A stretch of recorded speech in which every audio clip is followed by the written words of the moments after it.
Hi, welcome to another edition of Commercials I Hate.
Okay, how's that looking? That seems good.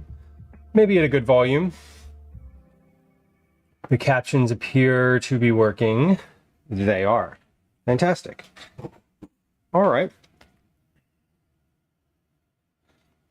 Well then, just a moment.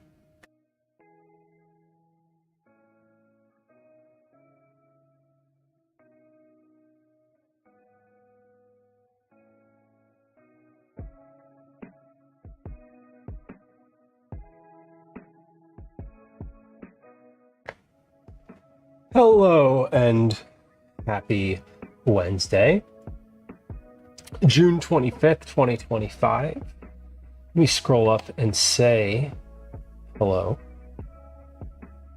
directly and not just generally. Not and Getty, welcome in. Good day.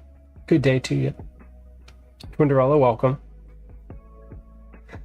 Shayna, hello.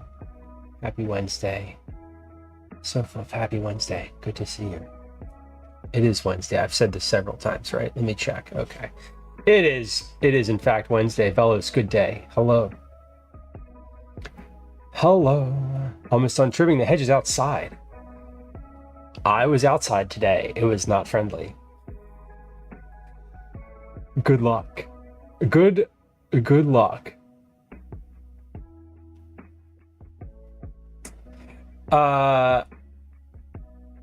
Robbie, welcome in. Hello.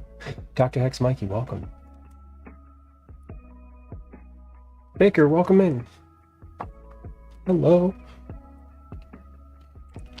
Well, thank you for your sub. Thank you for your resub. 12, 24, 30. No, okay. I'm counting months in my head. I'm like, is 28 a multiple of 6? No, not quite. Almost though. Ava, welcome in. I never know what day it is. Most of the time I don't care, Velo says. That feels accurate sometimes. I'm a little off on my days this week because Gwen's been doing the camp drive. And so I don't have the rhythm of my week is very different this week than like every other week. And so I don't mind. I don't have a good sense of what day it is, but you know, here we are anyway. Cyborg, welcome in. We're streaming on a Wednesday, which is weird. Yesterday I had a bunch of stuff. I just had I had appointments during the day and I couldn't I didn't want to get it together. I just knew that I wouldn't want to get it together to stream, even just like making dinner, and I didn't. I did make dinner last night. I stood right here and made dinner with my headphones on and listened to those for a little while, and that was really nice. And yeah, so it's weird to be streaming on Wednesday and not Tuesday. But anyway, we're going to do a couple things today, 2 different recipes that I am working on, both very simple and not a ton of ingredients. And so they should be pretty straightforward. I say, hopefully, but I'm going to do like measuring and tasting and like, you know, work on the thing. So it will take some space and time. And I'm doing chicken salad and an apple kohlrabi salad. And I also want to do an alternative to kohlrabi, which would just be another apple. Because there's no real alternative. Basically, they're like, oh, kohlrabi is very, like, kind of rare. They're not rare, but, like, can you do something that uses 2 apples also? Like, the main thing can still be kohlrabi, but the other portion should be apples. And they're like, well, what else could you use? And I was like, jicama? And they were like, apples. So kohlrabi with apple, substitute just 2 apples, 2 different apples. What is kohlrabi? Shana says kohlrabi is, you know what? Let me get a resource for that. I'm going to pull out the Vegetable Butcher cookbook by Cara Mangini, who's going to tell us all about kohlrabi, what it is and what it is, where it grows, how to prep it, etc. Which I was wanting to look at anyway before stream. So this is good because I meant to look at this and then I didn't. So kohlrabi is basically a root, not a root. It grows. It's like a bulb. It like grows above ground. I have it. Here we go. So I have these bulbs. These are trimmed. I got these from the Italian market. So this is a kohlrabi bulb.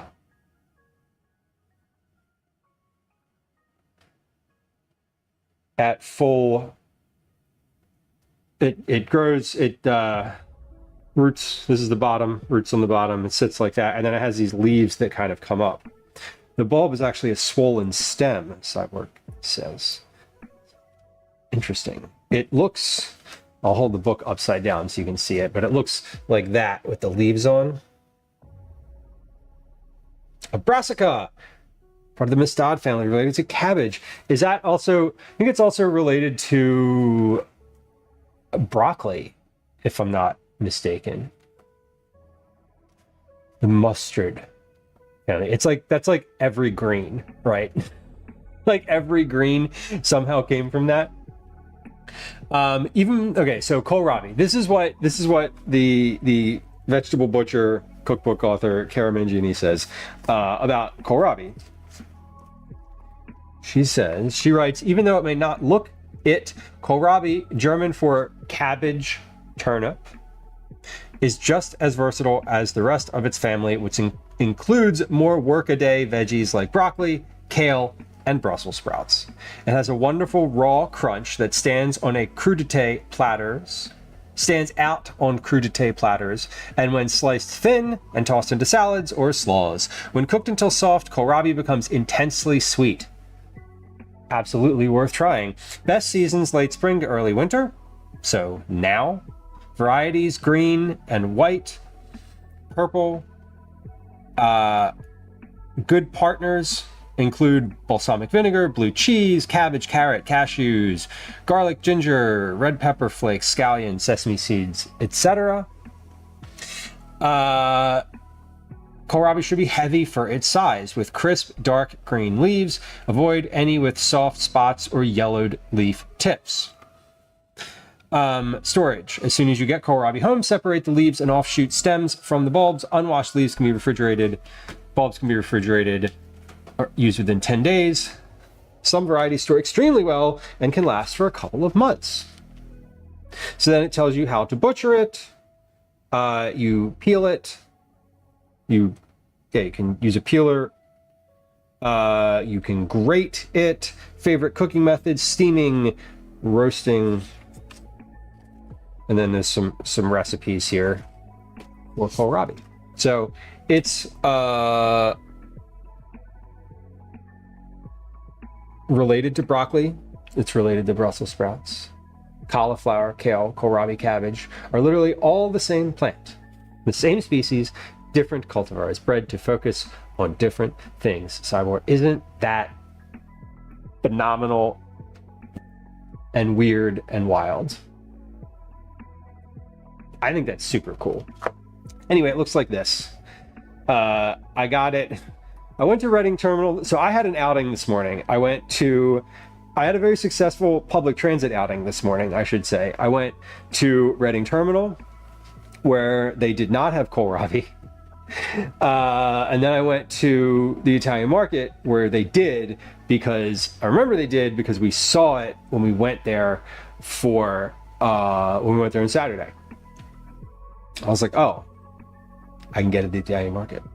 And then I needed mayonnaise, so I had to go to the grocery store too. So it was and public transit between all three of those things, on time, easy. Successful morning. Lizzie Bits and Bites, welcome in. Welcome in. Kohlrabi sounds famous. Yeah. Sounds like a jazz singer from the 20s or something. He's got like a raspy voice, and I don't know. Plays the cornet. Anyway, we're also gonna make chicken salad. So the kohlrabi salad that I pitched has kohlrabi and apple. I pitched it with cheddar and blue cheese, or cheddar or blue cheese. I'm gonna make it with cheddar today because cheddar's like more accessible. Lemon, honey, olive oil, salt, pepper. So really easy. I am also gonna add I might add some parsley to it. And the other thing is chicken salad. So I do need to roast a chicken today, which I'm not thrilled about. I wanted to get a rotisserie chicken that was like already roasted, but I did not. They didn't have. I didn't see one today, so I have a whole chicken. We're gonna spatchcock it and roast it, and then we're gonna turn the oven off. Because everything else today is non-cooked. Although I also want to make candied pecans for that kohlrabi salad, because I said that candied walnuts or pecans would be good in it and optional, and so I want to make it with those so I can say and what the optional amount or volume of the pecans would be. So let's get started. We're gonna roast a chicken, which sucks. I was hoping not to do that today, but it's fine. The chicken's thawed, at least. It's not frozen, so there's at least that. Not gonna roast it on that sheet pan. I am gonna roast it on a sheet pan. Gonna roast it at what do we roast a chicken at? 400 degrees, something like that. I don't ever remember. I always just do it at different temperatures. Anyway, this is going to be seasoned really, really simply, like salt, pepper, and a little bit of olive oil. I don't want the chicken to have a bunch of flavor in it. If you got it at the grocery and it was already rotisseried, like that's really what would be on it. So we're going to do that. So let's move that over here. But yeah, today was a very successful grocery trip. Reading Terminal on a Tuesday morning or Wednesday morning at 8:30 in the morning is empty and phenomenal. It's great. I love Reading Terminal on a weekday morning, especially like Monday. Monday is not always good because some of the vendors aren't open on Monday, but Tuesday and Wednesday mornings in particular are fantastic. Darlene on YouTube, welcome in. Good to see you. Happy Wednesday. So I'm going to take this chicken and spatchcock it first. Because I don't want to roast it whole. I'm going to roast it whole. But I want it to cook. I want it to cook evenly. So we got to spatchcock it. And we'll do, oh, what is that underneath?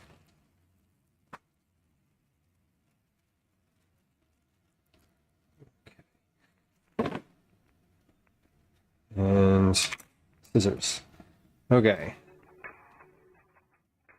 Let's use the scissor tips to poke at the Stream Deck. The spatchcocking is pretty straightforward. All that we're doing is taking and cutting the spine out for that, and then flattening it. I'm also going to trim up a little bit, trim some of the skin up a little bit, and off. But we are going to basically just cut on one side of the spine. Be back when chicken dissection is done. Yeah, this is the grim part. This is definitely the grim part. This is why I wanted a whole rotisserie chicken. I wanted to avoid everything.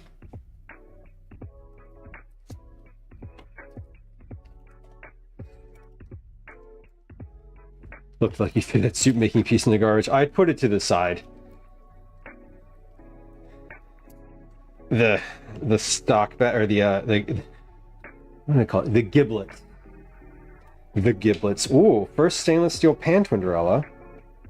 Only cast iron and non-stick. Amazing.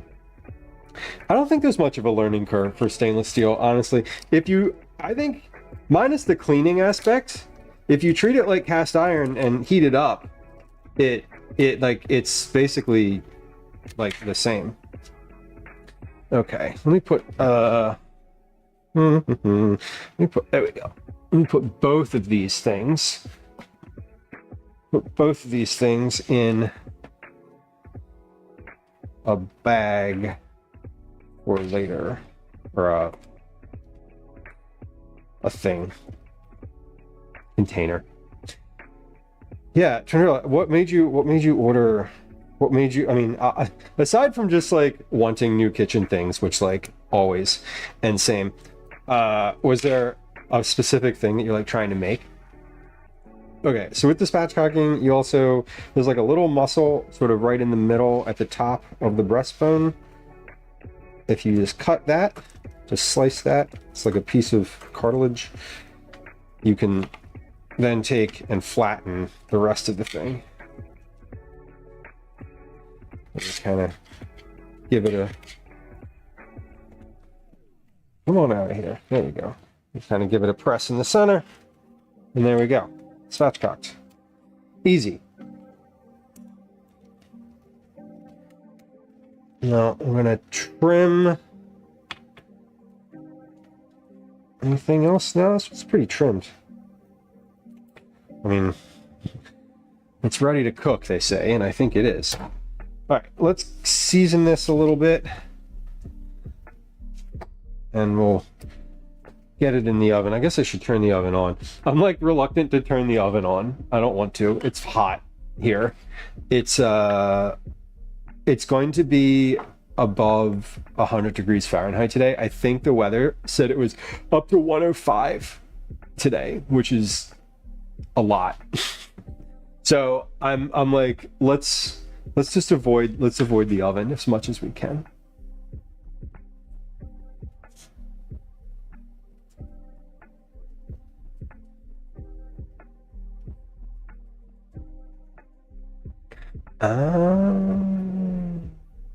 Dorkable spilling the tea.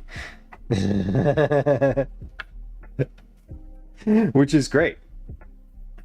A cheesy crepe hack is as good of a reason as anybody needs to pick up a stainless steel pan. Let me, hold on, I have to confirm something. Yeah, okay, that's annoying. I ordered a box of Diamond Crystal kosher salt, and this is what I got, which is, as you'll note, not kosher salt. Specifically, I ordered 2 of these boxes because I got them from Costco. So, hold on. Do I have any kosher salt in the house is now like an immediately important question. Let me look in the baking cabinet. If not, it's fine. I'm not gonna panic. Okay, I'm gonna panic a little. But I think, no, I don't. Damn it! Okay. How much kosher salt do I have in here? Oh, this isn't kosher salt because I filled this container with what was in that box, but I didn't notice because I was just filling the container. Fantastic.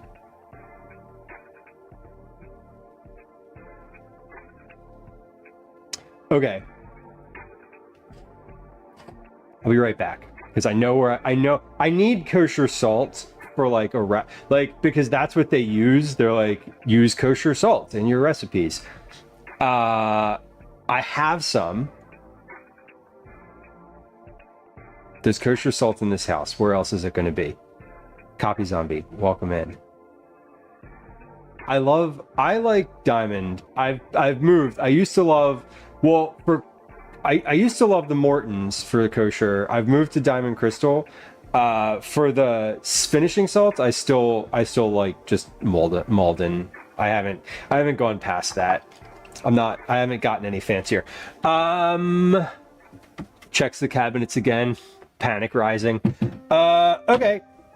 Oh, my camping kit. I'll be right back. I know. I remember I filled my camping salt in my camping box, and I filled it before our last trip, and it's kosher salt, and it is right. Which box is it? This box. Oh, not that one. Good thing these have lids on them. Good lord. Okay. And salt. Yes. Huzzah.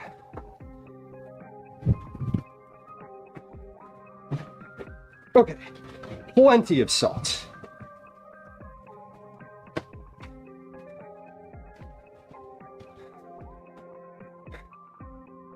Salt.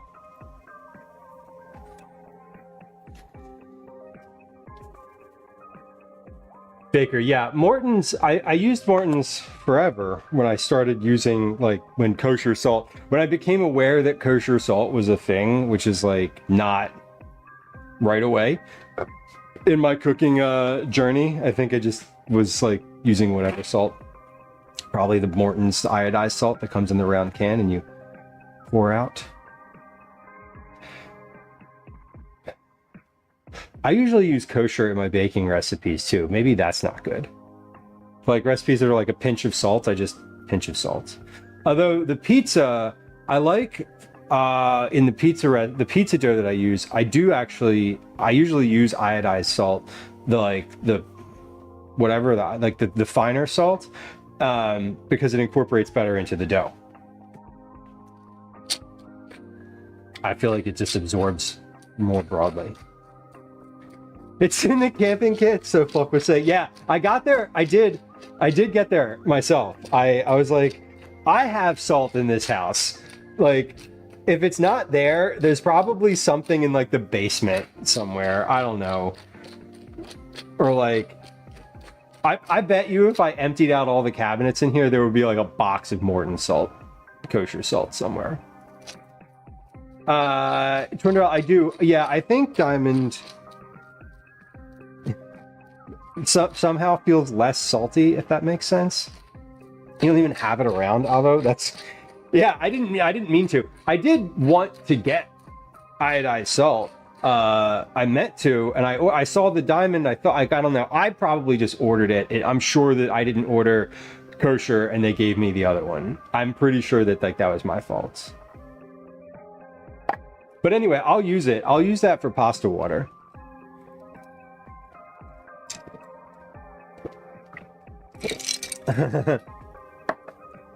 Enjoyable. Does it work as that? Does it work for cleaning too? I know kosher salt does.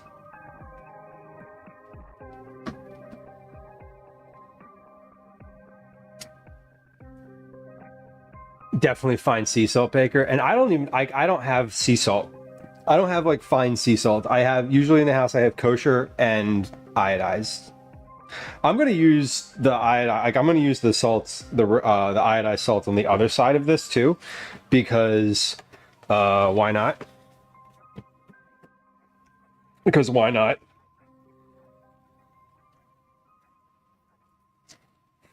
Fine Kirkland sea salt. Hell yeah. I love a Kirkland brand like anything. Now, I've definitely I've not been a Costco shopper for like forever and ever, but I'm certainly around now. I've come around now. It is definitely unbearably hot here so far. Like heat emergency, stay indoors kind of hot. Obviously, says I heard somewhere that sea salt dissolves better since it came from water and wants to return to water. That sounds very that sounds like a thing that I'm like, yeah, I could believe that, but I don't want to admit that I could just believe that as a thing. Like I really want some science involved in that. Baker, this is for a recipe. Although I'm roasting the chicken absent of any measurements because the recipe is just going to call for rotisserie chicken, and I won't have any control over any of that, so I'm not bothering to track any of this either. But yeah, this is for a recipe I'm writing. These both are.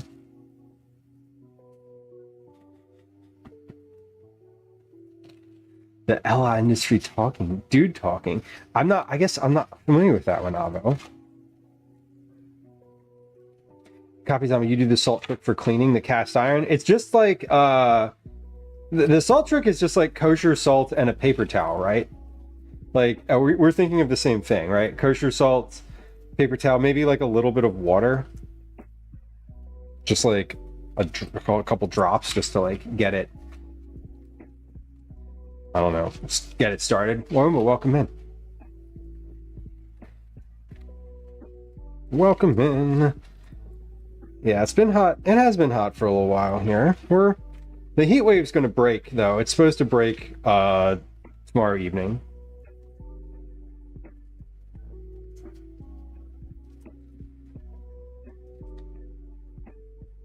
In a pinch, do this. I generally just call for, oh wait, I'm not roasting on this tray. I generally just call for kosher salt, and the site supports kosher salt. That's what they prefer you use. So I always just use that, and it gets, I was like, oh, I took a pinch of that salt when I was putting it on the chicken, and I was like, wait a second, this doesn't feel right. Like, it's not great. I was like, this feels like sand. This doesn't feel like grains. So, anyway, we got it. We figured it out. I have plenty of salt, and I have more salt than I'm going to need for everything I'm doing today, plus tomorrow, maybe, hopefully. Darlene on YouTube. It's a hot day for YouTube. Yeah, I don't know where the heat sort of ends, but the East Coast is getting crushed at the moment. All right, I need to turn the oven on. Okay, well, let's put this in. We'll turn the oven on. Let's do 400 degrees. And I'm going to say, let's do an hour for that.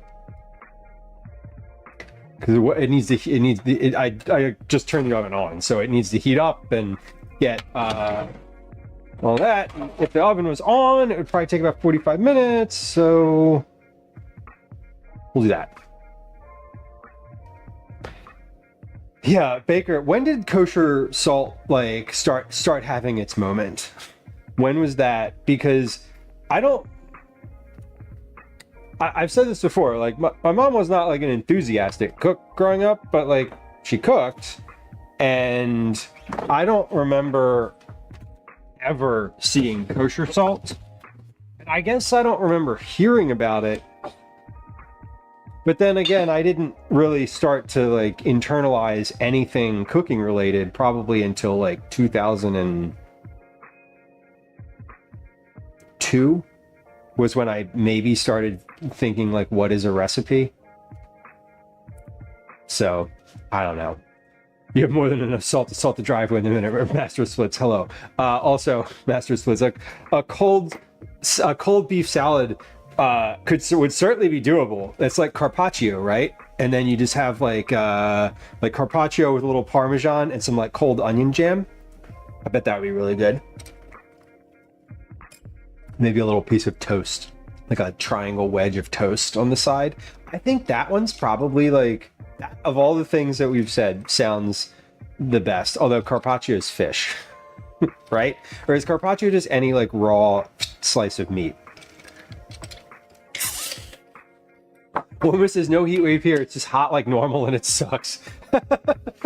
Yeah, we're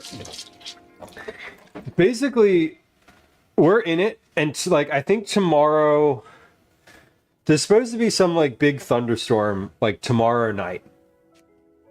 And then like the temperature today is like 35. And then on Saturday, it's supposed to be like 22. So that's something to look forward to. All right, I'm just giving the counter a wipe and then a little Clorox cleanup wipe because we were doing chicken things. And then we're gonna candy some pecans next because I want to get the hot stove things out of the way. The snow you got. Was this like within the past couple days so far? Snow is a very foreign concept right now. I forget what day it was. I think it was Monday. I think it was Monday this week. It rained here, and it was like 30 minutes later, everything was dry. There was like a downpour, and shit was just dry again. Like instantly. Like I went out, Calvin and I like went out. I forget where we walked. But it was just like, oh, did it even rain? There's usually on our street, there's like a big puddle all the time that will sit there for like days, depending on the temperature. We had a deluge and the puddle was gone. And I was like, oh, damn.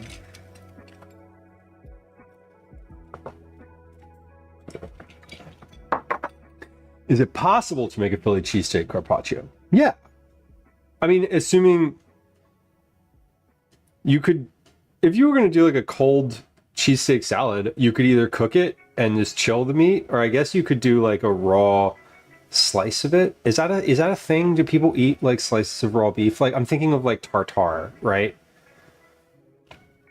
Like tartare with a little Parmesan piece on some toast with caramelized onion jam. That would be your raw cheesesteak carpaccio, I think. It's been so long since I candied pecans. What is my ratio? 1 cup of pecans, 2 tablespoons of maple syrup per cup. Right? Yeah. 1 cup to 1 ounce. One cup of pecans, 1 ounce of maple syrup, 1 pinch of Aleppo pepper. 1 ounce is 2 tablespoons. So, let's do that now because that's warm. Did I turn my oven on right? Yes. Okay. Yeah, it says it's on. It looks like it's on. It's got like the thing on the door where the humidity starts to condense, and before it like actually gets hot. Susan, welcome in. Susan, congrats on the I know you've been in chat since, but it dawned on me that your username is now truncated and no longer has the numbers at the end. I'm assuming that's a congratulations. Unless Twitch was like, nah, we don't want them having numbers anymore. No more numbers. Master Splits is like, what the fuck? All right, we're gonna bang some cans around. Okay, that is the pecan candying pan.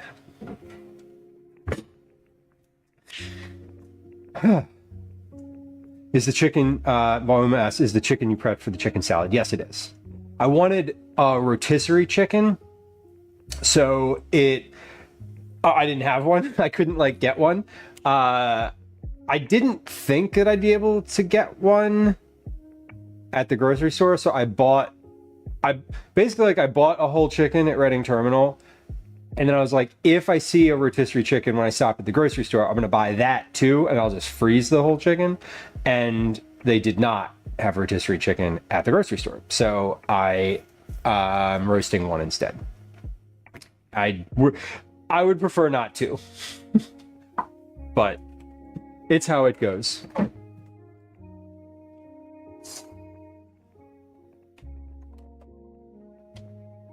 Susan says, I'm now just a viewer, so I needed a change. Is that a congratulations also? Well, I appreciate it, and it's nice to see. I like when folks get the Twitch name that they want.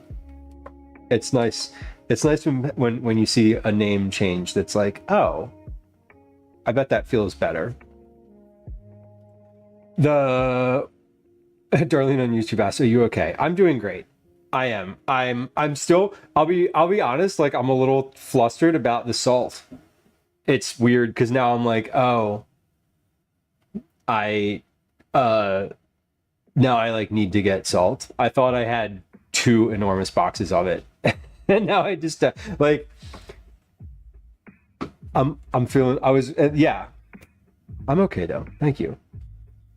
And the chicken salad, yes. The chicken salad. So we're doing 2 salads today. One is the apple kohlrabi and the other one is a chicken salad. I am prepping some ingredients right now. I'm going to do the apple kohlrabi salad first because the chicken's roasting. The chicken will roast and then cool down, and then I will weigh that and shred it, and then we'll get started on the chicken salad side. SoFluff says, I'm still salty that someone on Instagram has SoFluff and doesn't use it. That's the worst. That's the worst. There's someone on Instagram who has Eat It Dads with no periods in it and also does not use it, which is fine. Whatever. Mine still comes up if you start typing it, so.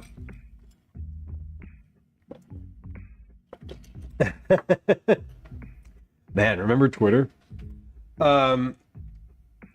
Pecans. Maple syrup. Please let me have maple syrup. Oh my god. The big thing of maple syrup isn't in here. Shit.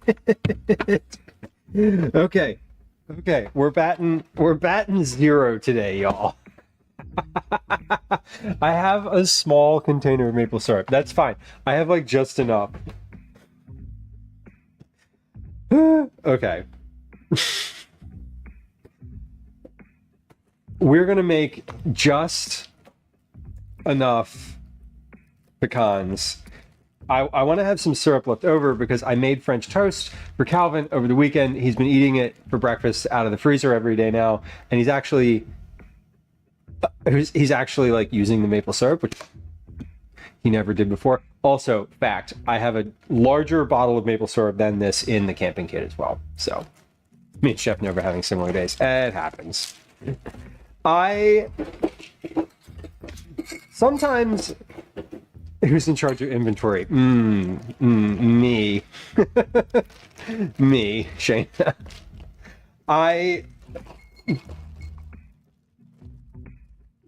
stuff like that sneaks up on you, because we run out of maple syrup. I usually buy like a big jug of it, like the largest jug I can get volume wise, and it runs out every like 8 months. So it's one of those things where I'm like, now I'm like, oh, I'll use this, and then like by the next time I need it, I'll have it. Like I'll just put it on the shopping list. Wow, those pecans weighed exactly 4.2 ounces. 4.20. Maple is the, and then it's an asterisk in chat. I think the word you used might be shit. Maple is the shit. In which case I agree. Let's see, we want 8.4 ounces then. 6, 7, 8.5. Close enough. Naughty. I know, right? Surfluff says, I love maple. This is a safe space, Surfluff. If you don't, it's okay. You can say so. We won't hold it against you. Maybe a little. No, I'm just kidding. Wait, do I have maple syrup down here? No. Okay. Truly don't have any. So 2 ounces of maple syrup.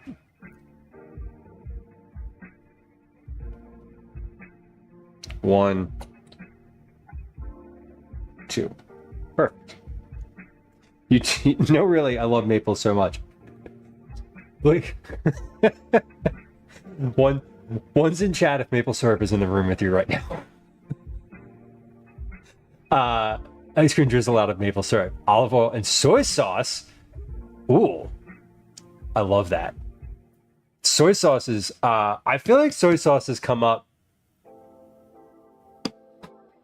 in a couple recipes I've read recently where I didn't expect it to. Adorable says maple sap is good. Canadians are monsters for ruining it and turning it into syrup. and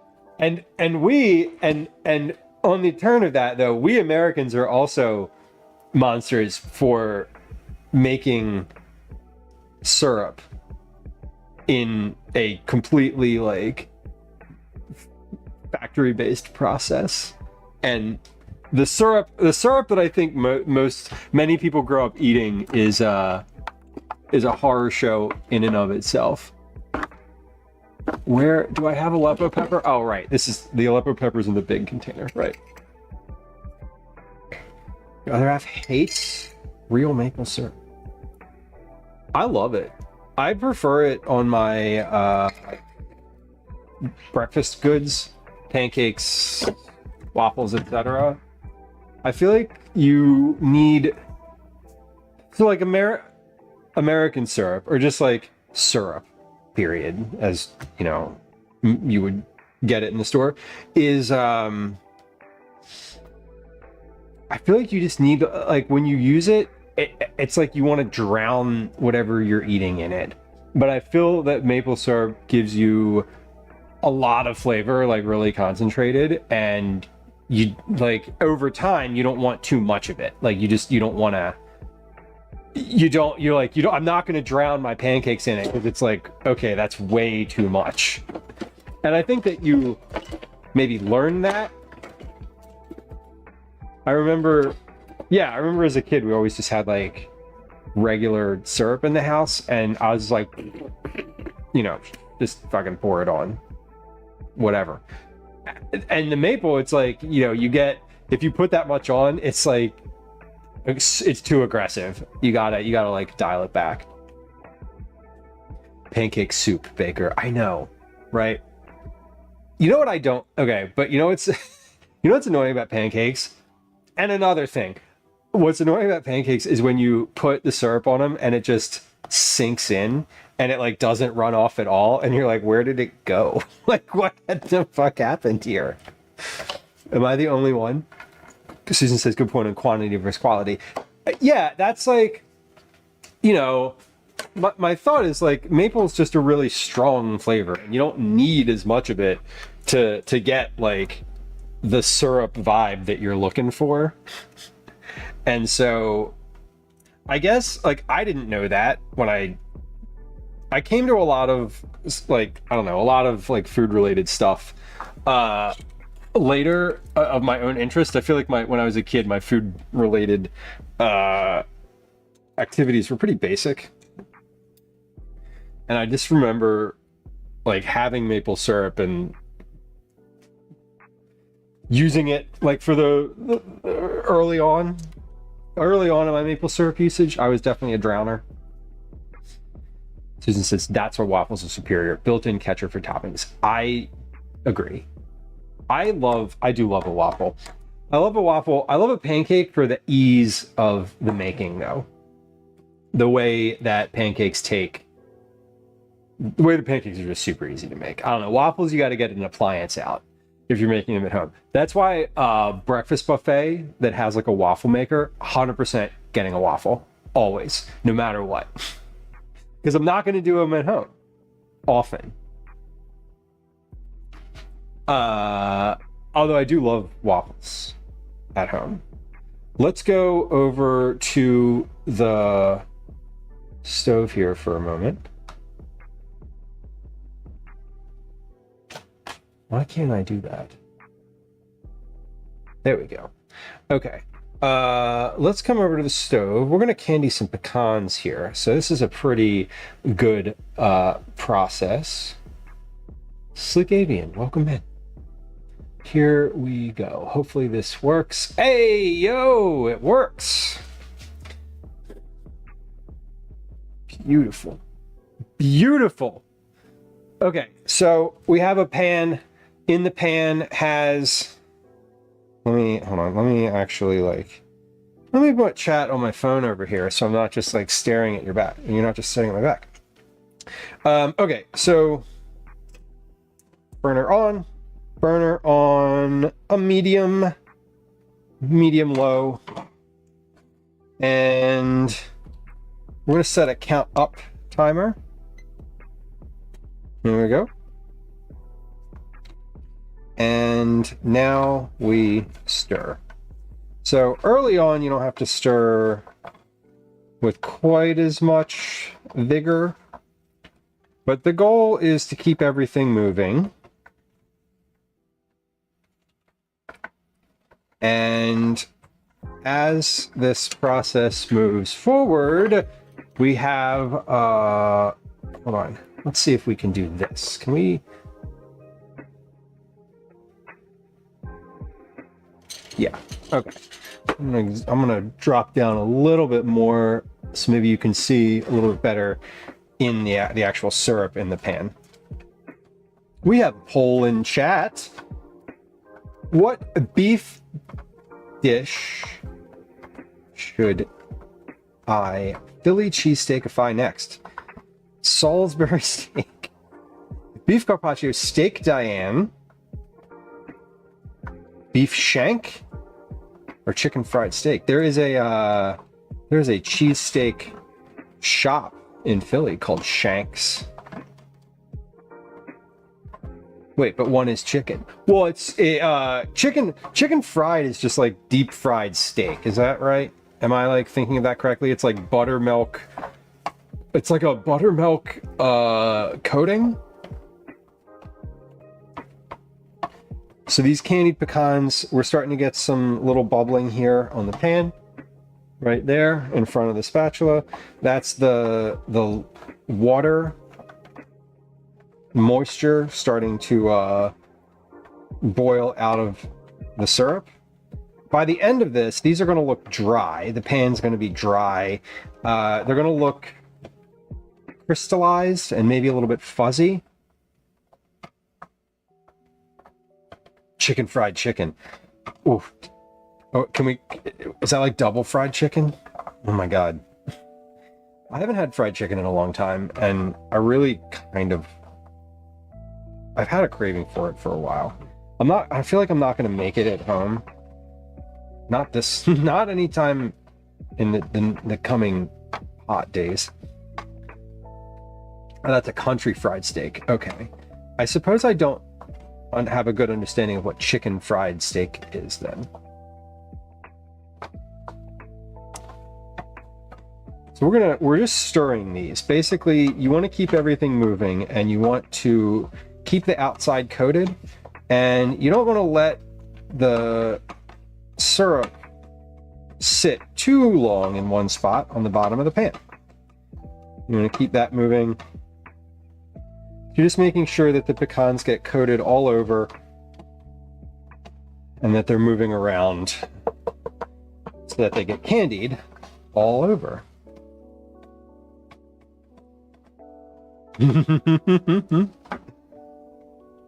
Gross patties. One was beef and one was chicken. Oh my god. I remember Salisbury steak. That for sure. I remember Salisbury steak at the Ponderosa buffet. Ponderosa was like a chain of buffets, and they had Salisbury steak, and I remember thinking how fancy it was.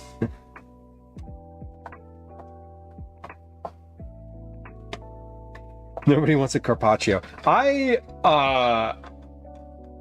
not gonna lie, Master Splits. The idea of eating raw beef in like any capacity is, it's not a hard no for me, but it's like I'm not gonna make a meal out of it. It was the best TV dinner. Oh my god, Susan, wasn't it though? The one that came with the cosmic brownie, the kid cuisines, the Salisbury steak kid cuisine where you got the cosmic brownie was the shit. I don't remember if that was various ones or not, but that was the best one. What is a steak, Diane? What is a steak, Diane? So these have been cooking now for almost 5 minutes. They should cook for about 8 or so, 8 to 10. They'll start getting a little bit of smoke coming off of them. Or off the pan, I should say. So you can see the syrup is definitely darker now and drier. The pan's starting to get, there's less liquid.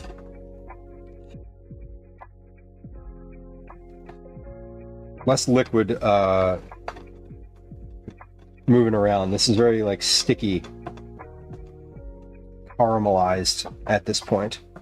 So if you won't do raw meat, I'm not a huge fan of raw beef. I'll eat sushi, which the other night I was like coming home, I was out and it was like a little after midnight, and I walked by this like sushi spot, and they were open. They had like, the door was open. There was some guy just like standing in the door, just kind of like whatever. And they have a little buffet counter inside. It's like just a sushi counter. And I was like, okay. I went in, got myself some sushi. It was like 12:30 at night. And I will definitely do that again. That can go on our late night eats menu. So I turned this down just a little bit. We're at 6 minutes now. So I was starting to get some smoke, and I don't want smoke just yet. I don't really want smoke at all. So I turned it down a little bit. When we're keeping this moving, these are very stuck together now. Like, they're sort of toffee. You could stop here if you wanted to, and these would be edible. They would be stickier. If I was wanting them to be stickier, I would probably prepare them a little differently. Like what I'm doing now, I want them to be like dry and candied and not stuck together. So we're gonna cook these a little longer.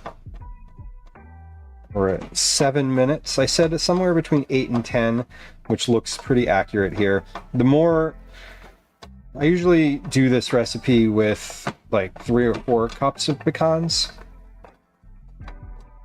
Sometimes it takes a little longer, but this time I don't think should be right in between 8 and 10. One in Australia, Master Split says, and one in Paris. I think I've had steak tartare on like cheese boards before, and not I don't think I've ever like personally ordered it. Sushi seems fine with me, but I just the idea of like raw beef, I'm all set. And at this point in life, it like reminds me of the people on Instagram who are like all about the like raw beef and like weird, awful, I'm like not, well, both awful and awful diets. And I'm like, what are you people doing? Why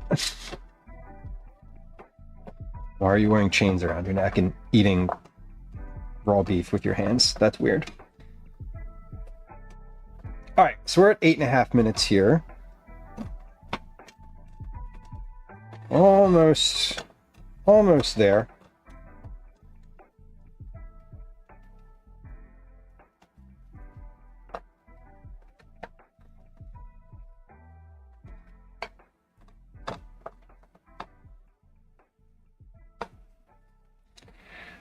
Oh, okay. So it's just like, it's basically like it's like a pan-fried steak, just a lot thinner. Okay. So Diane is like both it's like the sauce and specific preparation. I'm gonna try ceviche. I'm not, I guess, see, like ceviche is another thing where it's just like, I don't know, to me it feels like a lot at once. Like, I don't mind a little bite, right? Like, which is why I keep coming back to sushi. It's like, there's other stuff in the bite. Ceviche to me feels like thick or like chunky gazpacho. And I don't really like gazpacho either. So I guess I'm the weird one here.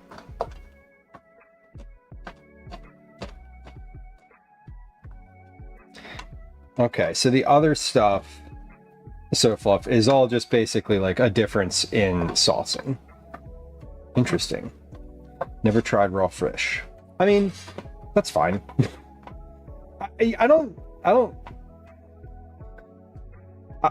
Yeah, you don't have to. You certainly don't have to. And I don't know that you're missing anything. I love sushi too, Avo. Like, I would say, like, of all the raw stuff, like, that's kind of the one. What day of the week are you supposed to order sushi? Like Wednesday, right? Sushi that has no raw fish. Yeah, perfect. There you go. All right, we're almost there. We're going to finish these off, and then we're at 11 minutes. These are not quite, I bumped the heat a little bit because I think I had these too low. It's been a while since I've done these, and usually they're in a much larger batch than this, so I'm sort of like, I was a little timid about the heat. Usually the smoke takes longer because there's more stuff in the pan. Anyway, we are going to finish these and then head into a quick ad break. So just a little heads up. I'm going to play some words on stream. Let these start cooling down. And then we'll be good to go for the next thing. The oven is at temp now, so the chicken is just cooking away in there. Chicken has 30 minutes left on the timer.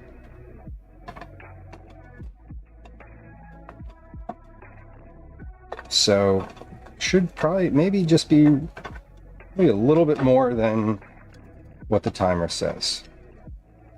All right. These are almost there. These are smoking a little bit now, which is good. We're at the point where I'm sort of like getting to the end here. Sita, welcome in. All right.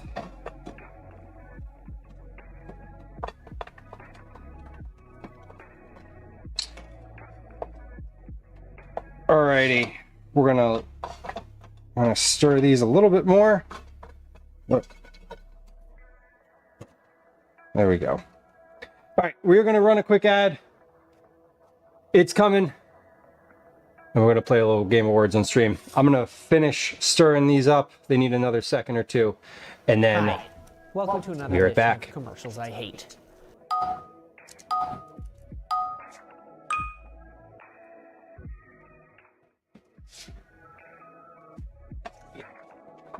It wouldn't let me snooze it again. I was trying to snooze it again, and it just was like, nope, you. So, it was coming no matter what. All right, this is good. I think these are just about good here. These took a lot longer than I thought they would. Usually they take less time. Did I miss an ingredient in here? No. You put the olive oil in at the end. I wonder if I don't think I messed anything up here, but these just took longer than I thought. Unclear. Okay. Gwen texted me while we were standing here. What did Gwen say? Okay.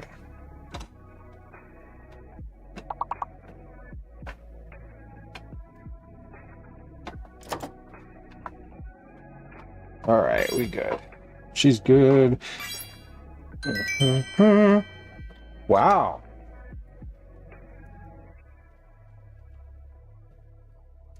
Wow, that was quick, y'all. That was very quick. Woodland? Woodland? Oh, Avo got it. Like I saw it. I was running to type. I was like, gonna run to type it. But there it was. Okay, these are actually finished now. Great. A little bit of olive oil. And a pinch of kosher salt. Kosher salt. There we go. All right. Well, that took a shitload longer than I thought it would.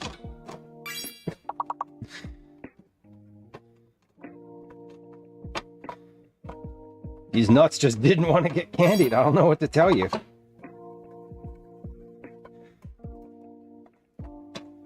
All right. Well, those are good.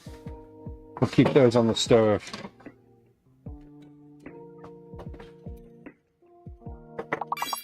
All right, ad is almost over.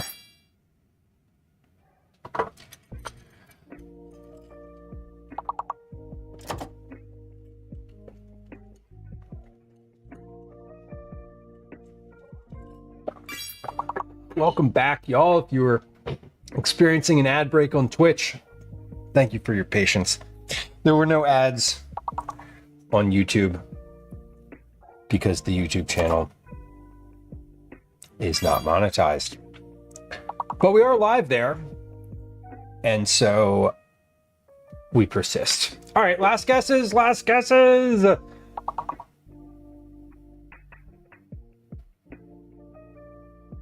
Good work. D-D-D-D. D-D-D-D. Beautiful. Okay, those nuts took a lot longer than I thought to candy, and that's fine. They're finished. The chicken's in the oven. It's moving along. So let's start on the apple kohlrabi salad because, excuse me, because I have everything I need for that.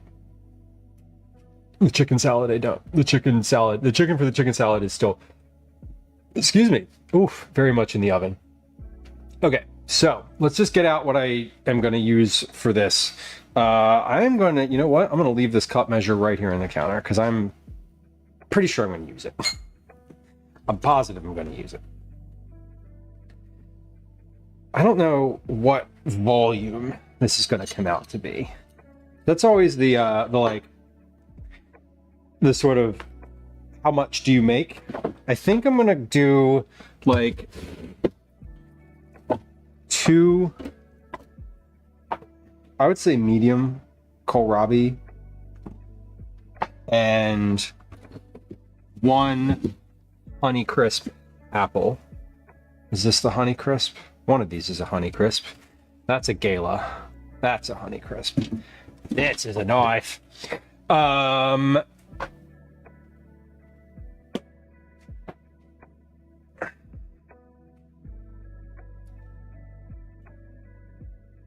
What else is going in here?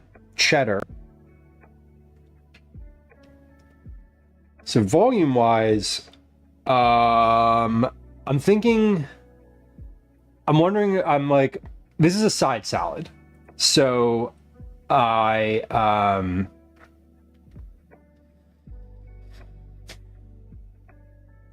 is a side salad serving? Like a half a cup?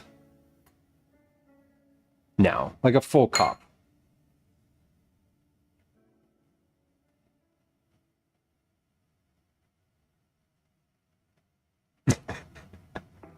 Lucifer, welcome in. Am I? Because without you, I'm just. Is that a sad? Is that? I'm gonna ask you to explain the joke to me. Is that a sad? Is it meant to be a sad face? Because if that like the colon / is meant to be like a sad face, then that's super cute.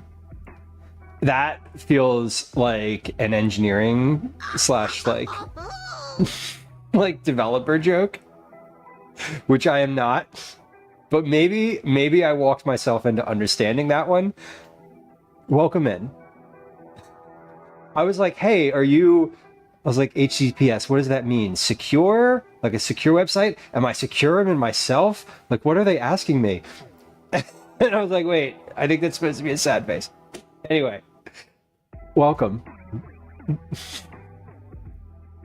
Darlene on YouTube says YouTube has advertisements. Wait, you're getting like ads on YouTube over the stream? Is that correct? On YouTube, you're getting ads on the stream? You shouldn't be. I mean, I guess you could. I just want my taste, you know? This is like the mafia. You can go run the ads, but I need my taste. YouTube. What the fuck? I have YouTube Premium, so I don't have ads. I also do. I also have Twitch Turbo, so like I don't just the 2 platforms that I watch 90% of my content on, I pay money to, so I don't get to see ads, which is fine. It's better than like I would rather pay that. Like I'd rather pay.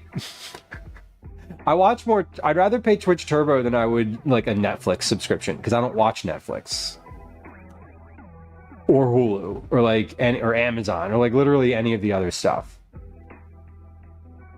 The fact that Twitch is doing banners after video ads is wild. Am I being compressed? It's like Kadara, welcome in. Look at this handsome gentleman. Hey. Let's face it, I'm cute. Welcome in. Good to see you, Kanara. I hope you're well. And wait, carry the one. Good morning. It's still morning for you. Isn't that nice?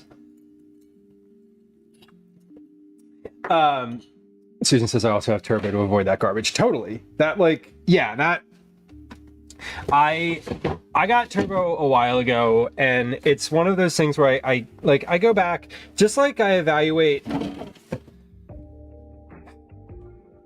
I also evaluate like, you know, my subscriptions and all of that regularly. And I know that like if someone is a Turbo member and they're lurking in a channel or like in a channel that is running ads, like the streamer also gets like a little tiny cut of that.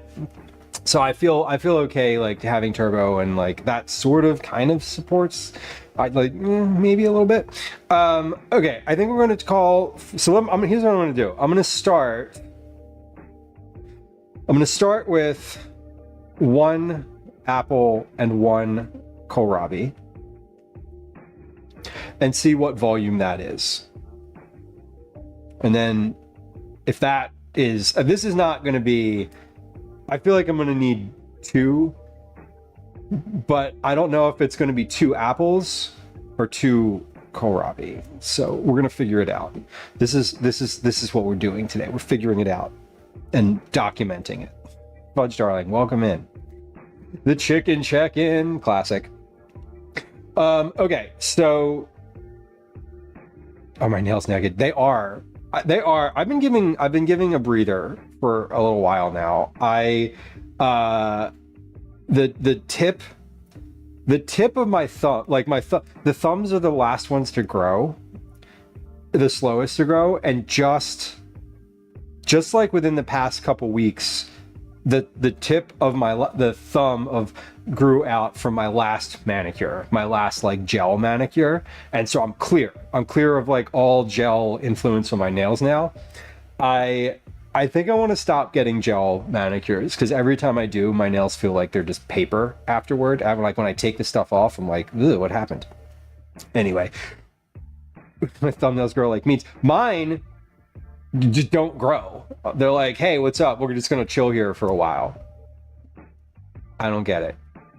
Maybe TMI, but the nail on my big toe is the same way. It's like genetic. The appendages of mine that were thumbs grow slowly. So it's science. I don't know. That was a weird admission. Why do they just say that? Belly Flops, welcome in. Good to see you. Dr. Hex Mike, your nails grow quickly? Some of mine do. My pinky nails are like gone. I don't know. It's weird. They definitely grow at different speeds, and you notice it a lot when you like get if you're like me and you're like you get a manicure and just like let it go to shit, you like let it you don't take it off in a reasonable time, and so it just like looks awful. You can really tell which nails grow faster. It's kind of nice and sort of fun and weirdly fascinating. Darling on YouTube says that's gross. You know, nail conversation can be dicey. I get it. See, they tear super easily. I feel like mine are paper. Mine are, if I've had a gel manicure at all and I've taken it off, they will tear. And now they feel great. Like, I feel strong. I've been using the stuff to help like the keratin or whatever it is. I don't know, there's something that I like spread on my nails like nail polish every so often, and it seems to be helping.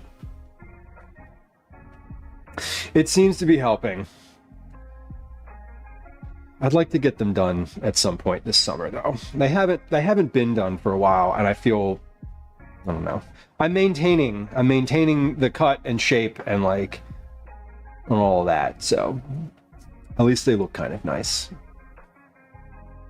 Thank you for noticing.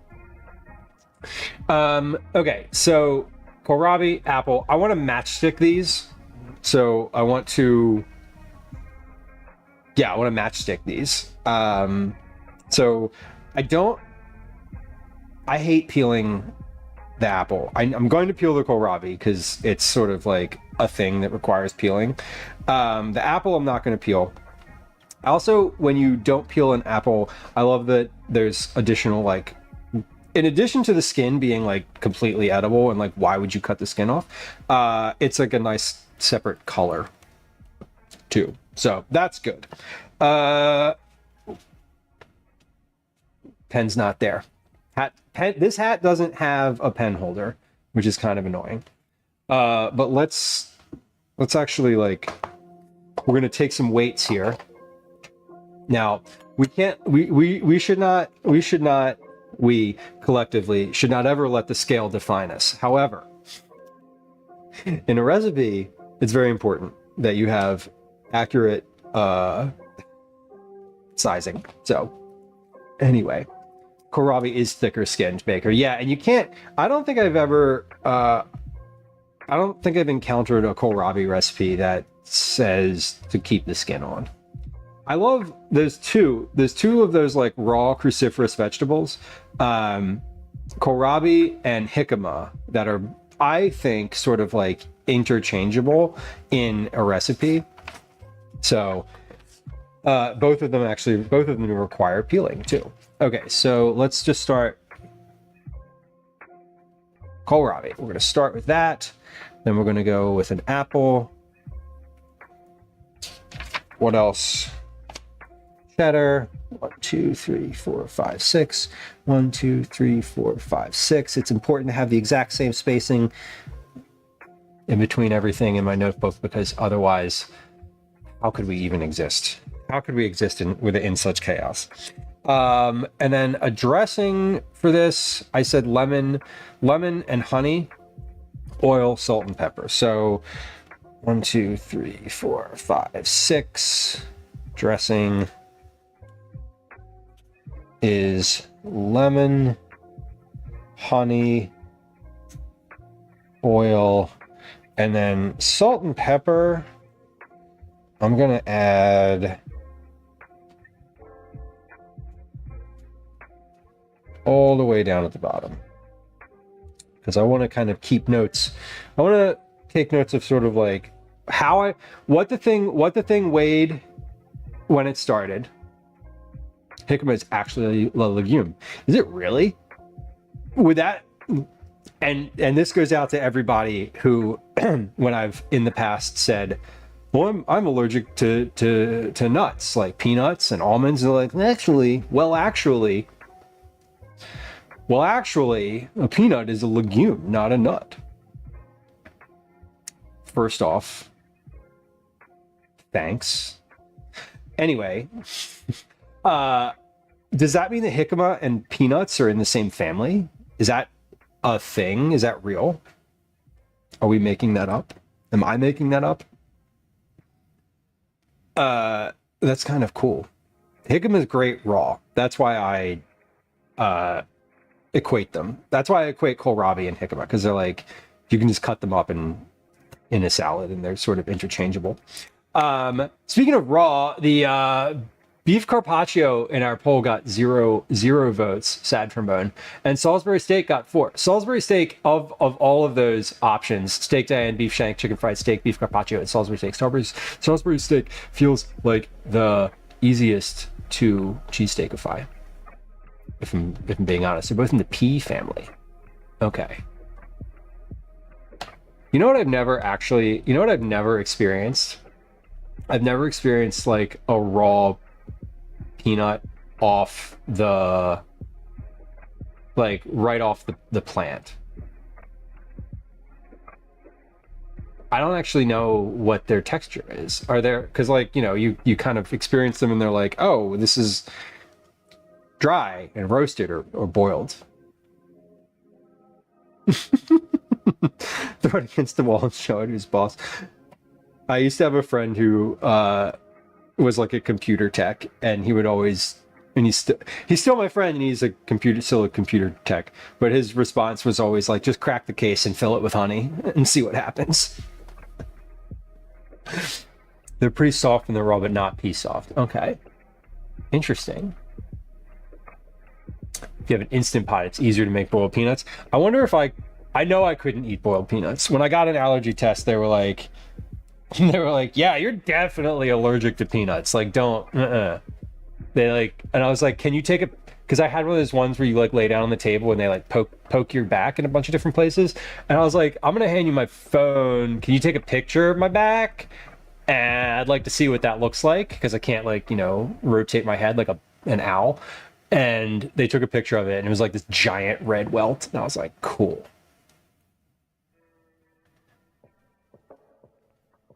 It takes 24 hours to boil peanuts? Whoa. Oh, in a slow cooker. Okay. I was like, that seems like a lot of boiling. The Instant Pot. Oh, Velos. This is not your fault, but you brought up the Instant Pot, and now I'm like, shit, I should have put that, instead of turning my oven on, I should have put that chicken in the Instant Pot. That's what I should have done with it. Jicama seeds are poisonous? It's the root you eat, and peanuts, it's the seeds. God damn, I'm glad, you know. You just gotta like, someone in the world at some point was like, this one looks like the other one. Let's eat the seeds. Dead. Did. Dan, welcome in. Yogurt in the Instant Pot. I actually had that on my list of things that I wanted to make in the Instant Pot, because I feel like it's more economical. You have to put a whole chicken in there. They work really well, Velos. The whole chicken works really well in the Instant Pot. It cooks all the meat and everything. Bonus, everything stays juicy. Downside, everything's wet. Like, although I will say it is kind of fun when you like take the chicken out of the Instant Pot and the bone, like the whole, like the skin. I've had this happen before where like I cooked it a little bit too long and this, like, the skeleton just comes out and you're like, oh, this is meat in the Instant Pot. It's kind of fun. Yeah, fudge darling, like we don't eat a lot of yogurt in this house at all. Like Calvin doesn't really like it. I eat yogurt as a late night snack. That's like one of my favorite late night snacks. Okay, so we're measuring the apple. We're measuring the kohlrabi raw. And then we're gonna peel and chop and then measure again. Those brave firsts, Baker. Yeah, I'm sure all of y'all, probably everyone here, has seen the meme that's about like the first person to eat, mushrooms or whatever, and that like what this one made you die, this one made you healthy, and this one made you see God. Like, yeah, Velos, there's no crispy skin. You could crisp it in the oven afterward, and I like if you have your oven on already, go for it, but like I would just not. I think if you're cooking it in the Instant Pot, you're acknowledging that you're just like doing it for the meat and not the presentation. Costs $2 to make. Yeah, you probably get like a higher volume too. Okay, let's chop here. I really need to sharpen some of these knives. Maybe that's what we'll do tomorrow. I was thinking of doing something with drinks tomorrow, but I need to run. I need to be responsible to do camp drop off and think something with the car tomorrow morning. So I need to like change my plans because I won't be able to go to the store tomorrow morning. But we'll see. Anyway, I was just thinking about that because I'm like, oh, I'm going to use this knife now. You know what? I'm actually going to use a chef knife for this because an 8-inch chef's knife, because it'll be easier to It'll be easier to match stick things. Marlene on YouTube says, I eat yogurt for breakfast. I love yogurt for breakfast when I'm camping. Probably the last time I ate yogurt was camping. It's one of my favorite camping breakfasts. Because you can just keep it in the cooler and then you just like spoon it into bowls. Like, so easy for a group. Half a gallon of milk, half a gallon of yogurt using a half gallon of milk. It's a lot. Yeah, that sounds like a lot of yogurt. A half gallon of yogurt is about as much yogurt as I go through in an entire, in 18 months probably. So Fluff, congratulations, you made it! Kid is feeling sad about it. Oh, sorry, my energy was the wrong one. It happens. You made it, congratulations. I know that that's a lot for the school year. Kiddo's feeling sad. The end of the school year comes with some big old feelings, for sure. I remember. I hated school, like all of it. Just basically after I like came online consciously, I was like, oh, this sucks. I don't want to do this. And then it was like, just kidding, you have like 10 more years of this shit. Anyway, I still hated school, but there was some aspects of it, I suppose, that were nice. And I remember there were like certain grades that were sort of bittersweet to finish when you like have to change classes or whatever. Or when you have to like change schools, those were always the tough ones. Shannon says I used to cry every year on the last day. Oh, man, I didn't. I remember crying at the end of 5th grade because I was really uncertain what was happening the following year. I like wasn't sure what school I was going to. It was really upsetting. I knew that whatever school I was going to, I wasn't going to be with any people that I already knew, and like I don't know. It was like a whole thing. 3rd grade was not great. The rest of them weren't great either after that, but whatever. Baker says 3rd grade on, I want a refund. Yeah, big same. Summer camps every other week this summer. Still sad about not having time with his friends. Totally, so fluff. And so he's not,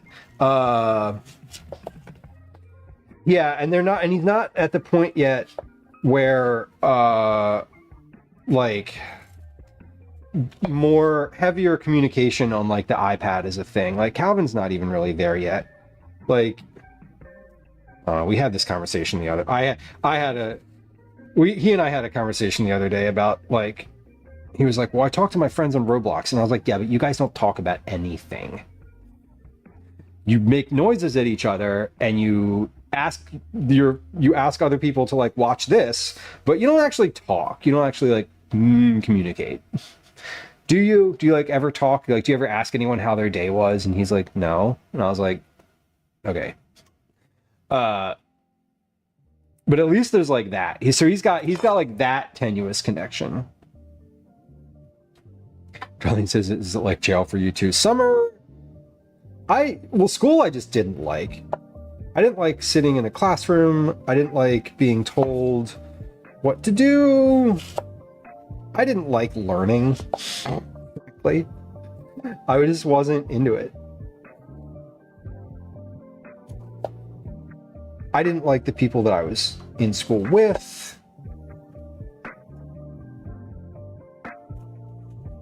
Just didn't like it. I was not a fan at no point.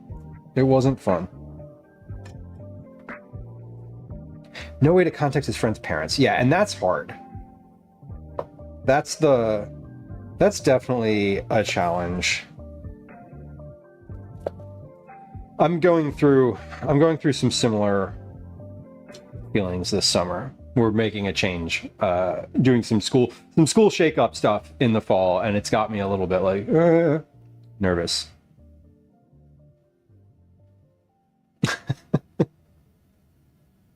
Half gallon for $1.39. Perfect. Cheap yogurt. That's great. I love it. Oh, speaking of cheap, we just in Philly.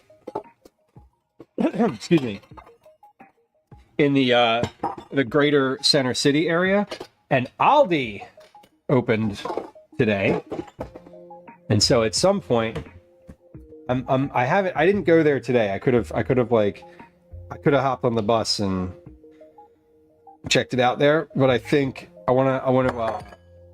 I'd like to like go in there and check it out together. I think it would be fun. But an Aldi literally just opened today in Philly. And I was thinking, I remember like knowing that they were going to open, and I was thinking today of doing an IRL stream. Like initially I'd said, I was like, oh, we'll do an IRL this week. But I'm not doing that because it's hot. Sophia says, I gave him a note to give to his friends to pass on to their parents with my number. But who knows if they actually text me. I've done that too. That's like, timer's going off. Why is my timer? Oh, the chicken. Right, that was an hour. Let's tempt the chicken. In a moment. Let me finish cutting this apple. But Sophia, I did that with Calvin too.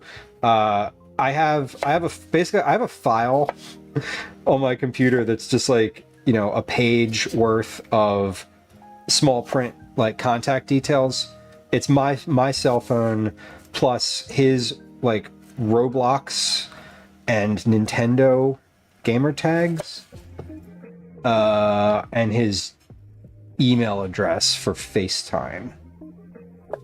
And I don't think anybody's ever actually contacted him from camps or any of that on there.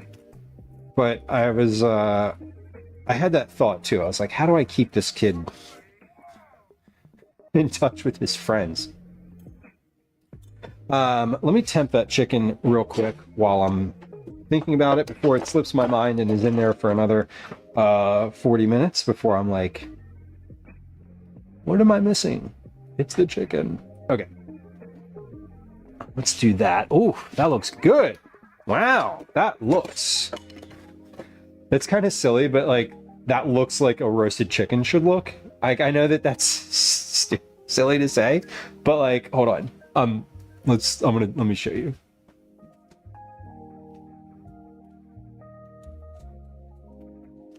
No. Hold on. We're gonna go weird here for a second. Sorry. Wait. It didn't work. What? No. Why is that not working? Okay, well, we'll go back this way then. Look at this roasted chicken. Whoop. That looks perfect. I can't get the camera to be at the correct angle because it's, the button to make the camera the correct angle isn't working on my Stream Deck. That's weird. Okay, well, we'll figure that one out later. We're at 187 on the inside there. That's pretty hot.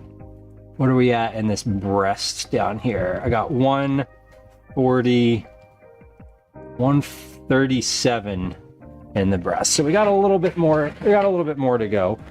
Oof, let's get off that terrible angle. Why did it not work? Why did it not work? That's annoying.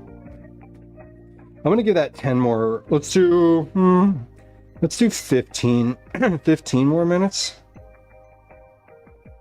Great. And then I'm gonna turn this on for just a second. And that's weird. Why did that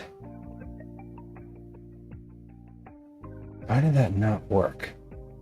I have a suspicion that it's not connected. Oh, yeah.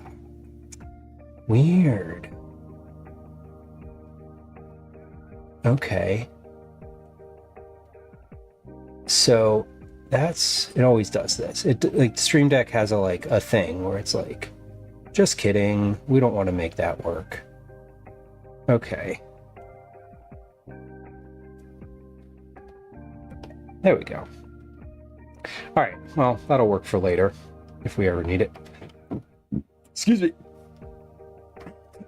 Sofa says he likely won't have any friends in camp because of his fall birthday. Most of his peers are in different age groups, and that's frustrating. Yeah, the age group thing is so weird. If you're like in this weird season of like not being,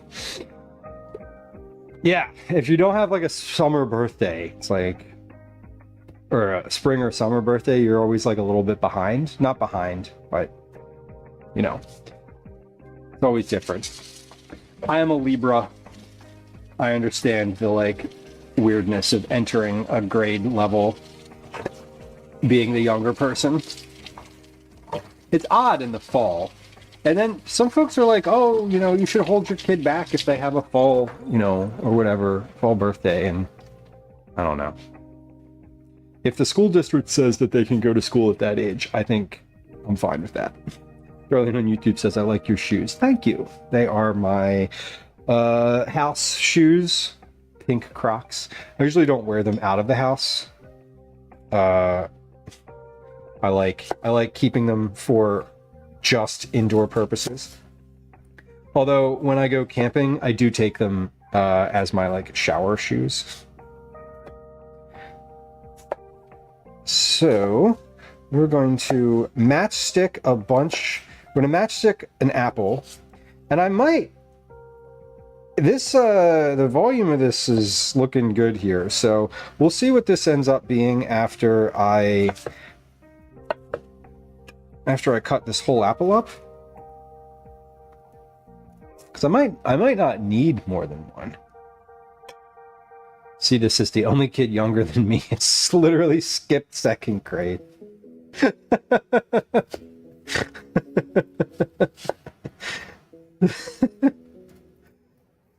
That's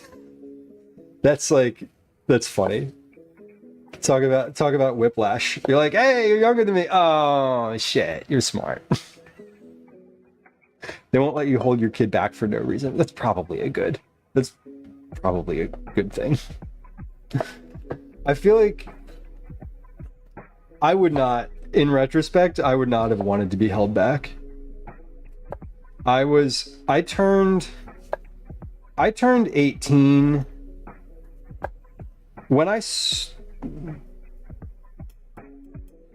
started university. I was 17, like calendar wise I was 17, so it's kind of weird.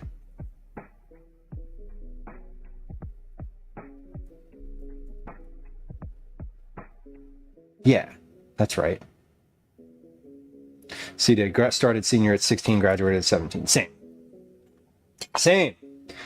Cutoff is December 31st for the birthdays. I don't know what ours is in Philly. I know that Calvin made whatever cutoff. He like, I don't know. I was like, oh, he's starting school because he's this certain age. So it was I don't know what ours is.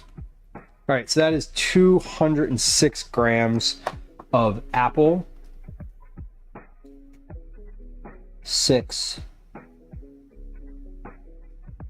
206 grams of matchstick apple. Let's cup measure this now.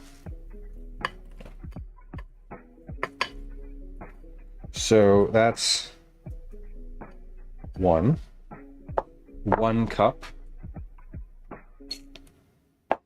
I'm gonna compile these in sort of a bowl, a larger bowl.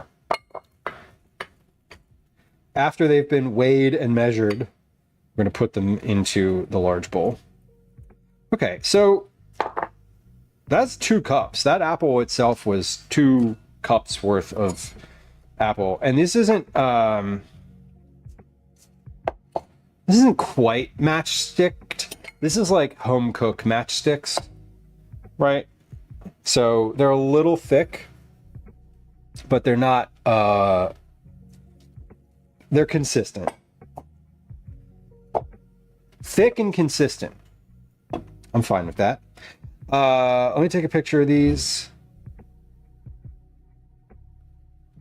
All right, okay. There we go, camera. Picture. Click. Wipe the lens. Pro tip: when you're taking a photo ever with your phone, wipe your camera lens first. It probably has your fingerprints all over it. All right, apples look good. Gonna just leave these. I did set another timer for that chicken. I did. Okay, so I can continue to ignore the oven, as has been my goal all along. Kohlrabi, can I peel this with a peeler? You can. I think it peels better with a knife. You have to take like 2 layers off of it. Which link? Oh, yeah. So I guess I missed. There was like a few messages that I like, several of the same sort of similar whatevers that I put in, and I guess I missed all of the other ones. I'd updated all the ones that I saw with link to the club application now, and change the language, but I guess I missed one. Oh well. You can go look at the user voice for nostalgia purposes. Until I remember to change that, which maybe never. Tucson, welcome in. Welcome in. That is that message. I have a thing, it's a timer, and every 10 minutes it just posts something in chat from a large, like 20 or 30 different messages. It just like grabs one and posts it. It's all like various promotional stuff like that. If you put a screenshot in Stream Dump, it will probably be updated. Period. I realized I didn't want to put a time limit. I didn't want to say what I was going to say. It'll probably be updated by the next stream, but that is patently false. I did go through yesterday. I didn't actually make any updates, but last night I finally went through and consolidated all of the texts and messages and like things that were updates into an actual like organized to-do list. I keep a to-do list of like all sorts of stream admin stuff in Discord in a separate channel. And I finally like consolidated a bunch of stuff last night and updated. So I feel like I'm going to have an admin day coming up at some point soon. Because now I have like all that stuff is sort of like, oh, what flavor mood am I in right now? Am I in the mood to like edit things on Discord? Am I in the mood to work in StreamerBot? Am I in the mood to like mess around with OBS or whatever? So whatever admin day energy I have, we'll get a lot of updates done to that end. Satisfying. It was satisfying. Yeah, that's like basically it's what happens with me. I have a very like long form energy arc for streaming. It's like if I really wanted to do more all the time, like I have lots that I could do. You know, I could spend a lot of time like doing stream stuff and making updates and all that, but I feel like, you know, I'm not doing this full time, so I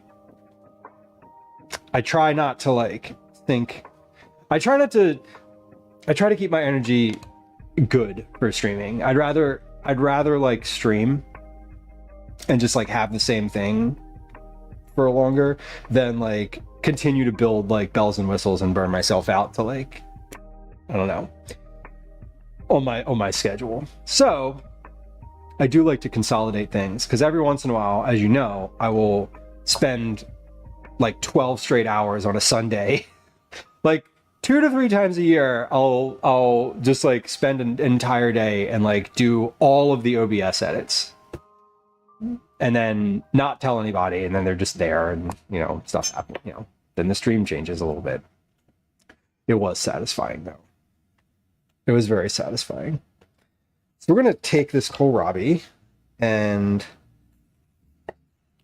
slice that similarly to the apple.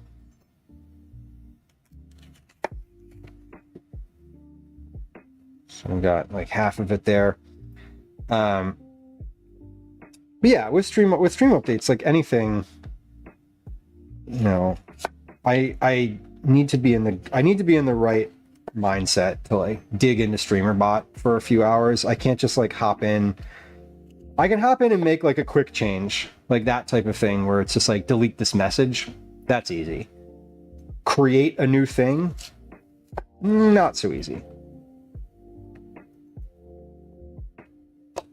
Okay, I'm not feeling good about slicing these now. They're very thin, so I'm going to slice them in half and then keep going. There we go. Darlene says, I'm eating a popsicle on a hot day. That is the right move. That and staying as motionless as possible. I was out this morning, speaking of motionless, I was out this morning and I was like, I left the house and I was like, I knew I have the SEPTA app on my phone and I was like, I gotta catch the bus, and the bus was detoured. So I had to like walk 3 additional blocks that I didn't intend on walking. And as I was like walking, as I was like on starting the last block, the bus like pulled up and like came by me on its way to the next stop, which was like a block ahead of me. And I just like sprinted to the next stop. And like as I started sprinting, I was like, damn it, it's so hot.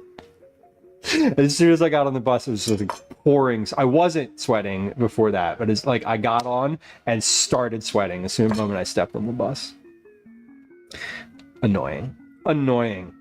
Your son says, how can we make it easier for you? The updates and streaming stuff? There's no like way to make that easier for me. I think like in a world where I like paid people to do things, I would just be like, here's a thing that I want in StreamerBot, like build this. But generally speaking, it's a lot of stuff that I don't, how do I put it? I don't need it, right? It would make stream and chat / community things like maybe more interesting sometimes, and I'm thinking of like rewards, building out like different rewards, or I don't know, just like all sorts of stuff. What are some of the things like I was thinking of, like, it would be interesting to do like a community goal for like a Discord night, like a meet and greet or something like that in Discord, but like I haven't fully thought about it. And for me, in order to participate, I'm the type of person that needs the details. And so like, I don't know, time and capacity just hold me back from like lots of things. Which is okay. Part of what I like about Twitch is that I have a setup. I'm happy with like the technical setup that I have. I think everything that I'm talking about is more around quality and not so much like better content, but more like community focused stuff. And those things are okay to build slowly in my head. I can't overcommit to something because that will lead me to not want to do it anymore. And I know that for the past 3+ years of streaming now, if I don't feel completely like committed to doing something, it doesn't feel right, and I won't want to continue doing it. So, what can you do to help? I don't know. Encourage me to keep doing fun things. I don't know, or keep doing anything. All right, this Hickam is almost there. Hickama. No. Kohlrabi.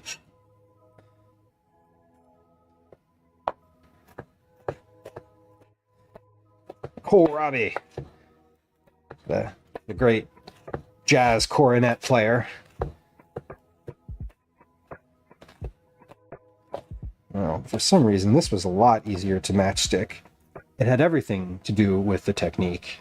It could have been that easy for the Apple too if I was better at cutting. Dan says you're doing great. Dan, thank you. That's the type of encouragement I love. It's why it's a reward. It's why it's a cheap one too. Okay, Kohlrabi is 192 grams, which is just under what the Apple was.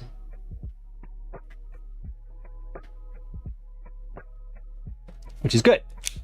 Let's measure that in terms of, hold on, I'm gonna take a picture of the Kohlrabi before, because if I dump it in there, then it'll be combined and we can't have that. We're gonna take a picture of it now. There we go, camera.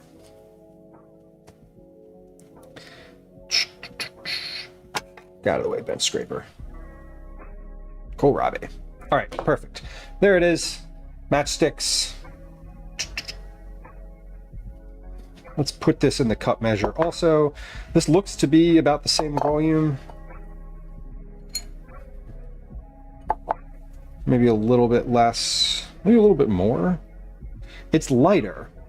Kohlrabi is less dense. I'm wondering if that's accurate to say. Feels accurate to say, because that is definitely 2 cups of Kohlrabi, and it weighs approximately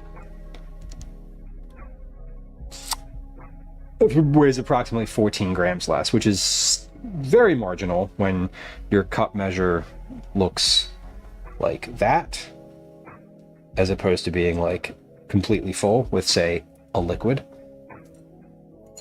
Okay, great. I think that is enough. Maybe, let's see. It's just noise outside. All right. My benchmark is always that I have one of these little like cold salad bowls. Is kohlrabi a type of cabbage? It is. It's related, as we learned earlier. It's related to lots of other vegetables in the brassica family. Cabbage, Brussels sprouts, broccoli, all similarly related. I'm going to wash my hands again. My timer went off for that chicken, correct? Oh, maybe.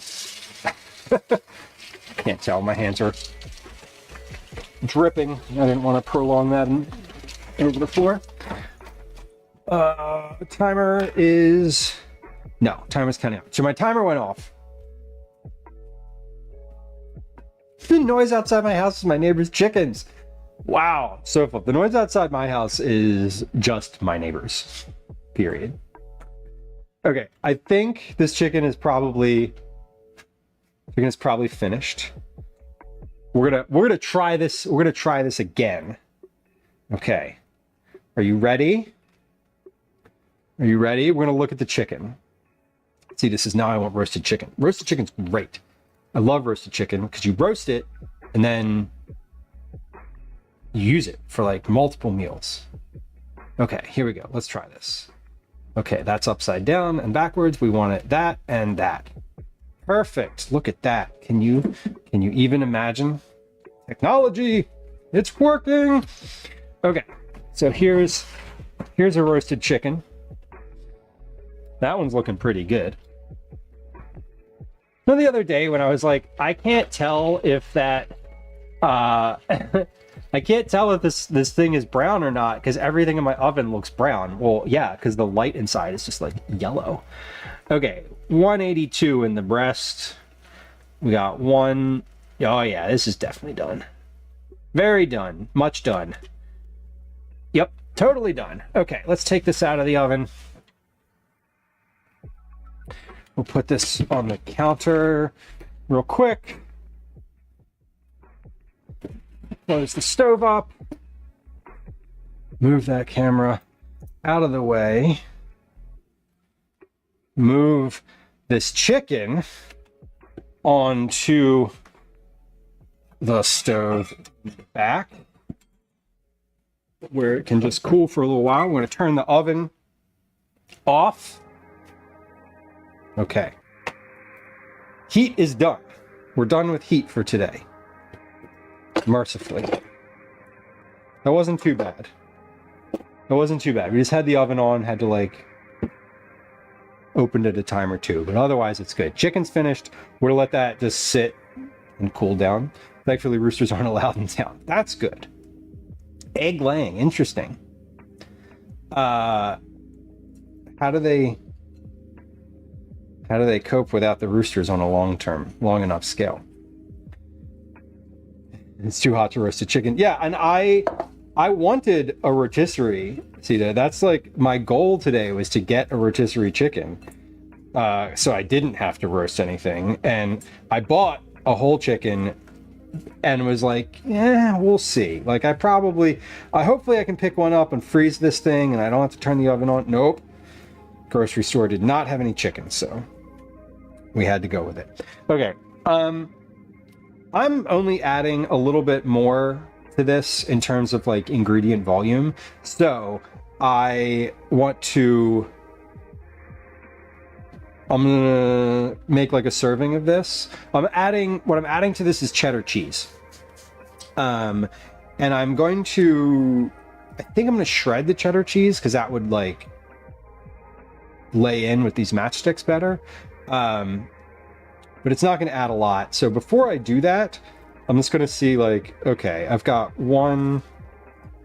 basically I had 4 cups in here, right? 2 cups of each. So that is a serving. So let's just I'm gonna do weight. We're gonna do by weight here. Because I think, what I'm getting at is I think this salad can just be 1 apple and 1 kohlrabi and make 4 1-cup servings, which would be perfect. If that's the case, that would be amazing. But I wanna like make sure here. So that is a 1 cup, 100 gram serving.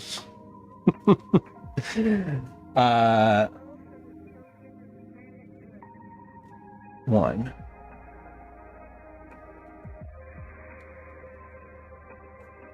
With cheese. Okay, so with the cheese, it's going to be a little different, but that's basically a serving size. So let's bear that out and say, how much does this whole thing weigh? So if that was 100 grams, I put 2 cups. This is one cup. I should have about 300 grams worth of material left in here. So we're just gonna ensure that is the case. And if so, I'm going to say like this, the serving is basically 1 cup here, and this serves 4. Yeah, 290, 293, 294, 294. Perfect. And okay, that's good. So serving size established early, which we love because sometimes I forget to do the serving size at all and I have to go back and do it later, and that doesn't always work really well. Anyway, we're going to I'm going to do one thing real quick here. We're going to take a quick ad break before we move on, but I'm going to splash a little bit of lemon juice on here and stir these in so that the apples don't brown. Just a little squirt of lime or lemon juice will help your apples stay nice and crisp. Perfect. Alrighty, we're going to throw this in the fridge. We're going to take a quick words on stream break, and when we come back, we're going to do the cheddar and the seasonings and get that up to a satisfactory level. Tucson asked, what sharpness level of cheddar? I have 2. I think I'm gonna go with the just regular sharp cheddar. Just sharp cheddar. The baseline. So with all of these recipes, I personally love to cook with like all sorts of weird stuff or whatever's in the fridge, or like, you know, the sharper the better. The more like edge case, the better for specific ingredients. For me personally, for these types of recipes, I try to stick with like the most accessible possible ingredient. Kohlrabi, not an accessible ingredient. However, I'm also going to just call for the substitution of a Granny Smith apple for the kohlrabi, if you can't find kohlrabi. So, sharp cheddar is the move. So we're going to take a quick break, words on stream break. It is the top of the hour, which is amazing. You like never get to take a break at the exact top of the hour, which is super cool. Lou, stop talking. We're gonna do that. We're gonna run a game of words on stream. We're gonna take a 3-minute advertisement break on Twitch, and we'll be back afterward to finish up the Kohlrabi apple salad with cheddar. Here comes an ad. Words on stream is on the board. We'll see you in just a moment. Hi. Welcome to another edition of Commercials All right. I Hate. I'm going to... Welcome to another edition of Commercials I Hate. What? Stop doing it twice. What are we doing? I hope it doesn't run... Sometimes it does this and it'll run another 3-minute ad directly after I've just run one, and it's like... WT. It's fine. It won't do that. It won't do that, and other things I tell myself. Okay, I'm going to clean up the sink here because I have a ton. There is so much like leftover containers in the sink. Calvin, my son, has been in camp this week and has had just he's like going through like 4 leftover containers a day, and I can't keep up. Literally, my sink is dishwasher is quite literally filled with like quart containers, which I didn't know you could wash. I guess you're probably not supposed to. They're probably like filling my life and lungs with microplastics, but like I don't know. So is the world. Da da da da da da da da. Anyway, enough about that. Hey, the sink is empty. That's cool / rarely ever happens during stream.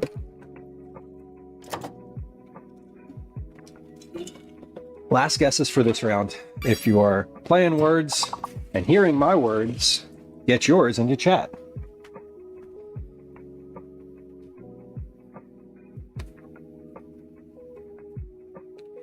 Alrighty. Sinking. That sound means words is disappointed. I wonder what the threshold is that for that sound versus another for the more excitable sound. I don't know. I've never studied such things. I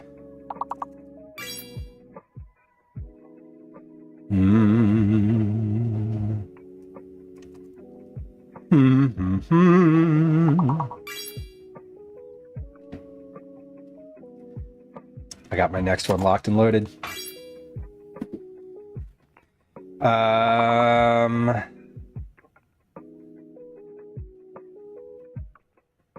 What is the long one on this one?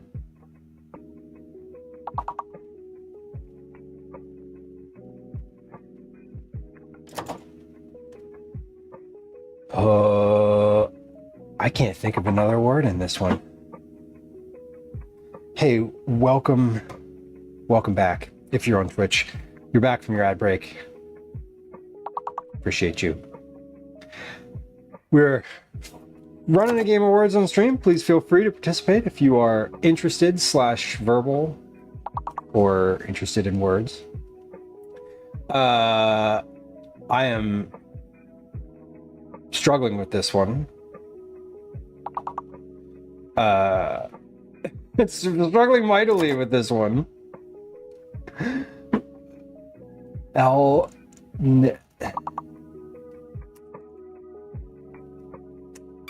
Hey, there we go. I got one. Look at that. Can you even imagine? Last guesses for this round. I'm guessing it's going to give us another disappointed sound. This one was weird. And I guess I could put this other Kohlrabi away, can't I?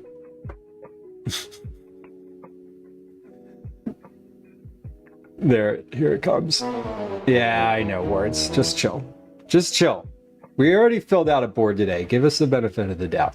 Or, no. That's not how benefit of doubt works. Okay. We're back.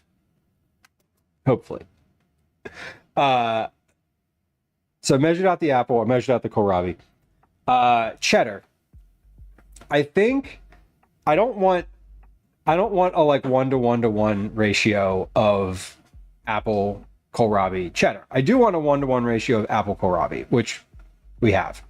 I think with the cheddar, I'm going to grate the cheddar, and I'm going to probably use. I'm going to grate like a cup of cheddar and mix. I'm going to mix in like a half a cup and just see how that is. Ideally, so what I was talking about, like keeping a recipe simple. For me, I want this recipe to have blue cheese in it because I think it's better. I'm using cheddar because it is more accessible.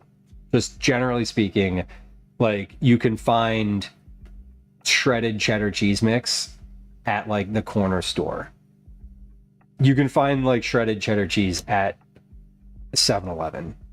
So you can't find blue cheese. If you find blue cheese at 7-Eleven, it is one of two things. It is in a little container and is dip for whatever fried thing they have up at the front, or it's an oversight and wasn't intended to be blue at all. It was something else initially. So, okay, let's get the cheddar out. That is sharp cheddar cheese. I got this at Reading Terminal this morning. I also have just regular cheddar, not sharp at all, just regular cheddar. And I'm going to use the sharp. We'll go from there. But let's get this grated. Do I need this knife for anything else today? Yes, I do. Let's leave that out. I need it to open the cheese right now. There we go. All right. We're going to grate this on a box grater, I suppose. I don't want all of it. I don't think I want all of it. So I know I want all of it, but I don't want to grate all of it either. So let's start. We'll start with a half a cup.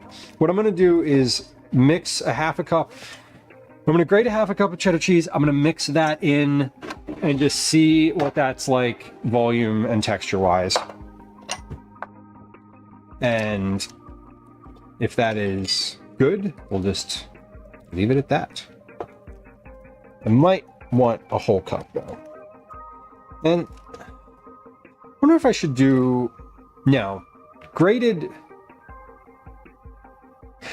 is going to be the best for this. I was just thinking like, oh, should I do little cubes, like small cubes or something like that? But I think that's a lot of extra work.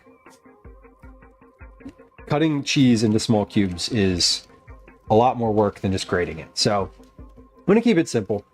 The goal is as simple as possible. So cutting into small chunks is not that. Grating is. Alrighty.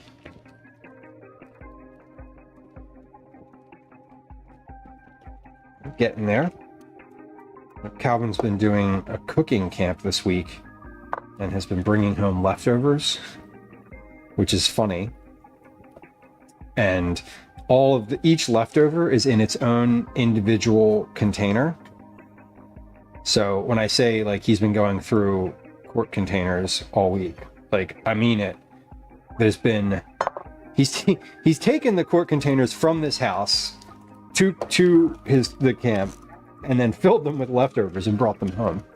And then when he gets home, he's been having Gwen and I eat the leftovers or try them, which is kind of funny because both she and I are just like, okay, there's a bunch of children at this camp who touched what? Who washed their hands? Hopefully everyone. Anyway, it's been interesting. He had really, like, everything that he made though was really good. Yesterday's was great. They made chicken marsala and what else did he make yesterday? Chicken marsala, cauliflower, and gnocchi. They made gnocchi by hand, which is great. He's enjoying it, so I'm happy. All right, this is half a cup. No, this is a cup of cheese. This is a whole cup of cheese. Which of these bowls got used? That one. Let's add this in. I'm going to add in one half of this. So I grated a whole cup. I don't know if I want a whole cup, so we're going to find out. Grams. That is tared 92 grams. So let's go. I don't want to write that down in the notebook just yet. 92 grams equals 1 cup. Cheese. I don't want to commit that note until I know how much I'm actually adding. We're going to do a little post-it. All right. Half of 92 is 46. Yep. So let's do that by volume here because that's easiest.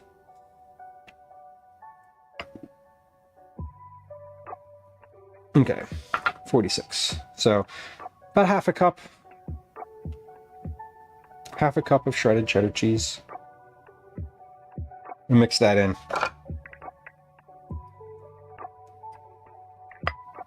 I think that's going to be enough. Just like looking at that.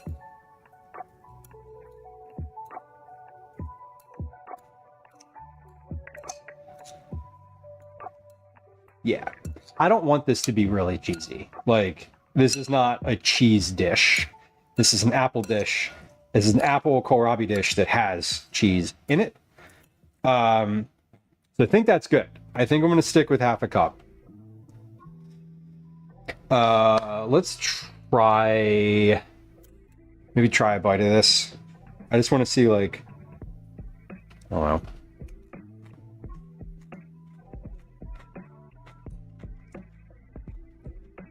That's just enough. Yeah, there was cheese in that bite. I can see that there's going to be cheese in every bite. So we're going to leave it at half a cup. That's a good amount. Gonna put that cheese in a plastic bag. Put that back in the fridge. I'm gonna put the take it out of the wrapper. And just pour the rest of that in there too. There we go. Probably should have put that in a better container, but whatever. It's fine. It is what it is. That goes back in the fridge. Other ingredients, and there ain't many. Other ingredients are a dressing, lemon, honey, and oil. Salt and pepper too. Definitely want to put a little salt and pepper in here. I'm going to clean up my counter real quick first.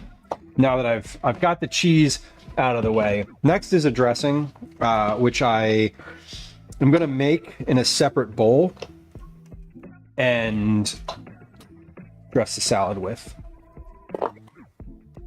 Slowly. Okay. Just cleaning up a little bit here before we move to that part.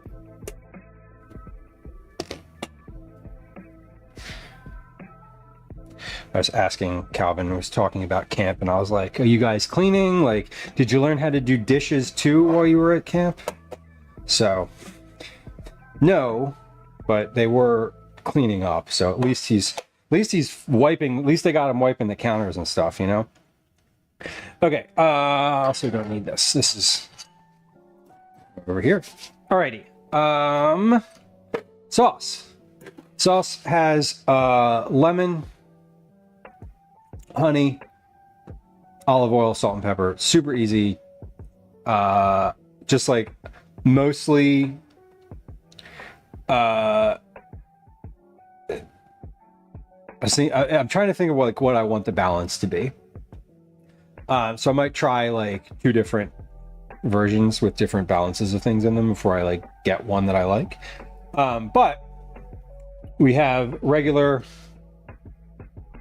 honey, just, you know, not buckwheat honey, not anything like super special. I did get some new honey today because my honey that I have is very crystalline and there's not much of it. So we're going to start with some new honey today. I'm going to do, I think, because I'm using lemon as an ingredient,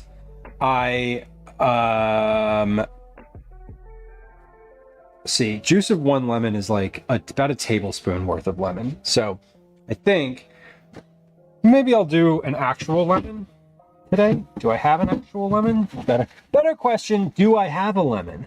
I do. Okay. I do.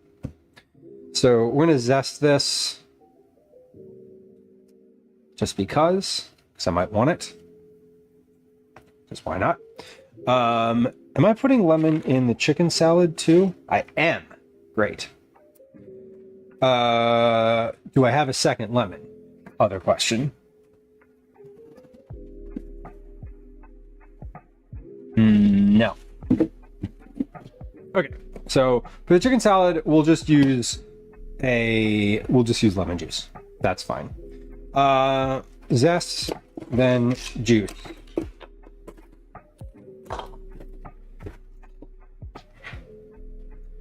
Okay.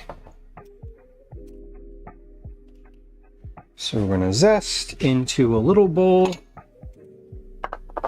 and then the juice.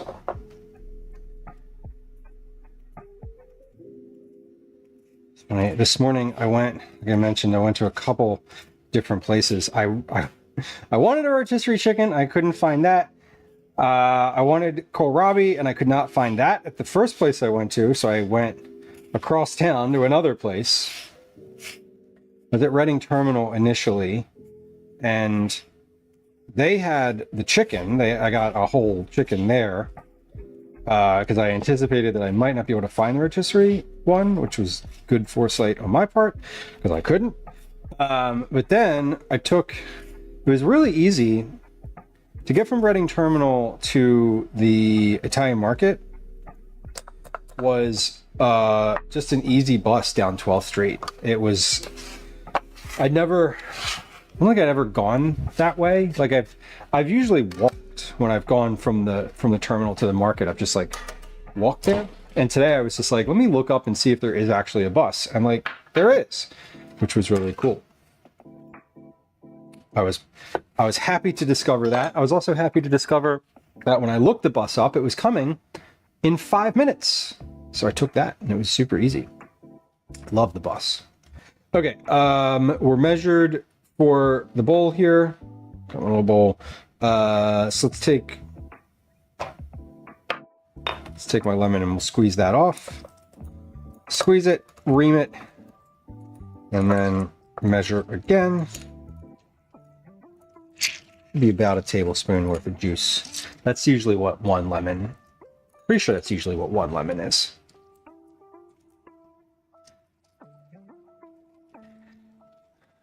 Deep Sound Dispatches. Good evening to you. I'm assuming by your evening note that you are somewhere on the European side of the Atlantic.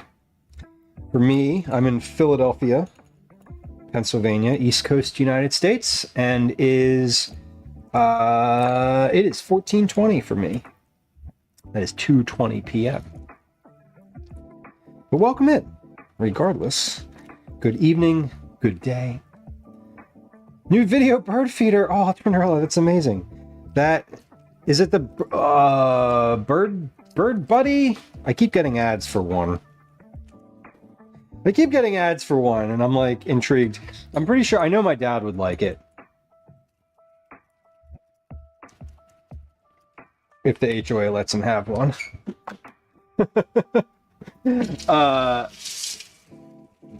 That is super cool. I want to get one of those. I want to get one of those for the basement window. in the house here because the cats like to sit in the basement window, and I feel like they would get a kick out of it. I also was thinking about getting one of just cats. Speaking of cats, I was thinking about getting one of the little like cat sling seats that sits on the windows and putting it like on the side of the fish tank. Because right now the cats want to be on top of the fish tank, which is like not good. Because if they fell in, they'd drown. The app is called Hi Birds. Gotcha. Oh, this is one of your like your things, your free products. That's fun.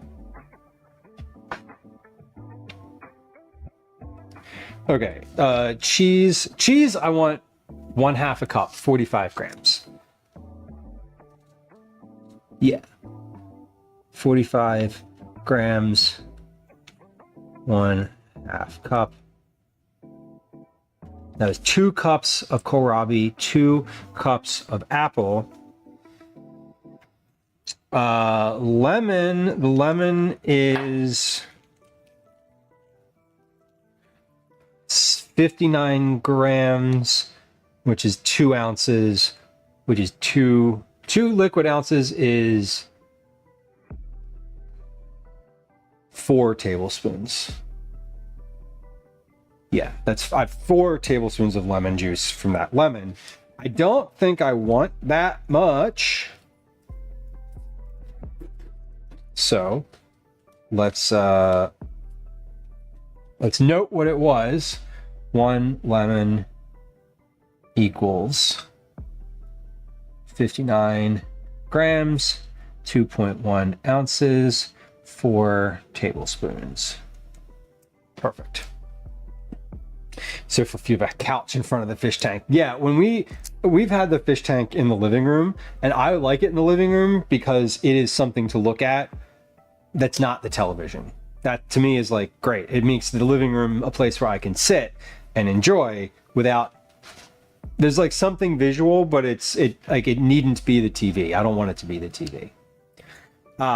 There's a bird right now eating and sticking its beak in the camera. Super. Lithuania. Gotcha. Yeah. 9:21. Okay. That is 21:21. A magical time. Well, good evening. Thanks for coming through. Deep Sound Dispatches. That sounds like a musically inclined name. I like a lot of music streamers. So that is what resonates with me about your name.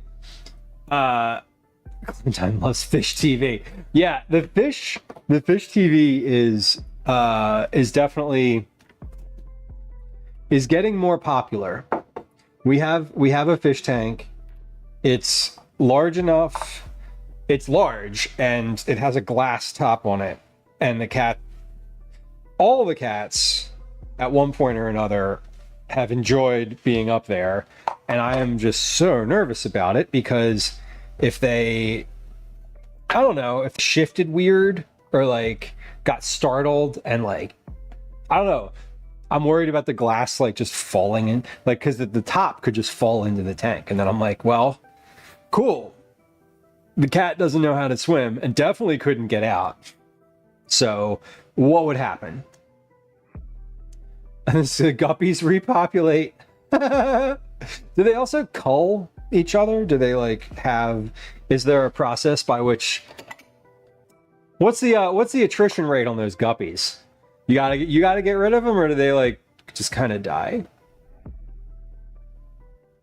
They eat their babies. Got it. Grim and economical. Let's measure a sauce. Ah! I almost just knocked my lemon juice off the counter. I definitely just spilled some of that lemon juice out of there. It's fine. I wasn't going to use all of it. So, whoo! Man, that would have been upsetting if I'd have lost all my lemon juice. The survivors are the fast ones, I bet. They also seem to have a strong sense of anxiety for some reason. Oh wait, I saw Velos here talking about the TwitchCon ticket prices.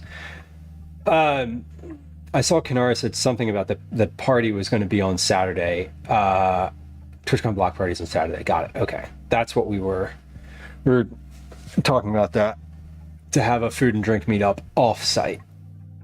What day we would have that? Okay, does at that point you just buy a 3-day ticket. It seemed, wait, no, 160. No, yeah. 200, 320. So you can get a 3-day ticket for less than the cost of 2 1-day tickets? Interesting. The live babies, so survival of the smartest. Okay, I did not know that. That is, oof. That feels like a bit of a nightmare tank for some of them. All right, what do we want to do with this? I'm gonna do a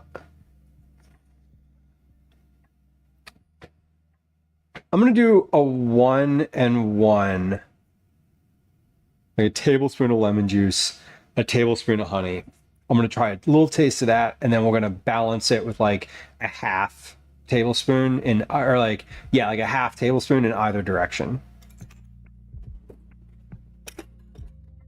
Can I do a half a tablespoon? Is that even a thing? Wait, no. A teaspoon is 3 tablespoons. No, sorry. Tablespoon is 3 teaspoons. So maybe let's start with the teaspoon measure, because that'll be easier to like manage.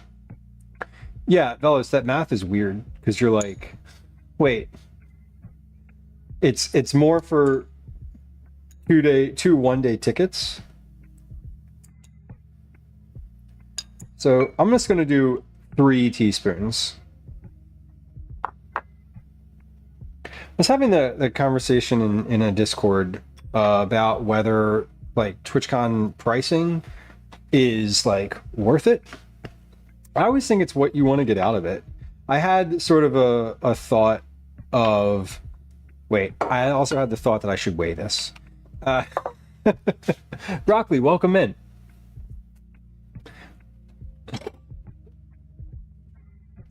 So the perspective that I have on it is like, if I do one thing for myself in a year that's not just like actually streaming, like I put energy into planning and like menu planning and sort of like what we're doing on stream. But I don't often think like too much longer term than that. And so I find it interesting. TwitchCon is a place where you like that specific experience. You just like go and you're just like amongst a bunch of other people sort of doing similar things. And for me, the years that I've gone, I've come away with like pages and pages and pages of like notes and ideas, and like a lot of stuff has made its way onto stream from that experience. So I'm reluctant to say that like it's not worth it. I think it depends how sort of steeped in streaming and Twitch you are, and like what you want to get out of it, you know? Like if you don't want to do any of like the learning sessions, it's probably not worth it. If you want to do that and you want to do kind of a lot of the what they're offering, like creator camps and things like that, then pricing is, I would say, very similar to like other trades shows and conventions and all that I've been to. And I don't know, as a participant, I got more out of it. But I always was at the trade shows as a vendor, which sucked and is soulless. Sorry to the folks at the Elgato booth or any of the booths. All right, let's see. Lemon, 15 grams. So 1 teaspoon is basically 5 milliliters is 5 grams. Honey, there's no label on here, of course, because it is not a product with one of those kinds of labels. I don't know. Do we need to label honey? I'm gonna give this like a little, the classic like spray with some olive oil so that it slides out of my teaspoon a little easier. And also I'm gonna put a little olive oil in here anyway, so it's fine. But we're gonna start out with three teaspoons of honey as well. One. Well, what we're going to do is we're going to measure 1 teaspoon. We're going to measure the weight of 1 teaspoon, which is about 5 grams. So pretty similar to lemon juice, actually.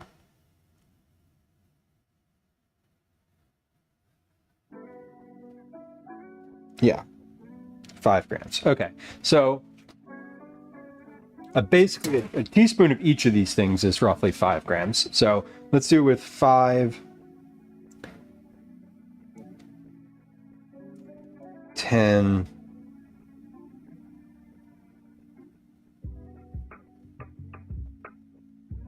15. All right, so 3 teaspoons of honey.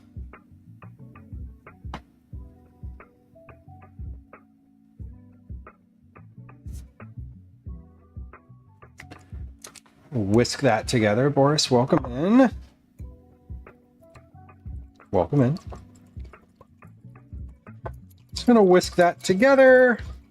And what I'm really like, what I want to do with this, I want to add like a teaspoon of olive oil to this too. I'm probably going to want more than this. So I'm probably going to want to either double this or time and a half it. I'm not sure, but we're going to get there. So a teaspoon of olive oil. There we go. We'll mix that in. And then I'm going to take this in the bowl. I'm going to take like a little bit of the salad and toss a little bit of this with the salad so that I've just got like a taste for it. Then we'll see if it needs more in any direction. And then we'll add a little salt and pepper. So good. Okay, we're set. Let's get a tiny little bit of this salad out of here. Not enough to really make a huge difference in the like volume of the overall thing, overall bowl. And we're going to take just a little bit of this dressing, just a little like scoop, and mix that in.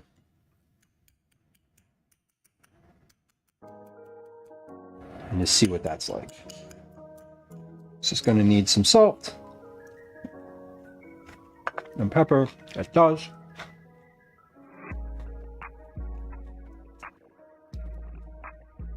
Ooh, I just swallowed one of those matchsticks like whole.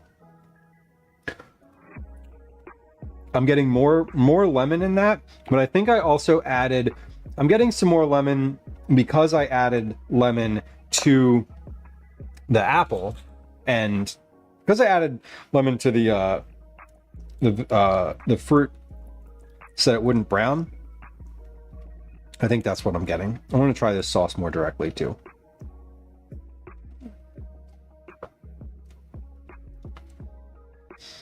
I like it just 1 and 1. Like, really. Because I love the lemon. Like, the apple's really sweet. The honey's really sweet. The kohlrabi's kind of neutral. It doesn't... Oh, I want to make some notes around what kohlrabi taste and texture is before I dress this. So I think that might be good. I also don't want it to be thick. Like, I don't want this to be like a viscous sauce. This should be like an oil. It should feel like an oily sort of dressing. It shouldn't feel oily, I should say. It should feel loose. It should be not syrupy.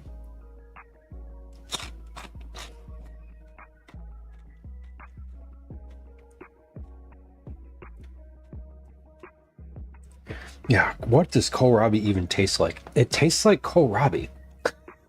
Like, it's the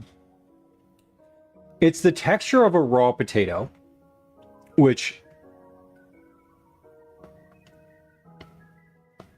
is pleasing. Like, it's really crisp. It is mellow. It's mellow. It's like, you know what it tastes like? It tastes like it has. So imagine a melon.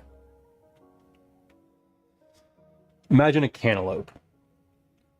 And that part that's right between the rind and the fruit, like the orange fruit, that like white-ish part, it's like that texture. And the taste is like, it has a really mellow, it almost has like a melon taste to it. But it has that, it's crisp.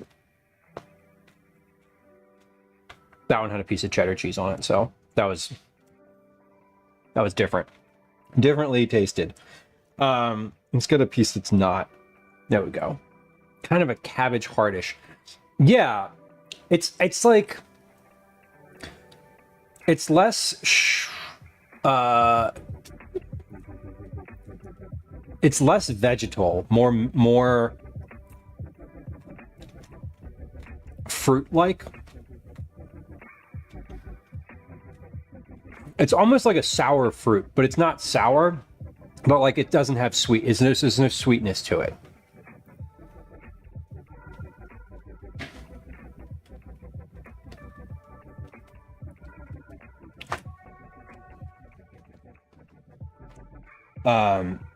Let's see. What did I? Less, more melony.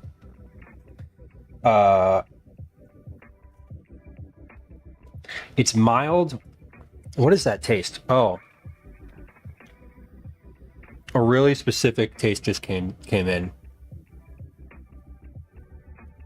You can totally dice it up. Broccoli, yeah, you can cook it. Like, you can cook it or you can eat it raw. It's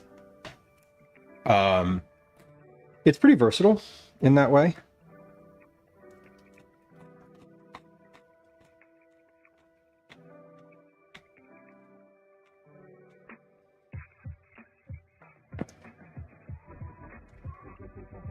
Like, if that was a melon, if you served a big chunk of that to me, and you were like, "This is a melon," I would be like, "That isn't." I would try it, and I would be like, "That is an underripe melon. Like, it's not sweet." It's very crunchy though, like as compared to an apple. The apple's like, it's not mealy though. That's like, it's closer to a carrot, raw potato, like crisp all the way through, whereas an apple sort of softens and melts. Yeah, Baker, exactly. Like almost the rind, like the melony. Like I was saying, between that part in a cantaloupe, between the rind and the orange, that it's like white. If that part wasn't bitter, that's the texture of kohlrabi, and probably the taste too. It's really mild, so that's a good thing. This was you know, that's what I want. It's good in this type of cold salad where like the main thing in this is texture. So you could add, you know, I love something like this because you could add like raisins to this and it would be a different experience, and you could add candied nuts to it, which would also be different. You know, I prefer blue cheese in this, like I said, because it's sort of tangy, and that's what I like about it. But sharp, like the sharp cheddar also works. So let's take this sauce. I think I'm just going to pour this whole sauce in here because this was 2 tablespoons of liquid, which doesn't feel like a lot. And if I mix this in, I should coat everything without being super liquidy, which is the goal.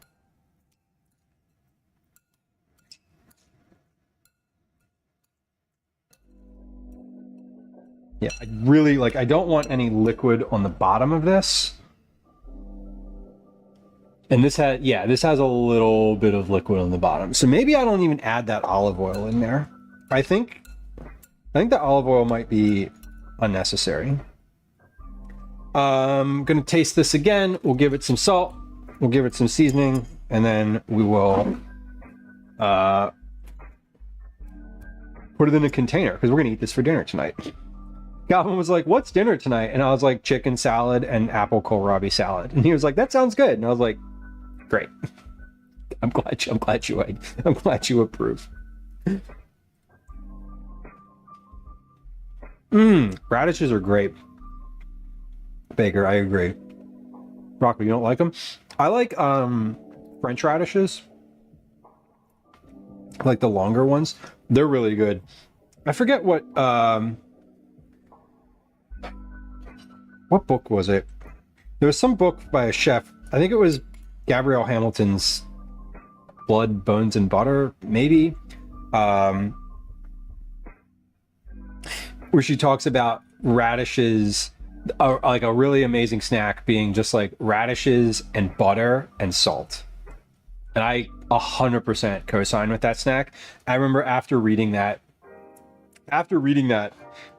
in whatever book it was at whatever point in life, I went out and tried it and I was like, damn, that is accurate as stated. Girl Terminator, welcome in. Welcome in. All right, so we're gonna do, this is a 1/4 teaspoon of salt. Basically, a 1/4 teaspoon is sort of like a generous pinch, is how I look at it. It's a pinch that's just been measured.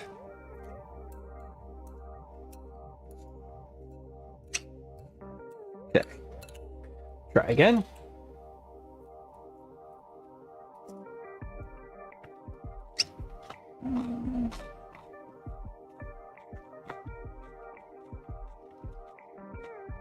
Yeah, I mean, that's like that's good.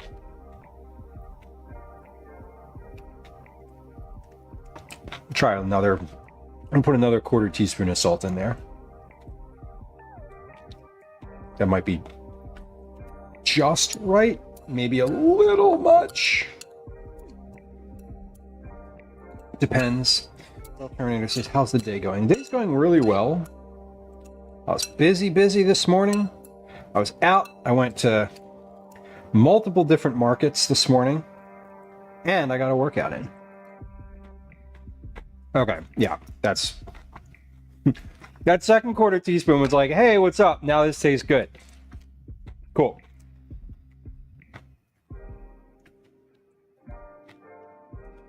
And we're gonna add about a 1/4 teaspoon of pepper. Mix, welcome in.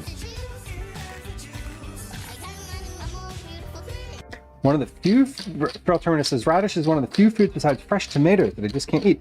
Do you, what is it about them that you don't prefer? Is this like an actual physical, like an allergy thing or a texture thing? Taste thing? I'm curious. There are certain things, it's funny, there's certain things that I will eat, but I don't like. Tomatoes, stewed tomatoes. No, thank you. I'll eat them, but I don't like them. Broccoli says, dying even with the ceiling fan. Bake season out in the for days. Oh no. Oh no. Sleeping in the annex. That's good. Hope you have some fans. Max 240. See you. I see you. Fennel, apple, and kohlrabi would be nice too. Yeah, would you shave the fennel raw, Baker? I'm thinking of like raw fennel, just like really thinly shaved on a mandolin. Plumber's here. Hey, we've seen that movie before. What happens? He fixes the cable? Tomatoes to texture. Got it. That's fine. That's totally reasonable. The roasted tomatoes, stewed tomatoes, roasted tomatoes, I don't like for the same reason. It's like a flavor texture combination that I just can't get my head around. Daikon mixes. Daikon, I don't think I have an opinion on radishes. I just like radishes in general. Like, I don't go out of my way to like get radishes during the year, but I will purchase them. Calvin actually likes the French radishes in his lunch, which is fun. And easy. Okay, so that dressing was 3 teaspoon/15 grams, 3 teaspoon/15 grams. I'm going to omit the oil because I don't think the oil did anything for this. Okay. Mix 240. Hold on. While I have the pen in my hand.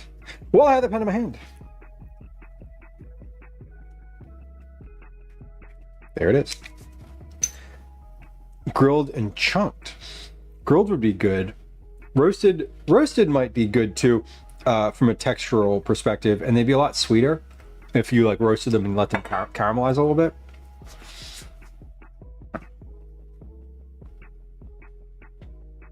Trail Terminator, that's wild to me. You and I have the opposite.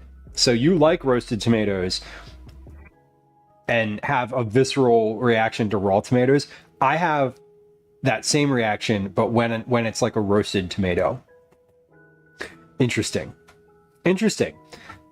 And both of those things are totally fine. All right, final check. This seems pretty good. Got the pepper, everything's in here. We got some cheese in here. Better with blue cheese. Cheddar's just fine. All right. That is really tasty. I'm gonna add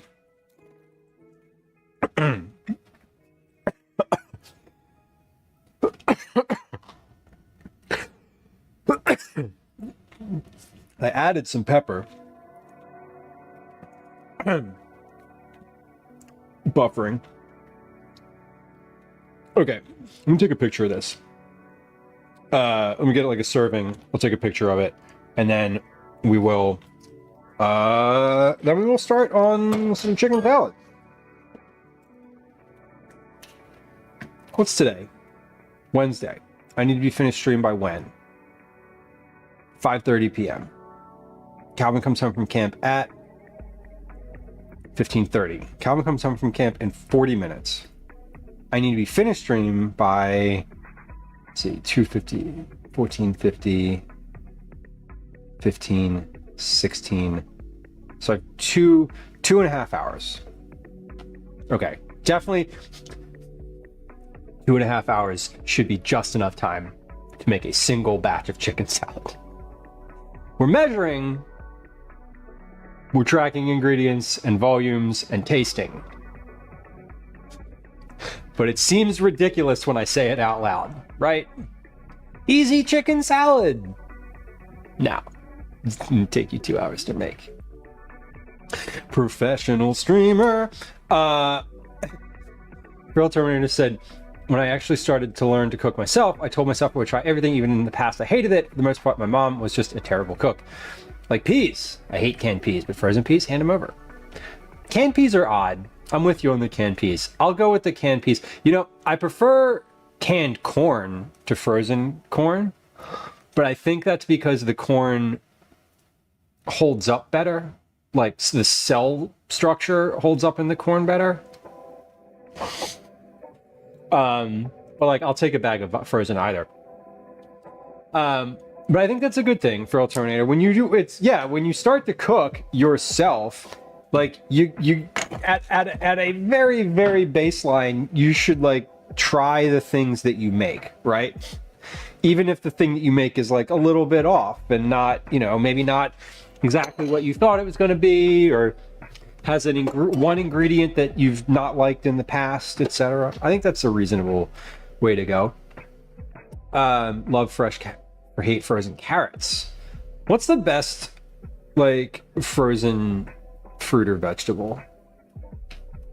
I frozen peas to me are like the classic frozen vegetable. Like that one's the sort of benchmark. Right, we're going to. I'm gonna put some of this in a bowl. I'm gonna take a picture of it because, you know, they like having a photo of final product. But I'll probably try this recipe again. Like I'm gonna write. Basically, this is the first pass at this.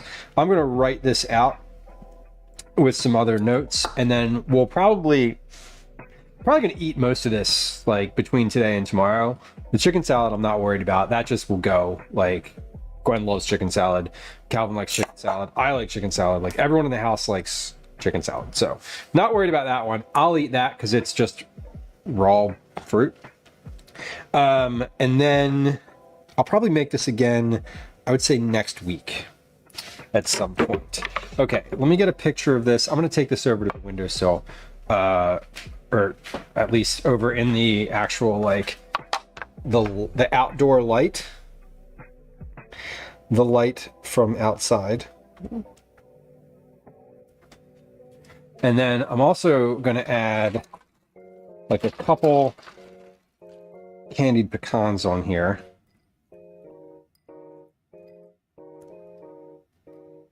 Take a photo with the candied pecans too. How are those? Pretty good. Good job.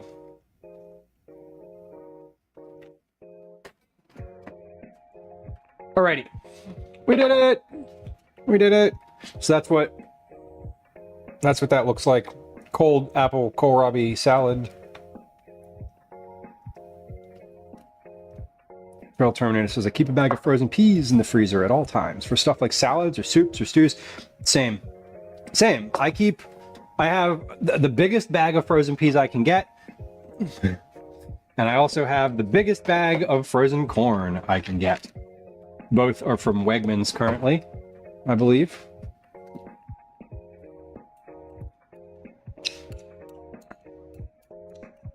Okay, so I'm going to package this. And yeah, I want to omit the olive oil from this. I don't think that helps in any way. And there's basically like a teaspoon or two of liquid at the bottom of this. And I'm pretty sure that's the olive oil. Also, this is going to give up some liquid with the salt in it. So if you let this sit for any amount of time, it's going to have a little more liquid at the bottom. Just cuz. All right.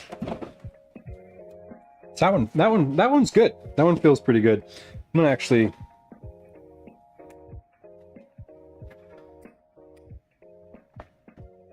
gonna have this and see if this is like holds up over the experience of eating it.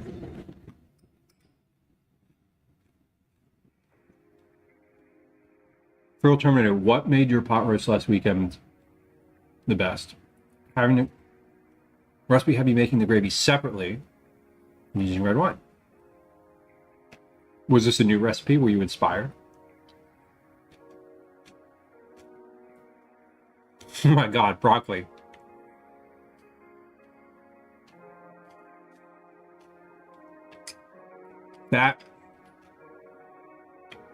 There's a lot in that experience right there. Like you made it through. This is pretty good. I'm happy with this. I think it's too much. I think I added a little too much pepper. But I think without maybe less pepper. Less pepper, less oil.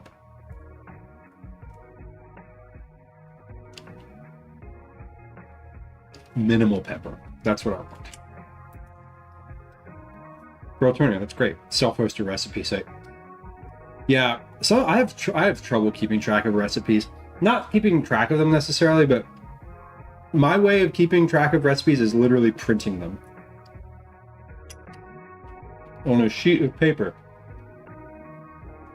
And I just have a big pile of recipes. Like, I could put them in something, but at this point, it would take me a while to, like, categorize them.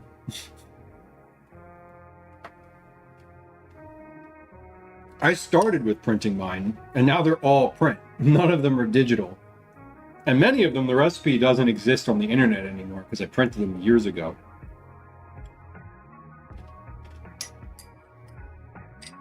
Like that.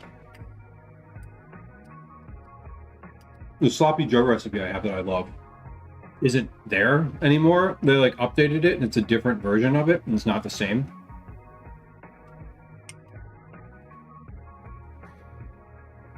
There's some practices, just things I made so often I don't need to reference recipe. Those are the good ones. There's some things I made a bunch that I still look at the recipe for. Like, I've thought about this. I've thought about like what would happen if I went on a show and like needed to make pie dough or something. Like, I don't have a pie dough recipe top of mind. I've made it many times, but I couldn't tell you the ratios for it. Like, I would need to look at it.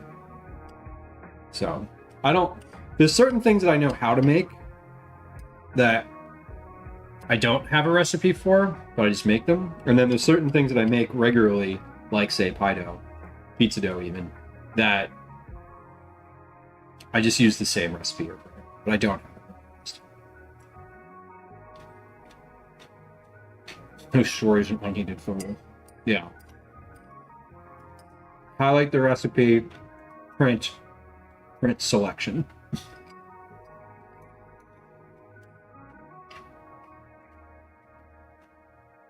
I love the recipes on some blogs that are like,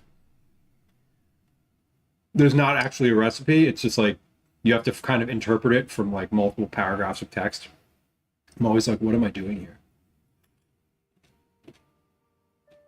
Yeah, Feral Terminator, I do that. Like, I reference stuff all the time. Unless it is a really easy, like, thing that I don't know, that doesn't really matter if you mess it up a little bit on one side or another. Like these candied pecans, for example. Like, I don't need the recipe for those. These didn't turn out the way that they have in the past before, but like, it's fine. They're still pretty good. Buckley says 3:1 flour to flat ratio for pie dough with a pinch to salt. See, yeah, and that's exactly like, yeah, I don't have that ratio in my head. Shredded cheddar into an apple pie. Yes, please. Yes, please. All right. That was a good little salad. I don't usually stand here and just eat stuff that I make on stream, but this is pretty tasty. I think my family will love this one too.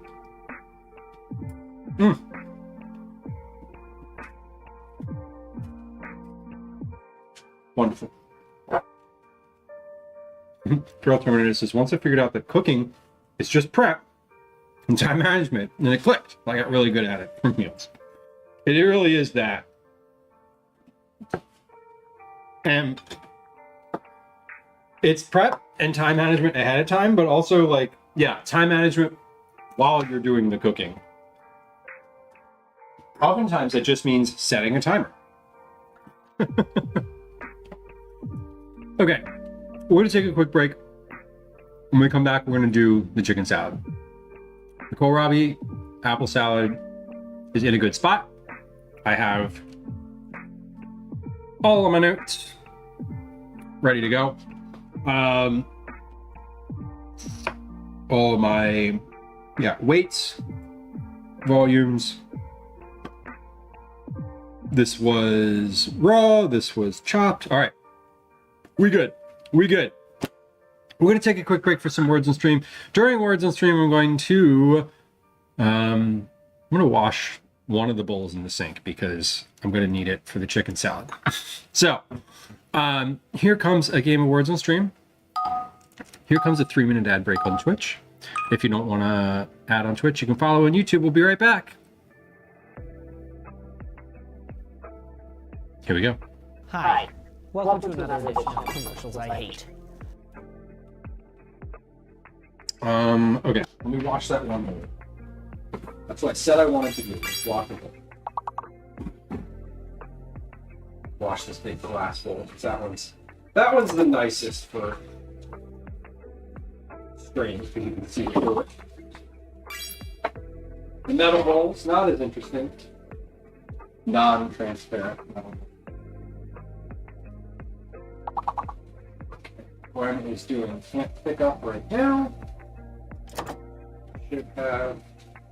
It should have Calvin home again about 30 to 40 minutes. Maybe we'll be lucky and Calvin will tell us all about going to what she's doing this week. Has been enjoying it.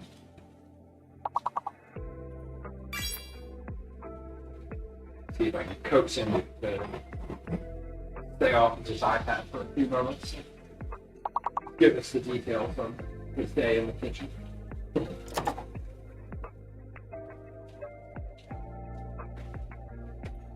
We're gonna wash the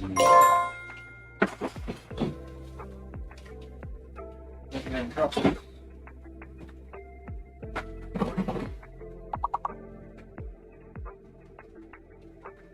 I'm gonna wash some of my measuring devices here because otherwise I may have to do that later. I don't do that somewhere now.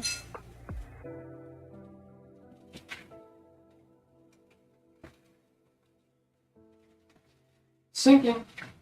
I'm also thinking.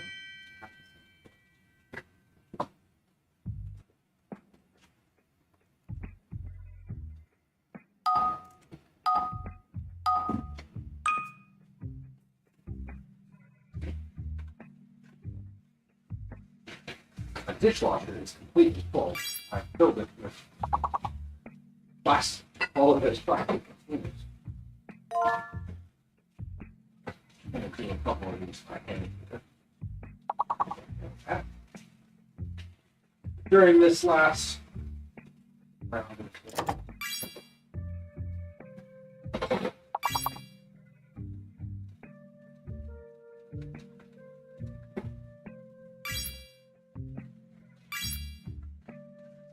No. 3 p.m. We're doing well on time. I was kind of worried. I don't know why. I don't know why I literally ever worried about this. Welcome back if you are on Twitch. Thank you for your patience during the ad break. Thank you. As I'm starting to say, I was a little worried. I was like, what if I finish these recipes really early and I don't have anything else to do on stream? Yeah, the likelihood of me finishing fucking anything early is 0. So why I even considered that I might finish it on time. You know what, that's not true. The last time I did a cooking stream, I finished like 30 minutes before I thought I was going to. Then I just ended because I didn't have anything else that I needed to say. That's how it goes. Sometimes you just gotta end. I was always like, you take so long at the end. You just like talking. Just wait. I'm like, I know, I'm sorry. It's how I am. Okay, oven is still on. Very fine. When we come back, this game of words on stream momentarily here. We're gonna start on some chicken salad.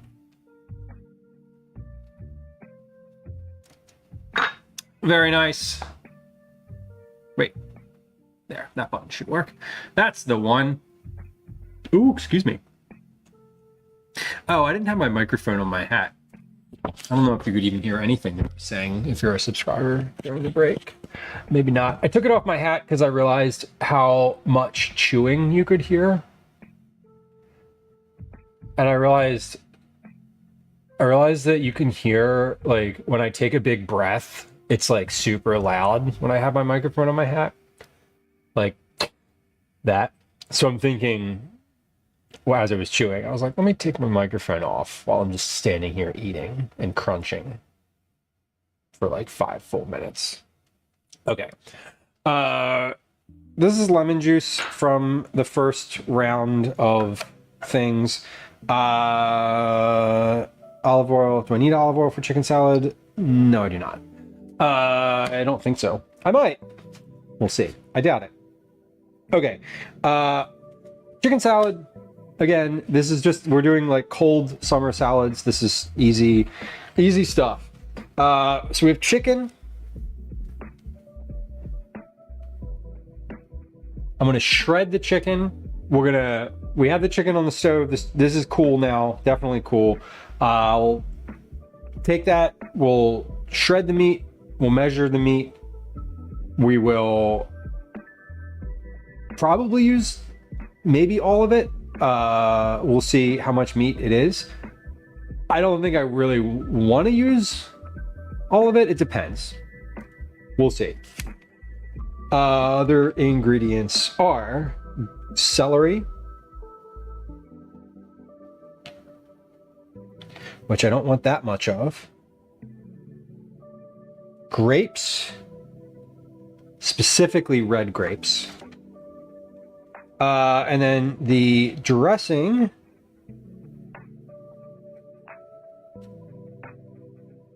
is mayonnaise, mustard, lemon, and that's it. Easy. This one's like simple. This is sort of Gwen's preference for chicken salad. And when I pitched it, that was what I said. I was like, this is a really straightforward chicken salad that my partner likes. I make it because it's really, really easy. And you can make it with a rotisserie chicken. Like, you don't need to do a lot of extra work here. You do have to cut up grapes. It's kind of annoying. Chapstick Queen, welcome in. Broccoli says, I've never liked chicken salad with one exception. Coronation chicken, which has raisins and some curry powder in the mayo. Yes. So when I make a chicken salad, that's just like, for me, my preference, it's a little more complicated than this. Curry powder, absolutely. I love a little bit of curry powder in my chicken salad. I like a lot of herbs in there too. Like I would put dill and parsley and thyme and like literally any other fresh herbs I have in the fridge. Light mayo. Not a ton of mayo. I don't like a dripping soggy chicken salad. I like just enough mayo to sort of bind things together, and like that's it. I don't want it to feel like it's liquidy. That's the goal. Let me take these apple and kohlrabi and put these back in the fridge. So that was a pretty easy situation. You cut up one kohlrabi, one apple, honey, lemon, equal parts honey and lemon, half a cup of cheddar cheese. You could use feta. You could use blue cheese. Whatever. Go wild. Fuck it. Use both. Don't let me tell you how to live your life.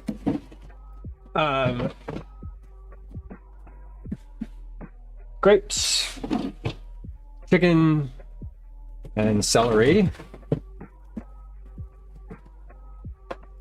Don't need that much celery either. So. I think what I will do, I think I'm gonna make,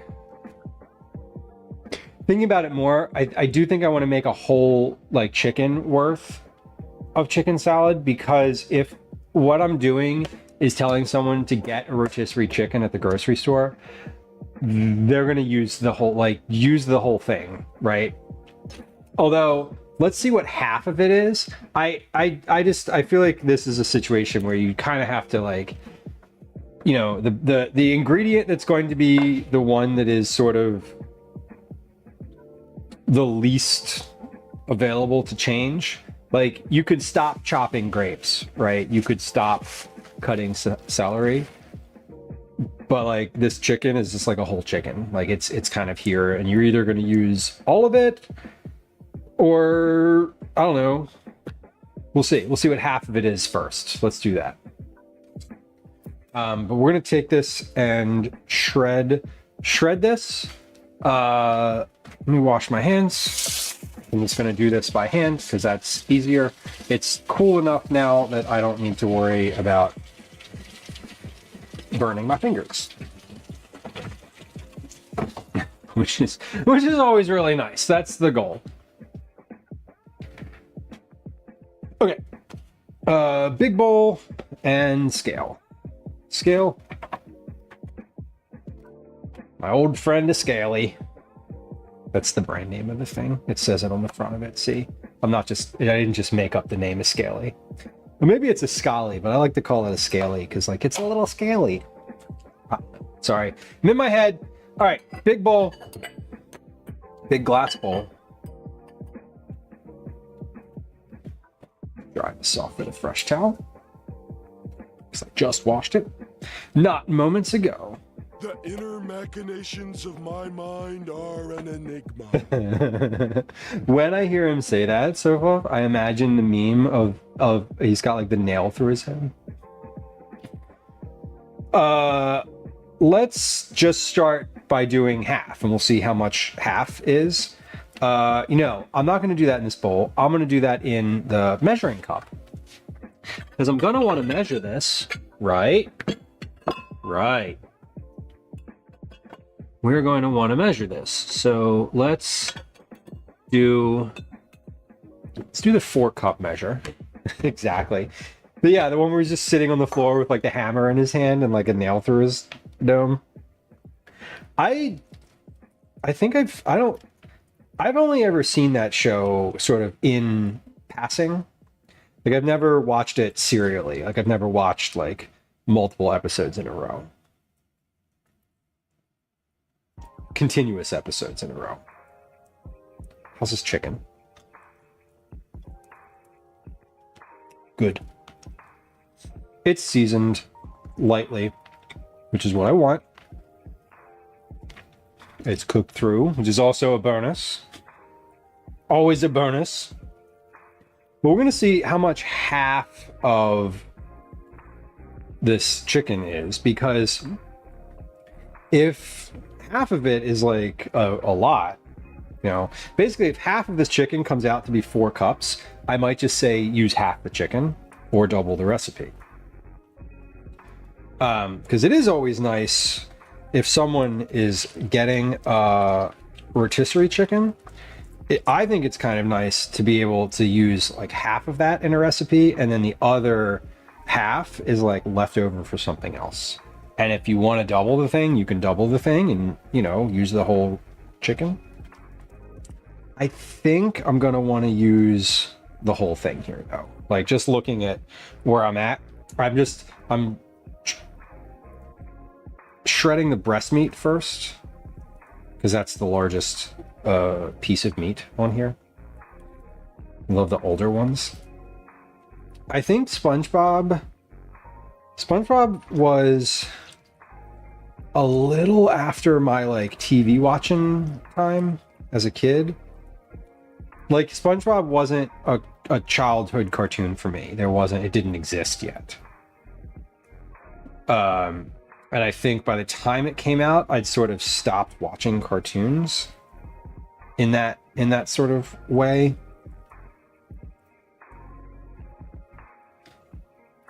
Childhood cartoons for me were like Bobby's World. Yeah, I think I just started, so since I wasn't a kid when I watched SpongeBob, valid and reasonable. And also, I watch more cartoons now than I did as a kid. So same. I just didn't. SpongeBob like didn't cross my radar because I think I missed it. It was like in between when I watched cartoons as a kid and when I like, I don't know, started thinking about like Rick and Morty when I was an adult, right? Like it came out between those two things. What cartoons were when I was a kid? Some of the Nickelodeon ones were like Rocko's Modern Life, Ren and Stimpy, Beavis and Butthead. Bobby's World was a big one. That was on Saturday mornings.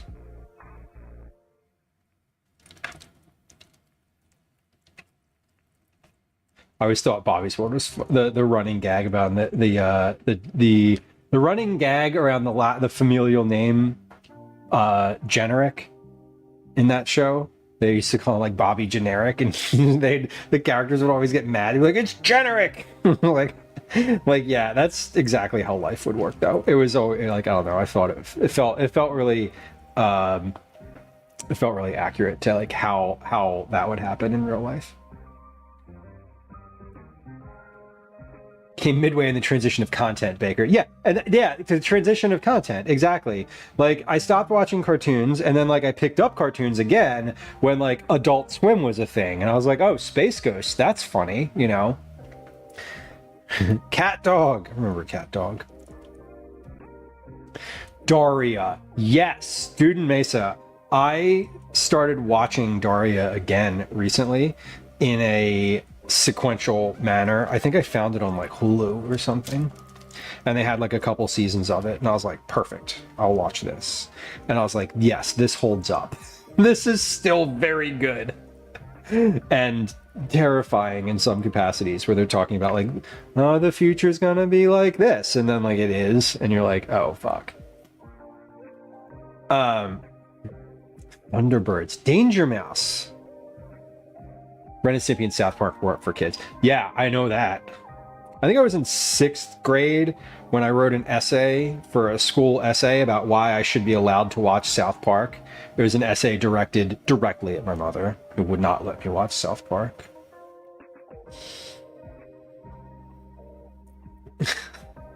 They're like weird arbitrary rules when you're a kid. Parents are like, you can't watch that. Meanwhile,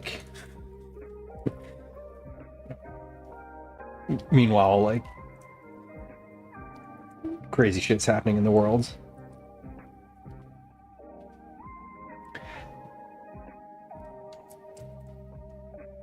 Okay, that looks pretty picked over. That's about 3 cups worth of shredded meat there. It's pretty good. I'm going to go ahead and use the other half of this chicken. I think I want this to be at least four 1-cup servings, and it is not yet that.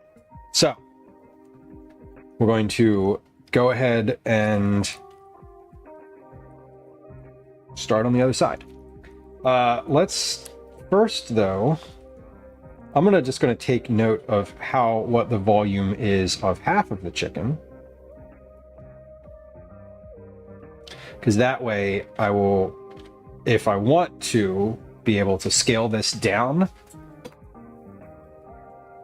I will be able to do that. But scaling it down for the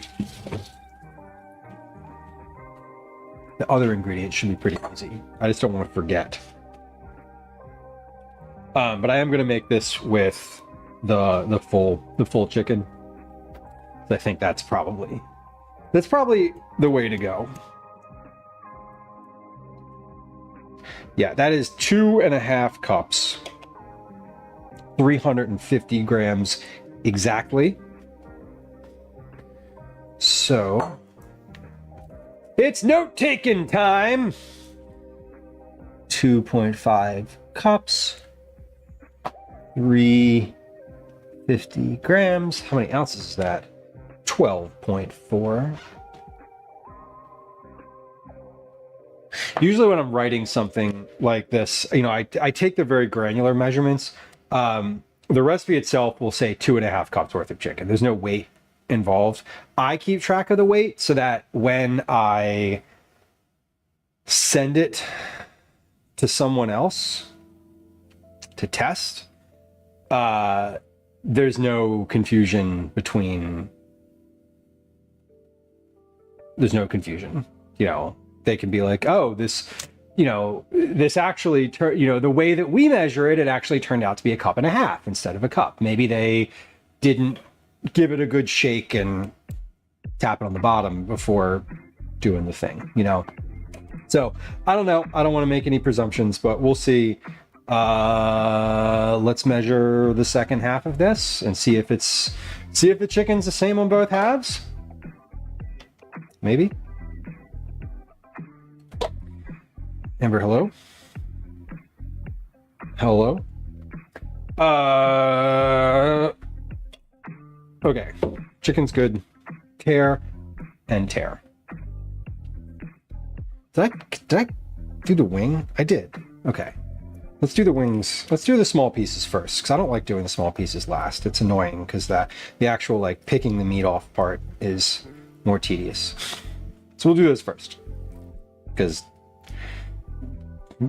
get the bad part out of the way. Get the annoying part out of the way.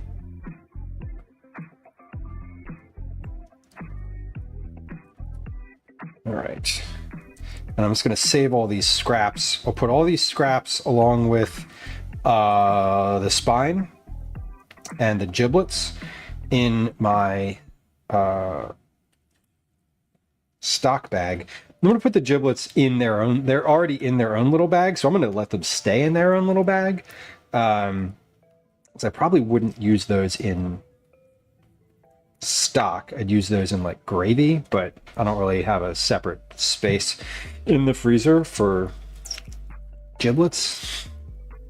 So we'll just keep them in the same bag.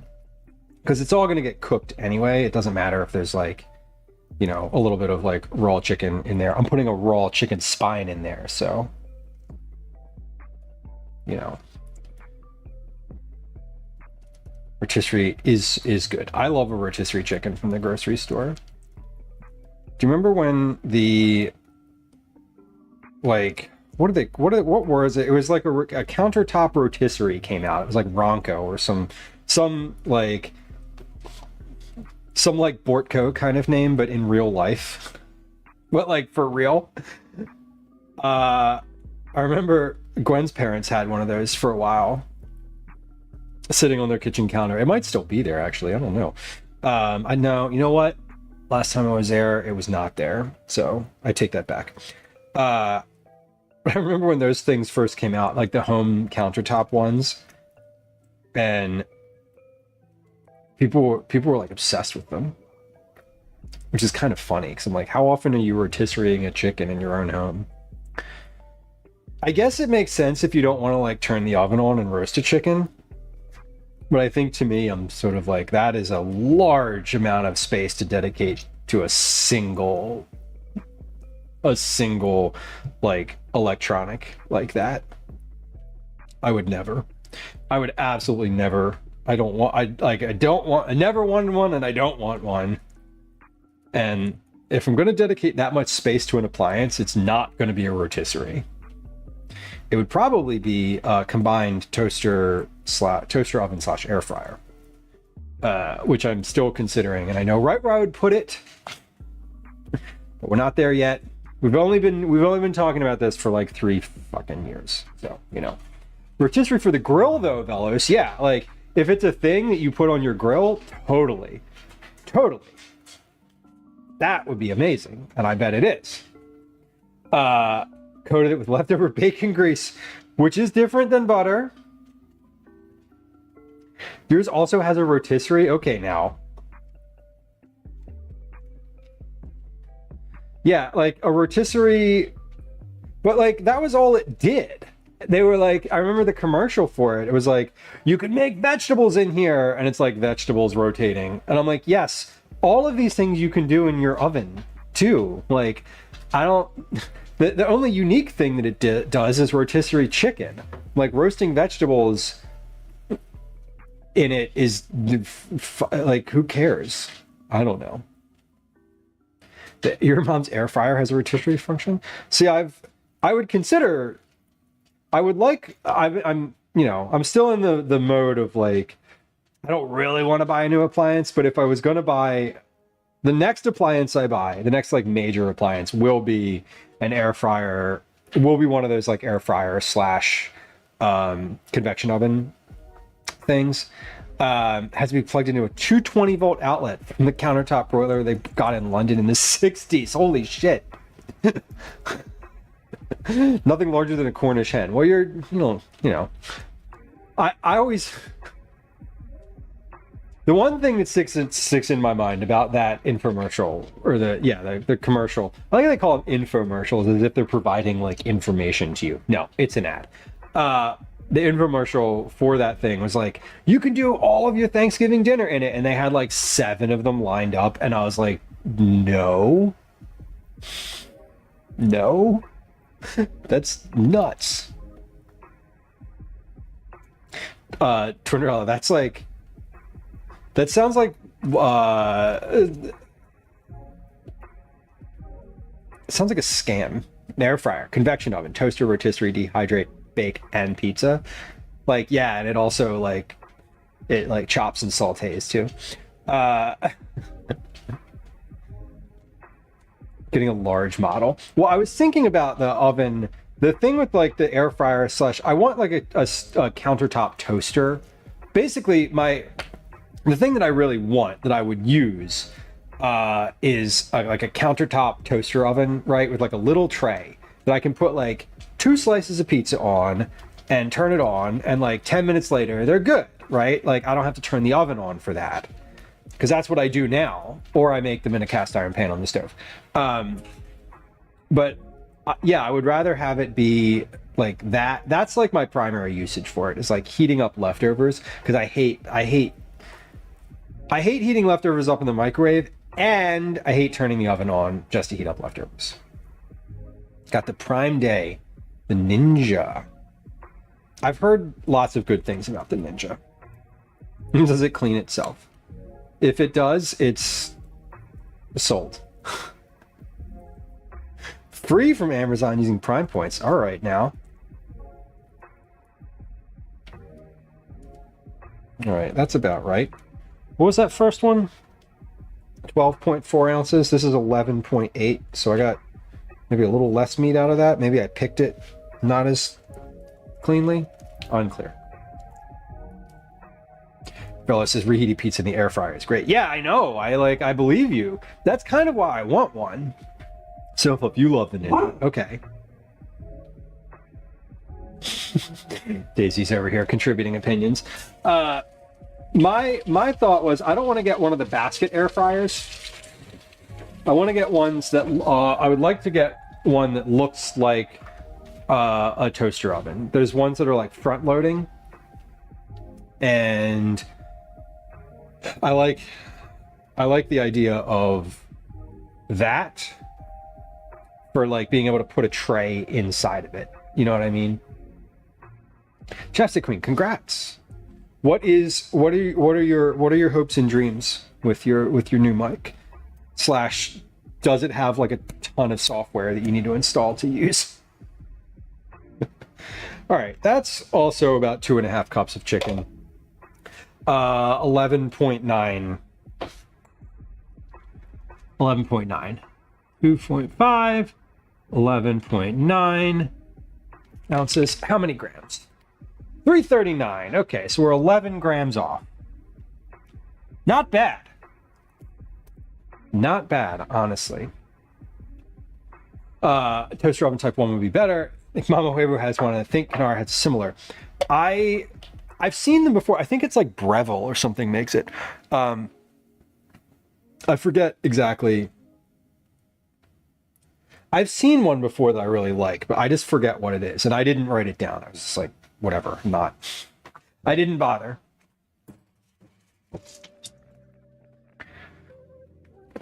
Okay, let's get, where's that stock bag? Where did you get off to? There it is. Okay.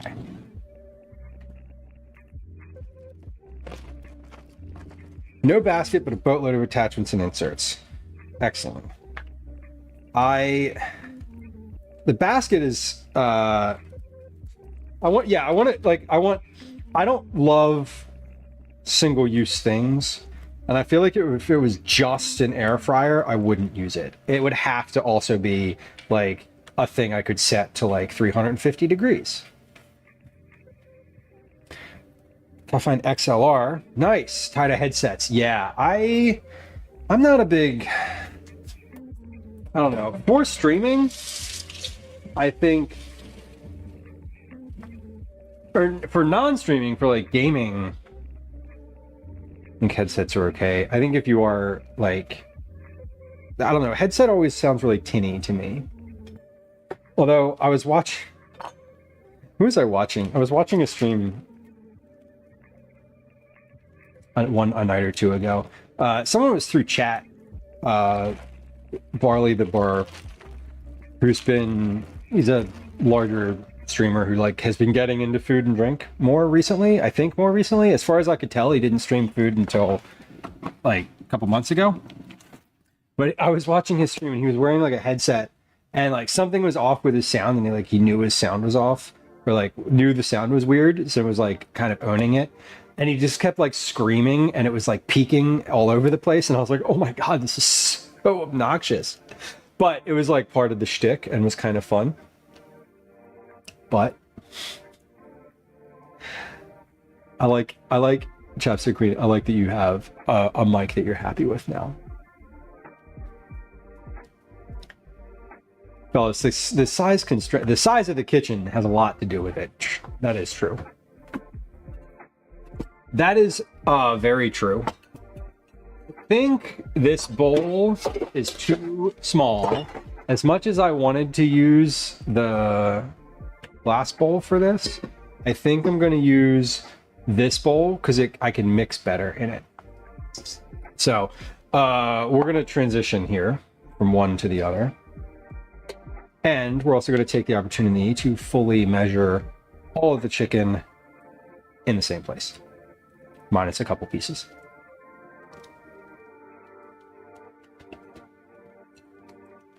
Chicken in this recipe is really non-prescriptive for the exact amount that you need, because there's a pretty noticeable difference between rotisserie chickens. So just like one whole rotisserie chicken could be a lot, could be a little, could be multiple ounces more or less than what I have here. So this is 684 grams.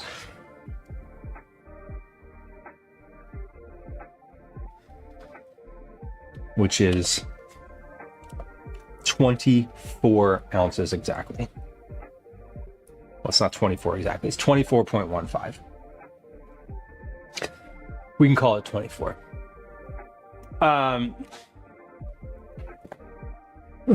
Chester Queen says, I can't wait to be generally clear and not worry about people telling me I'm cutting out. Yeah. Oh my God. I don't play, but I now participate in gaming with Gwen and the squad, but I don't game anymore. Because I just don't like it. I'm not a gamer. I want the social aspect. So cut to earlier where I was talking about Calvin being like just talking with his friends on Roblox about where do you go? What are you doing? They don't actually talk. No, I like join the squad, but I just watch the Fortnite game and I like to talk and like ask people about normal conversational non-gaming topics.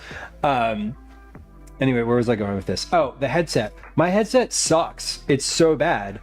And every time I'm on, they're like, you sound like a robot. You sound robotic. And I'm like, God damn it. Like, I've changed headsets 4 times. Stop it. Like, why it's me. I know it's me. I don't know. Whatever. Enjoy your new mic. I appreciate why you would want that deeply. Broccoli, yeah, I dislike a one-trick pony. Yeah, and you know what's really funny? I have a toaster, like a pressed-down toaster for 2 slices of toast that I've had I think Gwen got it for her dorm room in college, like freshman year, and it is like ancient. If I had a toaster oven, that shit would be gone. All right, speaking of Gwen and Calvin, they've both arrived home. I hear them coming in. They're not in yet. But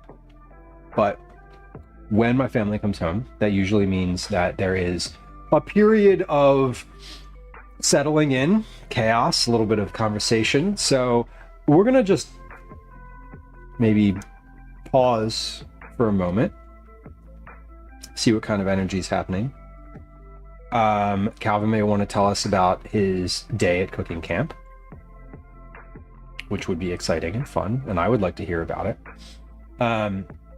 I have to measure the celery and the grapes still, and then we're gonna make the dressing.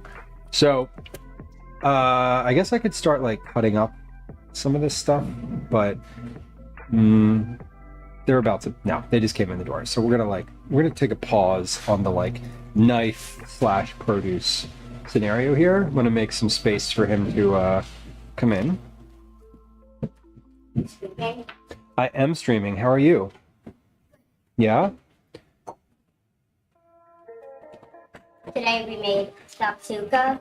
Yeah. Do you wanna tell folks in chat about what you made? Yes. Would that be exciting for you? Okay. Calvin's here. Hello. Hello. Hello. Hello. Let me take the microphone off my hat. Mario. We'll just sit that there, and they can definitely hear you if you just talk generally towards the computer. So Calvin's home.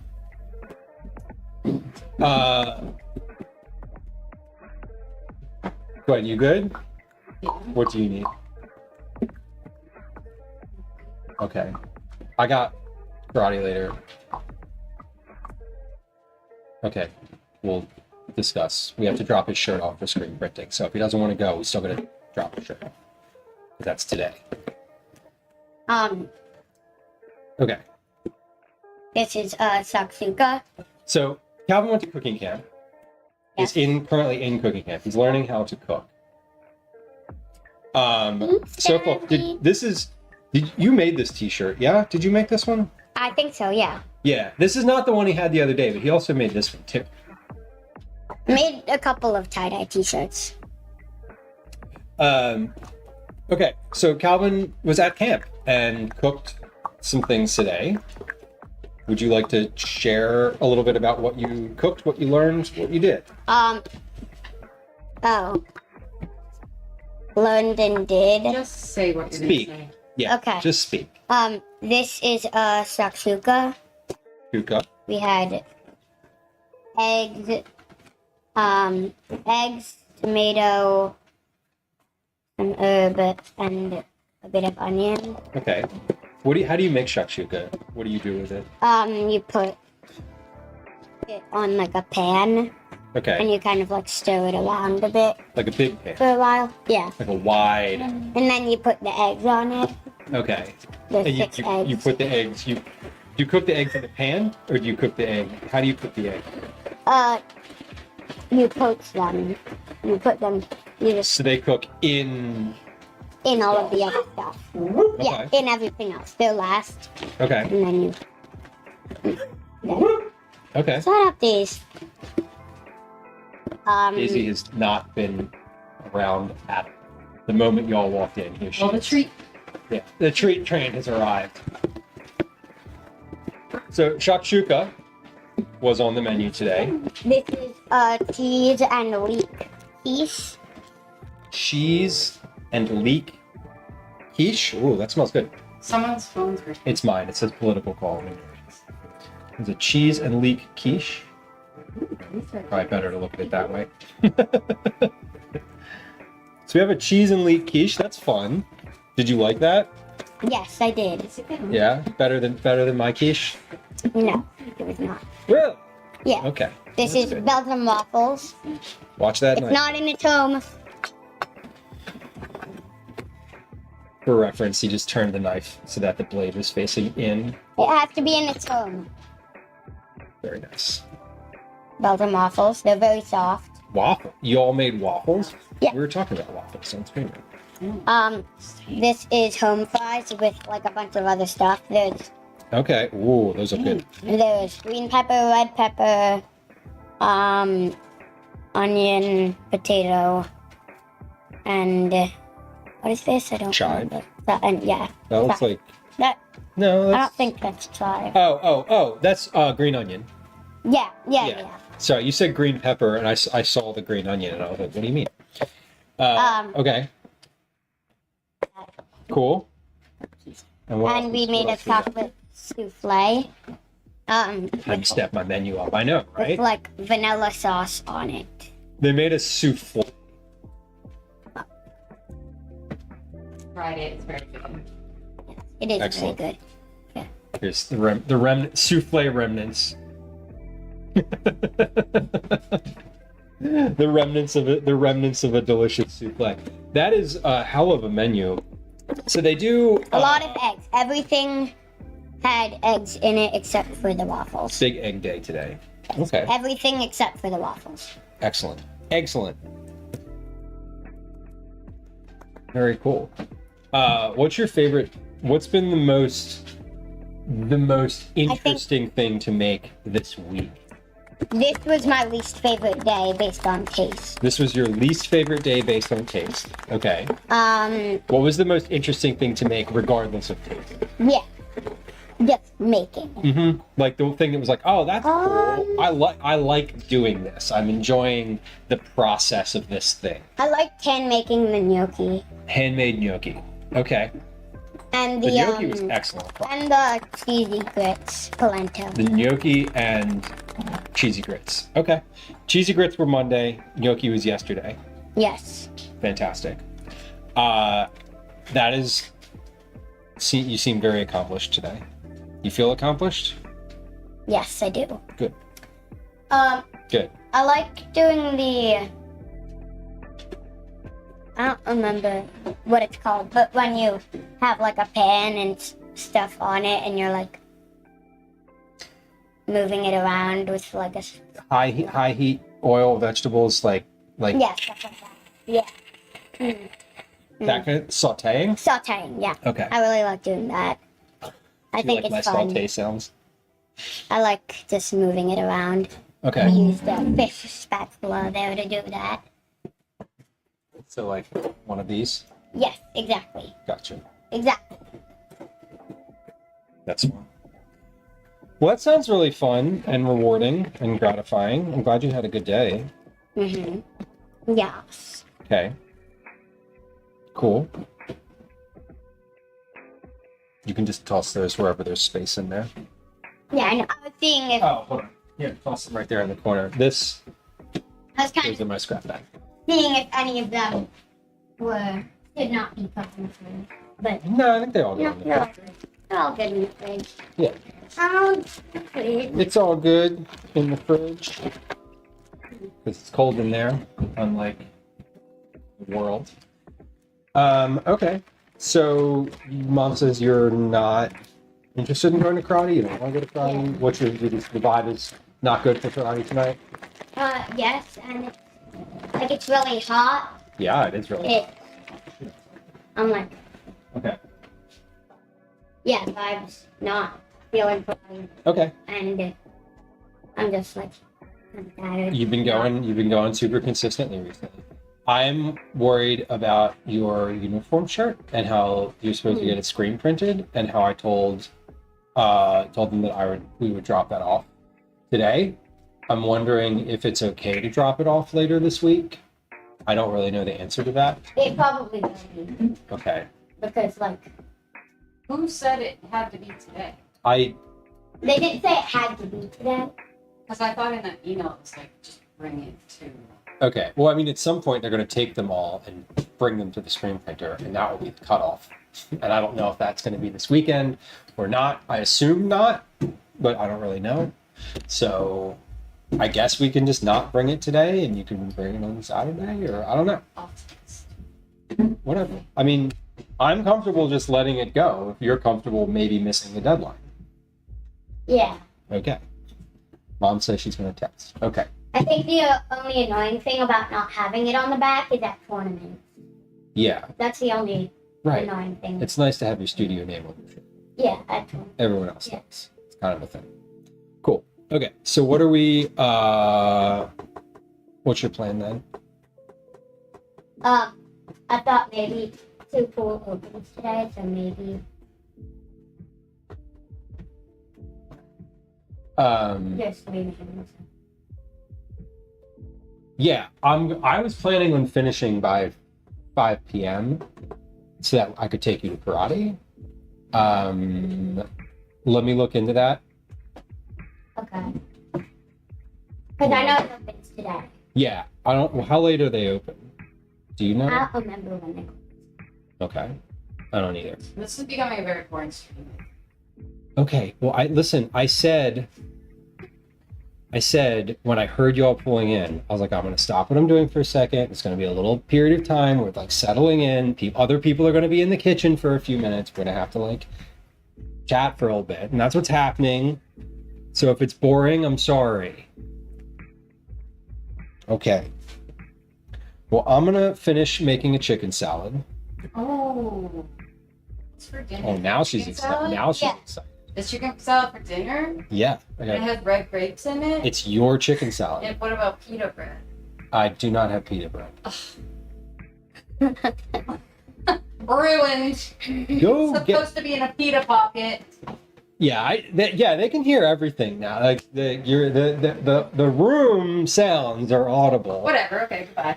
If you want to get pita, we can get pita. That just requires a short walk to the store. I'm not fucking going anywhere. I know you're not going anywhere. I wasn't even suggesting that you go.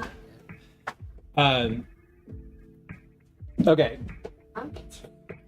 So I'm gonna finish making this chicken salad, and then I will look at the schedule. I am going to guess that we're not going to do that today, because I'm going to guess that they're going to be super busy, and maybe we might not make it in time. I know. There's but a line around the corner to Meridian Anderson. yeah, I know. I know. Okay. I know. Where's the pita? I know. I fucked up. I'm sorry. Okay. Okay, bye. Okay. So y'all are just going to your corners. I'm gonna finish making chicken salad. Great.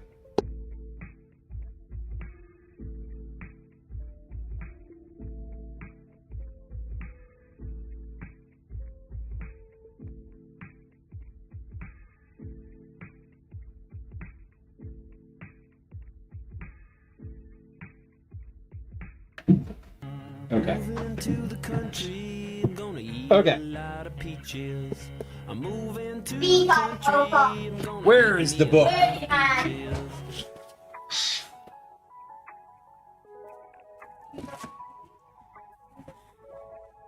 It's down here on the counter, though, for reference. Okay. We've returned. Yeah, Amber, Gwen was just gonna text. And we'll maybe I'll go get some pitas. The reason I didn't get pitas, and I know why, is because when I pitched this really simple recipe, I pitched it as being served in a pita with lettuce, and the editor was like, you know, put that in your write-up, but functionally pictures of things in pita bread like don't do really well for us, so we're going to take a picture of it on white bread. And I was like, okay, I don't really care, but then in my head I equated that with I don't need pita anymore because I don't need to take a picture of it in a pita bread. I did not account for the fact that pita bread was part of the request. So anyway, broccoli, I agree. It's great for those of us who want the filling and not the bread, which is me. I love chicken salad in like a little lettuce cup, like butter lettuce, like bib butter lettuce in like a little cup with just chicken salad in it. Beautiful. Also, great. I don't have to go to karate tonight. Perfect. Now I'm not stressed at all about time. Amazing. Let's finish this though. Let's finish this though, because so far we're going on like 4 hour. We're almost into hour number 5, and we have made 1 cold salad to completion. Rolling up sandwich filling and lettuce. Hell yeah. Broccoli. When we have, so let me, here's a fun story. Not a fun story, but like when Gwen's folks visit, they always go to the store, and most of the time they'll buy lunch meat, some kind of like deli meat and cheese and like rolls for like sandwiches essentially. I think it's just a settling thing, like when you get somewhere, and I do similar, where I'm like, I will go on a trip and I'll go to like the store, I'll get, a bunch of snacks and like some little things to eat, maybe like a bagel and something for like the morning or whatever. But we so rarely have deli meat like that in the house. Like, I don't eat it. We don't do like sandwiches like that for lunch. It just has never really been part of the equation. And so when her folks leave, often there's like a bag of just meat and cheese in the fridge that I'm like never gonna make a sandwich with. But I always end up doing that. I will just like get them out of the fridge and just put them on the counter and just like roll them up into a log and just eat them. Like, sandwich aside. It's just like, well, this is here now and I'm gonna snack on it.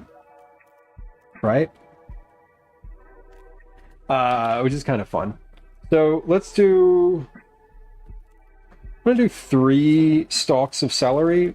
I'm going to cut 2 of those and we'll see how they are.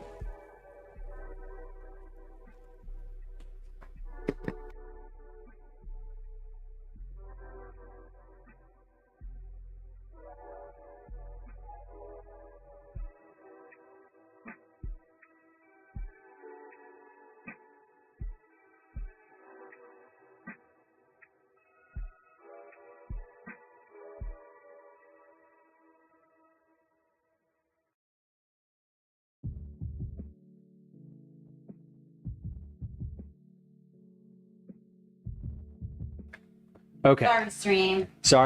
Sorry. We have to figure something out on the phone logistically. Are you ready? Let's see. How do I? Oh my God, where do I even do this thing? Okay, got it. 1. Schedule. I think this might be a laptop task. Wednesday, the 25th. Hold on. I don't see it on here. It's not a listed class Makes sense. on here. And we were told the last time that it was the last one. Yeah, Adrian just said it's another, but Yeah, he like. Sorry, I know this is scintillating. he doesn't see it as an option to sign up for. Yeah, I'm literally, it's not, it's like I don't see it on here.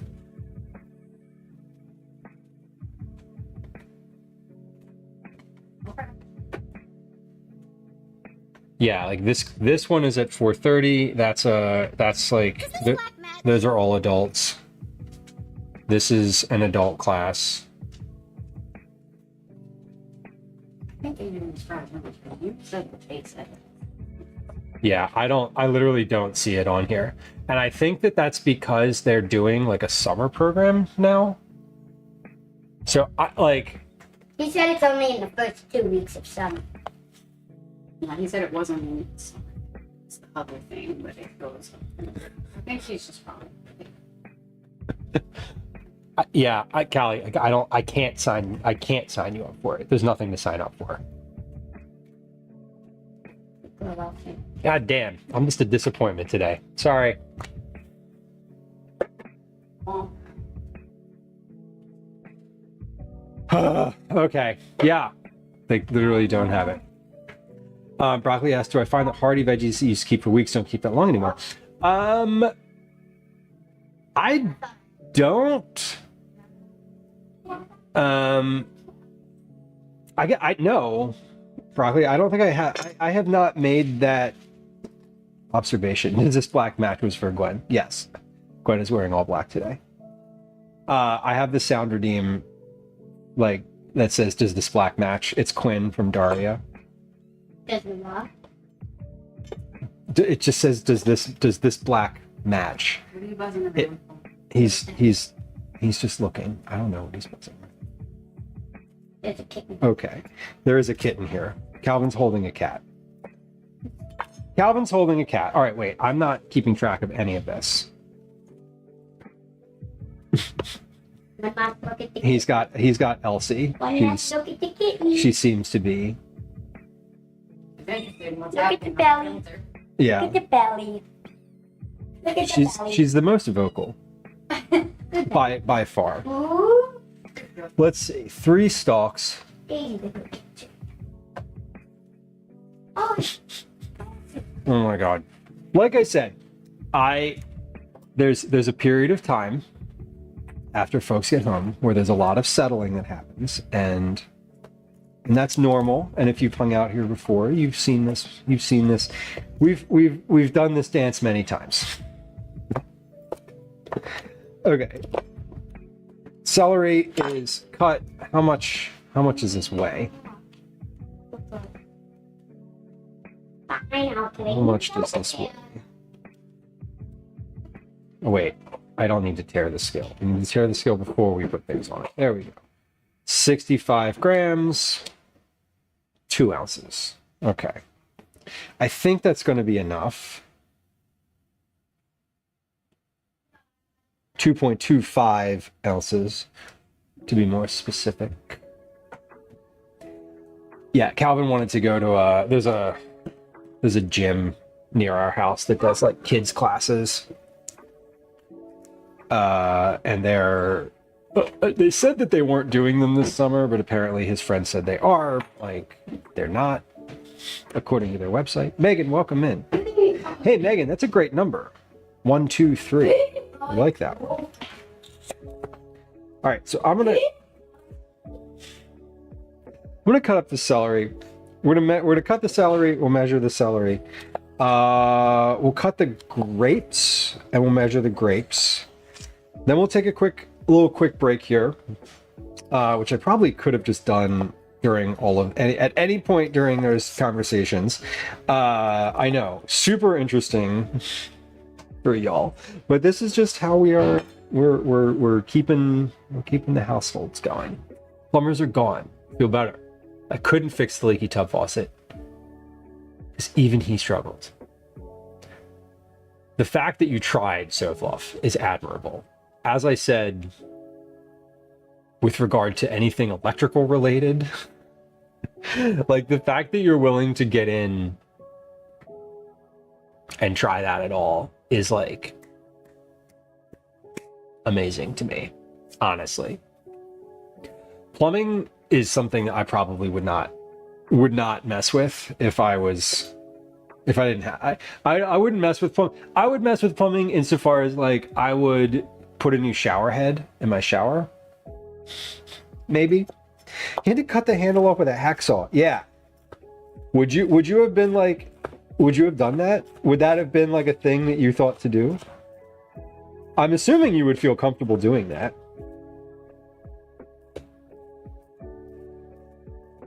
I would not. It would not surprise me in any way if you were like, oh yeah, I just got up there with the Dremel tool and just cut that shit right off.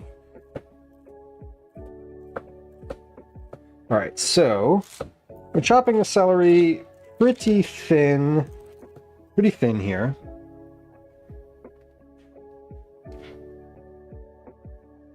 There we go.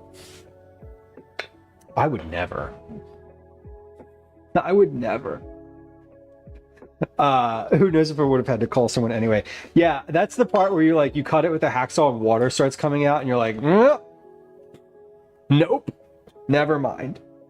It's funny. In my younger days, I had several jobs where they were like, it was stuff like that. It was like installing showers and toilets and like very like handyman type of stuff. And I really enjoyed it. But like now with regard to like home maintenance and that type of thing, I just like I don't know. It feels like so much.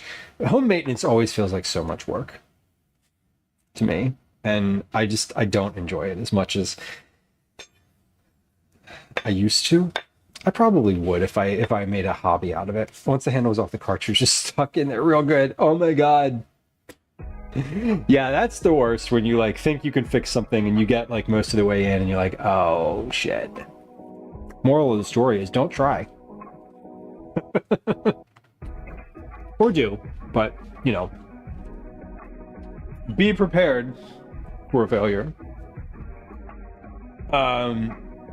Bed scraper. There it is. Replace sink faucets, toilet innards. The toilet innard, like the plunger for the toilet, I've replaced before. That's a thing I've done.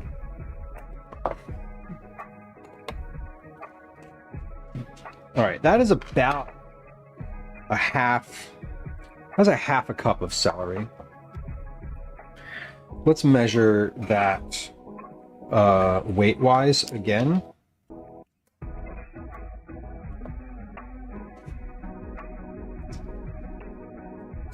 Half a cup of celery.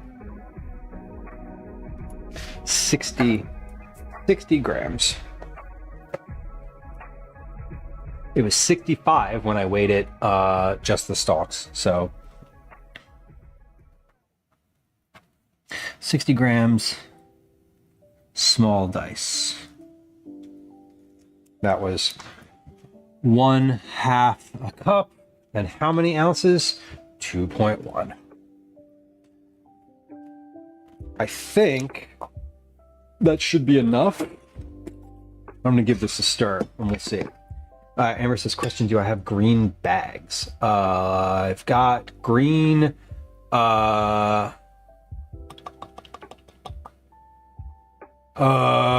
got like green dog poop bags, but I don't know that that's...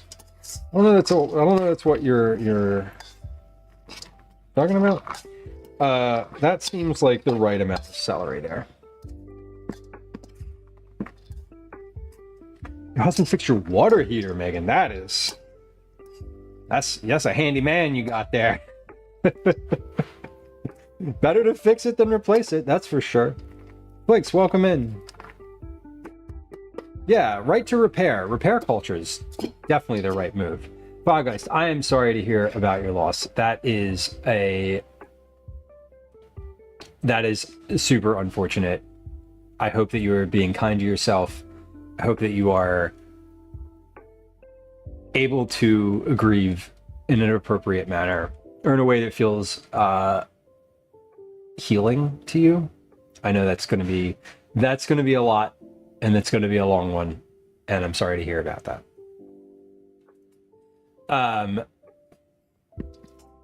Guy, welcome in.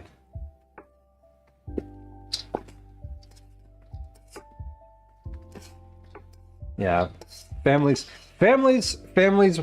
one thing. You don't get to pick your family, but you get to pick your friends. And I'm sorry to hear that. The Debbie Meyer green bags, you'll be able to have your produce and food last much longer. Interesting. No, I'm not familiar. I haven't felt like terrifically I feel like the produce, I use it up, or I plan and use the things that I know will last in the fridge for longer later. Like I have carrots in there that are from last week that I haven't used yet, but like they're still good. So I haven't like used those yet, but I try to stagger the management of those things. The green bags are interesting. I haven't felt the need for them. Damn, so if a 20-year-old water heater, that's pretty old, right? I feel like water heaters have the same life expectancy as like dogs. Sorry, Days. Graham. Okay, let's take a quick break here. I want to give the right amount of time for these grapes. And we're not quite there yet, and it's past the top of the hour, and Twitch is chirping at me to run an ad break, so we're gonna do that. If you're new to the stream or you're lurking, now is the time to take a little break for yourself. Maybe get a drink or a little bite to eat, use the bathroom, whatever. Just stand up and stretch your body, or continue to exist in whatever way makes you happy. We're going to play a game of words on stream. Here it comes. We're also going to run 3 minutes worth of ads on Twitch. And we'll be right back. Here come the ads. Exists. I know. Peacefully, hopefully. Hi. Welcome to another edition of Commercials I Hate. I am going to do... What am I going to do? I'm going to put the celery in my stock bag. Celery in my stock bag. I'm going to clear the sink a little bit. I'm going to maybe put some of those dishes that are on the sink away. I washed them, and now I don't really need them. So let's just put them away. Wow, we're gonna put dishes away too? Ah. Yes, way. Yes, we are. All right. That's good. I don't have to go to karate tonight. Not that I don't enjoy going to karate, but it's always nice to get a little bit of a surprise. Surprise, surprise. You don't have to do this thing. And Calvin hasn't skipped karate in a long time. He used to be, last school year, he was a lot more inclined to not want to go. But he actually hasn't skipped karate in, I don't even remember the last time he skipped karate. You're allowed to skip every once in a while. Just like school. Alright. I'm gonna put these pecans away. Toasted pecans, or candied pecans, not toasted. I guess they're toasted too. Are candied pecans also toasted? I feel like they are. All right.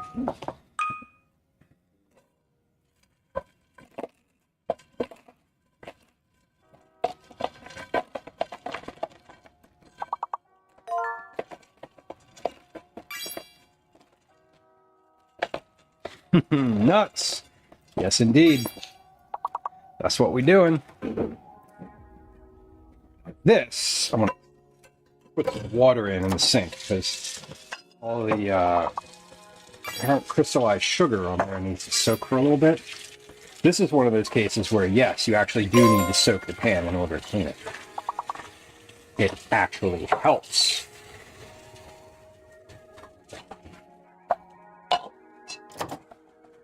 All right.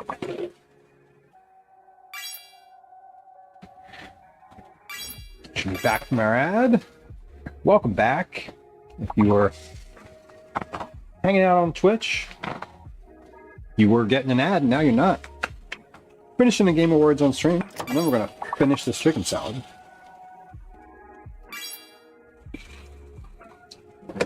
And then maybe I'll make Calvin go to the store with me to get some pitas.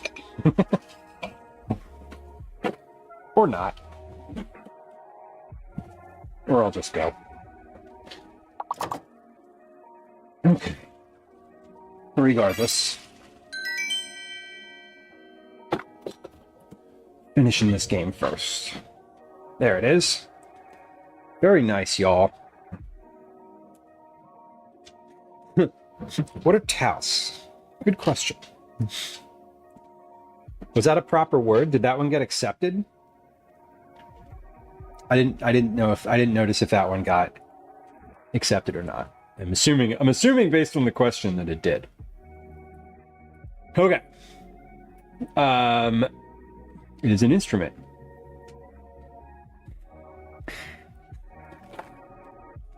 What family? Prove it.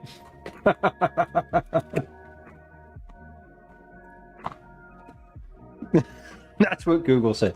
Why, listen, if you just go into Google and you like define act thing and it gives you a definition, then obviously infallible. Infallible. Okay. I also need some water. I need like a drink. Are these cold yet? Close enough. Close enough. These are the trying these sparkling waters from Costco.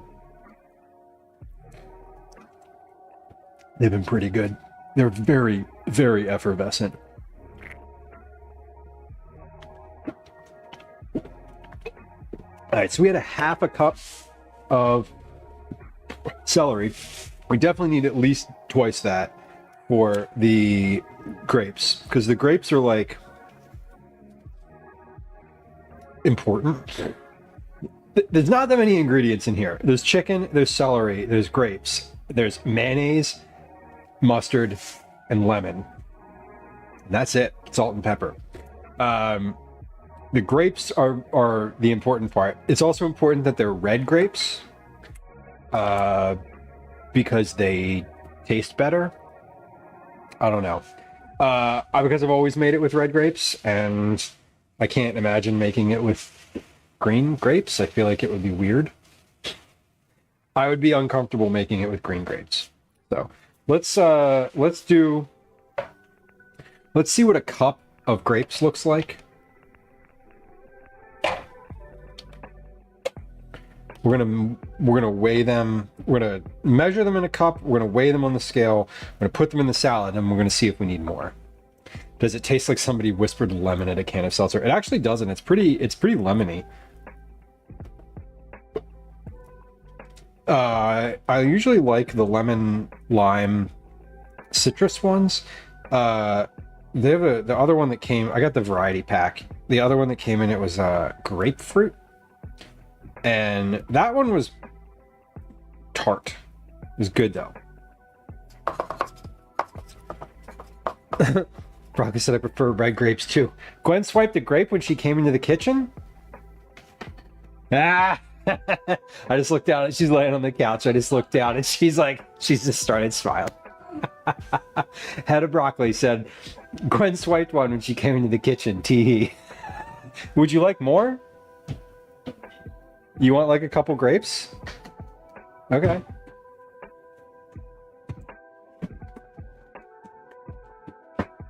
What are you doing? You come on. What are you doing? I'm getting. How long was that? Set a timer for 30 minutes. Okay. What were you doing were you doing that the whole time? You were reading the whole time? Okay. Okay. It doesn't feel like 30 minutes, but like I'm also streaming. It doesn't feel like I've been talking for 4 hours and 20 minutes. Hey! 420. I'll explain it to when you're older. Explain. It has to do with marijuana. Oh. It's just like the time. It's the time that people joke about smoking weed. I would know about that. Troll. Okay. Damn it, he went away. Calvin, bring these grapes to your mother. Yeah. To give grapes to my mom. You have to feed them to me all day. Yes. Here. Feed them to her while fanning her. Here. But seriously though, just come give her these grapes. Queen takes me too. Okay, great. You play whatever you need. Good Lord. What a troll. Okay, I'm gonna start with just a cup of grapes. This is basically just like a cup. Yeah, a cup of unchopped grapes. 6.8 ounces. I don't think that might be like the right amount of grapes, but we'll see. 1 cup whole.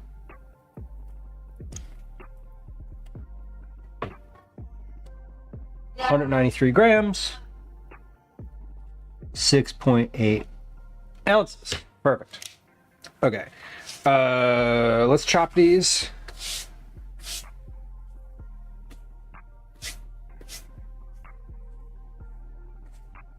Cool. I'm gonna chop these in half. No, I'm gonna chop these in quartered lengthwise. And I'm also going to put those back in the cup measure afterward. Let's see how many grapes. Let's count how many grapes that was. Just for like the weirdly specific nature of it, I kind of want to just count how many grapes that was. So it's 1, 2, 4, 6, 8, 10.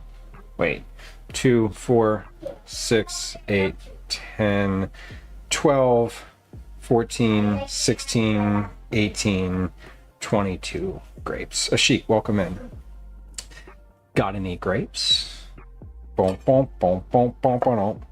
I think it's hilarious that the other day when we were outside Reading Terminal, the person playing the ukulele was playing the Got Any Grapes song. I still didn't go back and watch that part of the VOD yet, but I want to go back and listen to it and hear what I can hear like before I got to him and after I walked away, because I only caught like a very little snippet of the song. I only like processed a little snippet of the song. So thank you for the shout out to Ashik. Appreciate it. Fellow IRL streamer. Love the IRL streams. I had a good time. I had a good time doing the IRL stream on Saturday. It was nice to be out. It was kind of funny to like do a kitchen adjacent stream that wasn't cooking, but it was just like kitchen shops. Kind of weird. All right, all the grapes are cut. Oh, nope, that one's not. There we go. Okay, all the grapes are cut. Let's do bench scraper. Where's the bench scraper? There's the bench scraper over there. Okay. We're gonna put these back in the cup measure. Shockingly enough, these are about 1 cup of chopped grapes too. And in a surprise to literally no one, they weigh exactly the same thing. So,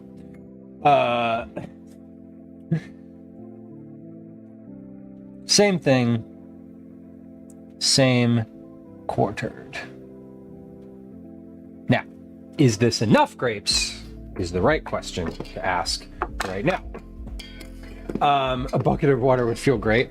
Do you remember during COVID? I guess it was during, was it during COVID? No, God, this was before COVID. Do you remember the ice bucket challenge? Did any of y'all participate in the ice bucket challenge? Oh my God. I helped a friend of mine film like a video for the ice bucket challenge. And it was so funny. I was just like, I just remember like filming my friend like dumping water on his fiance, and I was like, what the fuck are we doing? Mega, welcome in. Welcome in. What's your service like tonight? Are you doing complex? You feeling go with the flow about it? Easy one? All right, so I think I want to do a cup. I'm going to do a cup and a half of grapes. Because that's a lot. Like, it feels like a lot of grapes, right? But if I get like a big spoonful, say I just take a spoonful out of here. It was for ALS so far. There's way more chicken in here. There's like more. If I just take like a general spoonful of that, there's more chicken and celery than there are grapes. So I think a cup and a half of grapes is what I want. Because as I'm looking at this, I'm like, more. If I was just making this without doing any kind of measuring, I would probably just be like, I would just kind of add, 5 or 6 more grapes to that. How many did I have? 22? 6, 7, 8, 9, 10. It's 32. That's a cup. That's a cup and a half. Not that one. Okay, that's fine. So I want to quarter these as well. And with these, that should be it for the solids. Then we can add the right amount of mayonnaise, the right amount of salt, the right amount of lemon juice.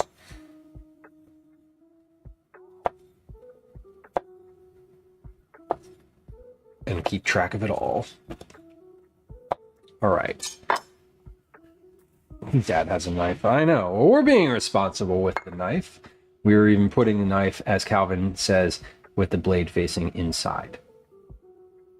As we were instructed to do. Okay, so half a cup. That's about a half a cup. What's the weight on that? 82, 87 grams. Okay, so plus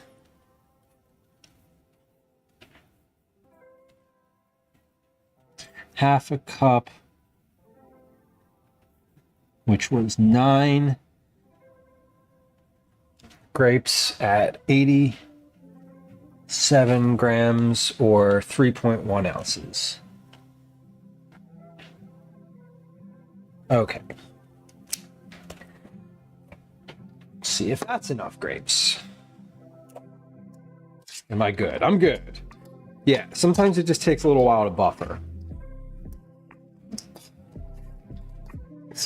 Your hat matches your shaved hair's color. I am a little gray on the side. It's true. It's true. I think that's a better ratio of grapes to chicken to celery.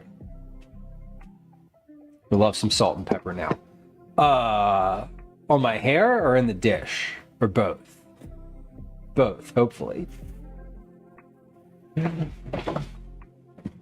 I was at the Italian market. Like, you know how you get grapes, right? In a bag, and they come in like that plastic bag with a little handle at the grocery store. One of the things that I love about shopping at the Italian market is it's a little less formal than that.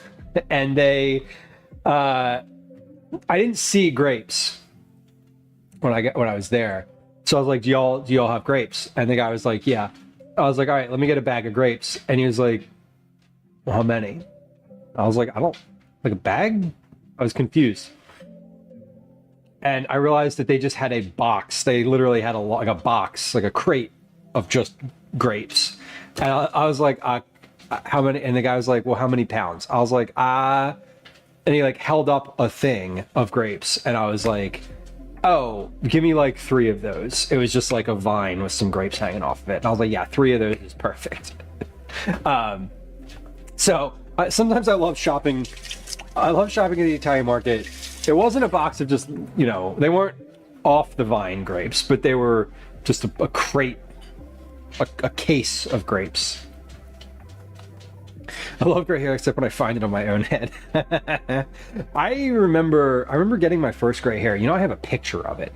I saw it in the mirror and I was like, what the fuck are you? And I like leaned in and like, you know, kind of poked at it, and then I like took my phone and took a picture of it. I still have the picture. It's funny now because I look back at the picture and I'm like, damn, you got a lot of hair. And I did. Okay, we're done with the cup measure. We're done with the bowl. We're done with the bench scraper. We're not finished with the salt, the pepper, or the lemon here. So what I'm gonna do. Are you calling Daisy? Oh, okay. Daisy's right here. Elsie's right there. You are. Elsie's on top of the fish tank. Shocking. Shocking. Your fish has been going white for a decade. If I let this grow in, it's like salty too. So, like an RPG shopkeep. The cool thing about the Italian market is if you just want to get, like, they package all this stuff for you, but you can also just get, like, if you want to buy like 2 carrots, you can just be like, let me get 2 carrots, and they'll just sell them to you. So it's all by weight. It doesn't really matter. Sultry, welcome in. Hello and happy Wednesday. Is that that's like the Buddy Christ emote, except it's not. But it is. It's a similar pose. I like it. Oh my god. It amuses me how obsessive Lou is with measurements, even in baking. There's some leeway. Right. But I think, yeah, and with broccoli, with this, I like to give them the cup measure as well as the weight, because I don't ever know if they're going to measure it the same way. So I just like to say, like, this much, you know, this many ounces of chopped grapes, like whatever y'all want to call it, that's the right weight. You know, your grapes may vary. The size of your grapes might be different than mine. So a cup of your grapes might be like, you know, there might be like 7 grapes in there. And so you're going to want more. I don't know. 28 perpetually. Like Pepe Le Pew's butt. I'm always fascinated by the folks, and this is definitely like a guy with beard thing, but the folks that have like a very distinct like line where it's like, you know, brown over here, like dark over here, and then there's like gray, and then it's like dark again. There's a radio DJ in Philadelphia named Pierre Robert, who has a beard that is very similar to that. It's kind of funny. I love Dogma. I wish I could watch it again. Can you not? Is it like not available? I haven't tried to watch it in, I don't know. I haven't tried to watch it in forever. I get a goatee that's reasonably full. Falgeist, you know, I've gone through periods of having facial hair, and I can grow a beard, but like I look at pictures of myself and I don't like the way it looks. It's not full. It doesn't come like all the way up on my cheeks. It's just like not a good look. So I tend to avoid it. This is, I shaved 2 days ago. This is like 2 days worth of growth, and I will probably shave tonight or tomorrow. Cheeks sparse like a teenager just struggling to shave, right? I just don't. I gave up on having like full facial hair. And by the time I was like in my 20s, I was like, this isn't gonna happen, is it? And I looked at myself in the mirror and was like, no, it's not. And it didn't. Kevin Smith has hinted to doing whatever rights shit he has to do to get it to streaming, so fingers crossed. I didn't realize it wasn't on a streaming service. That's weird. That's weird. It's weird that it's not. Okay, I'm gonna add, here's what we're gonna do. I'm gonna speculate that I want to add about 4 tablespoons of mayonnaise to this. So that would be 14 grams per tablespoon, 10, 20, 30, 40, 16, 40, and 16 is 56 grams. 56 grams. The litter. When I put this in the basement, he immediately went in. Wow. He just Huge. Like, Amazing. and I put him in. Amazing. Ash has been having reluctance to learn how to use the litter box. And his fecal sample coming back normal. And he's normal fecal sample apparently, but Gwen bought this litter that's supposed to attract cats to the litter box, and apparently it works. That's amazing. Congrats, Gwen, on your discovery. That is really nice. That's nice that the cat isn't shitting on the floor. We approve. We approve. It's nice for everyone involved, honestly, even if I'm rarely the one who sees it / cleans it up. Acknowledging that I'm rarely the one who cleans it up.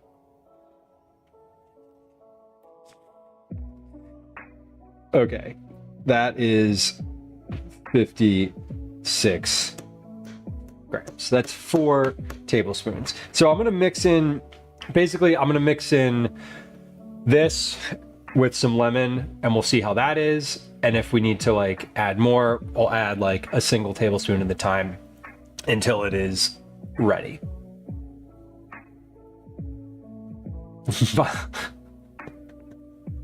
Broccoli says, in my 40s I grew a tuft of gray hair under my hairline, but now in my 60s I have very few gray hairs. Level up indeed. Well, that wasn't, oh, Baker says kitty level up, but Broccoli, you're like reverse aging somehow. Perhaps it's all the cruciferous vegetables. Wow, guys. The kitty litter is like finding a urinal cake that attracts men for the bar bathroom. Oh my god. Right? Just put ice in it. Liz, welcome in. Hello. Liz, I've been reading all the cookie recipes in Discord and getting excited for this coming month. I'm into it. I'm into it. All right, I'm gonna add a teaspoon. Add 2 teaspoons of lemon juice here. So what do we got to start? Damn it, where's that pen? There it is. Liz, thank you for the gifted sub to Baker. Appreciate it.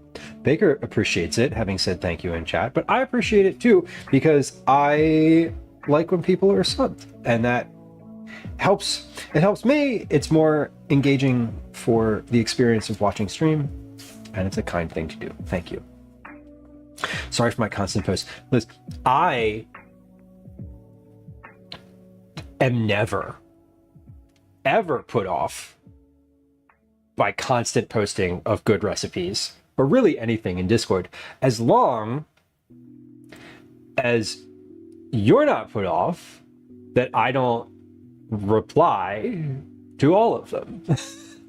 I do read them, and a lot of them, most of them, like, you've also like really kind of dialed in the sort of thing that I'm always, the elusive good cookie, you know, ratios that I'm looking for. And so I usually click through, and I do just like reading recipes anyway. So I appreciate it. Don't want to come off as annoying to the community. Well, you're not coming off as annoying to me. So, you know, say more if you're annoyed by more recipes in Discord. And I will tell you that you are a monster for being annoyed over cookie recipes. The cookie scholar, indeed. All right, that might have been too much lemon, so we'll get there. So if says anyone finds it annoying, they can GTFO. No, that's my. I share that opinion.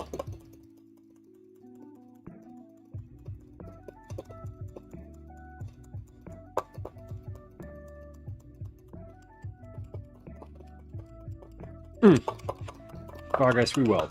I appreciate you sharing that. I know it's still a kind of certainly a raw thing for you to be working through. / will be working through it. Give yourself the space. Okay, let's get all of this into this bowl. I think I'm gonna want more dressing than this. Just like kind of eyeballing this. I want to start low because I don't want this to be liquidy. This chicken salad should be very relatively liquid free. So we're going to start sort of low, or minimal with the amount of mayonnaise, and we're going to work up. Yeah, this is not enough. So we're going to do maybe half of that again. But I'm going to taste this first and see if it's too lemony. And if it's too lemony, we'll keep the lemon the same, and then we'll add like a tablespoon of mayo. And then we'll season it with the salt and pepper. I'm looking for consistency here at the moment. Yeah, more mayo. Like another... And more lemon. Okay, so we're going to do half of what I just did. So 1 teaspoon of lemon, 2 tablespoons of mayo. That should be about right. So that's 28 grams of mayonnaise.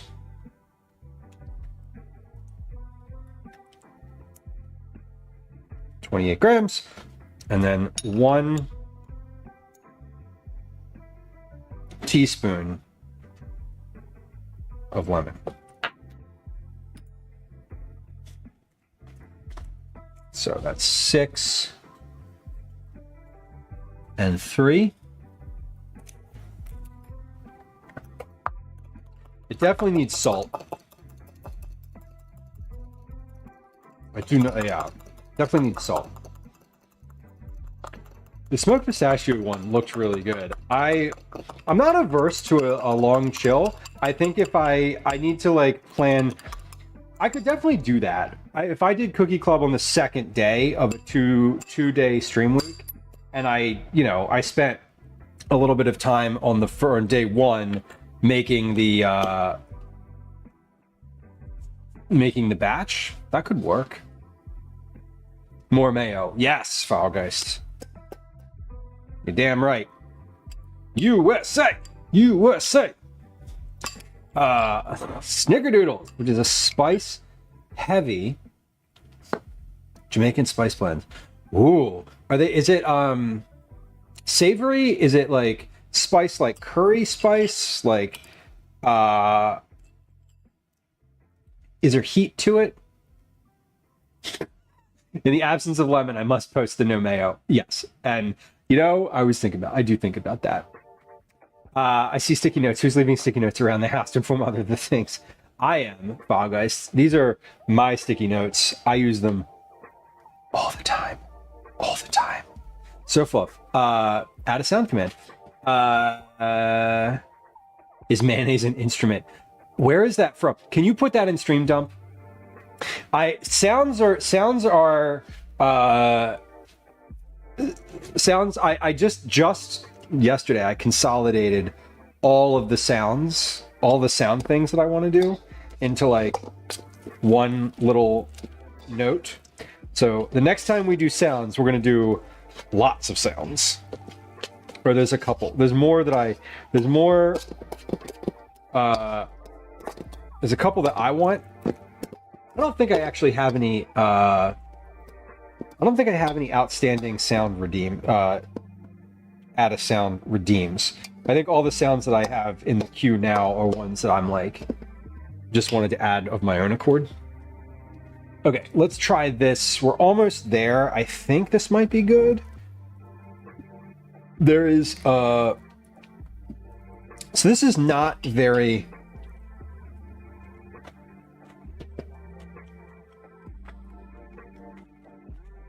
mayo-y. It's not very mayo-y. And that's good. I don't want it to be like wet. Functionally, this will get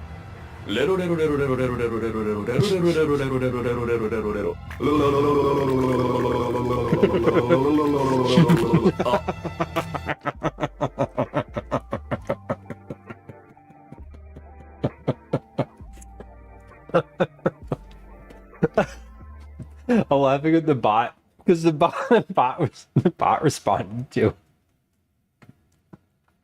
the bot's like the bot's thirsty also.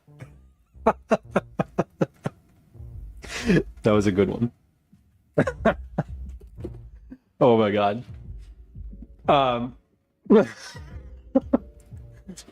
Meanwhile, my bot is talking to Blurp as if Blurp's going to respond. Blurp's always so cagey.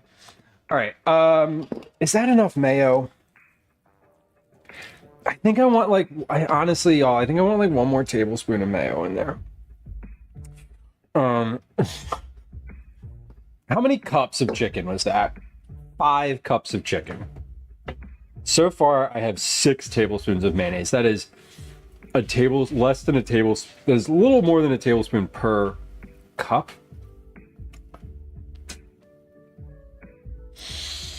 Do I want more mayo than that? I kind of feel like I do. I want one more tablespoon. Although that feels like a lot. I don't know. Okay, fuck it. We're doing one more.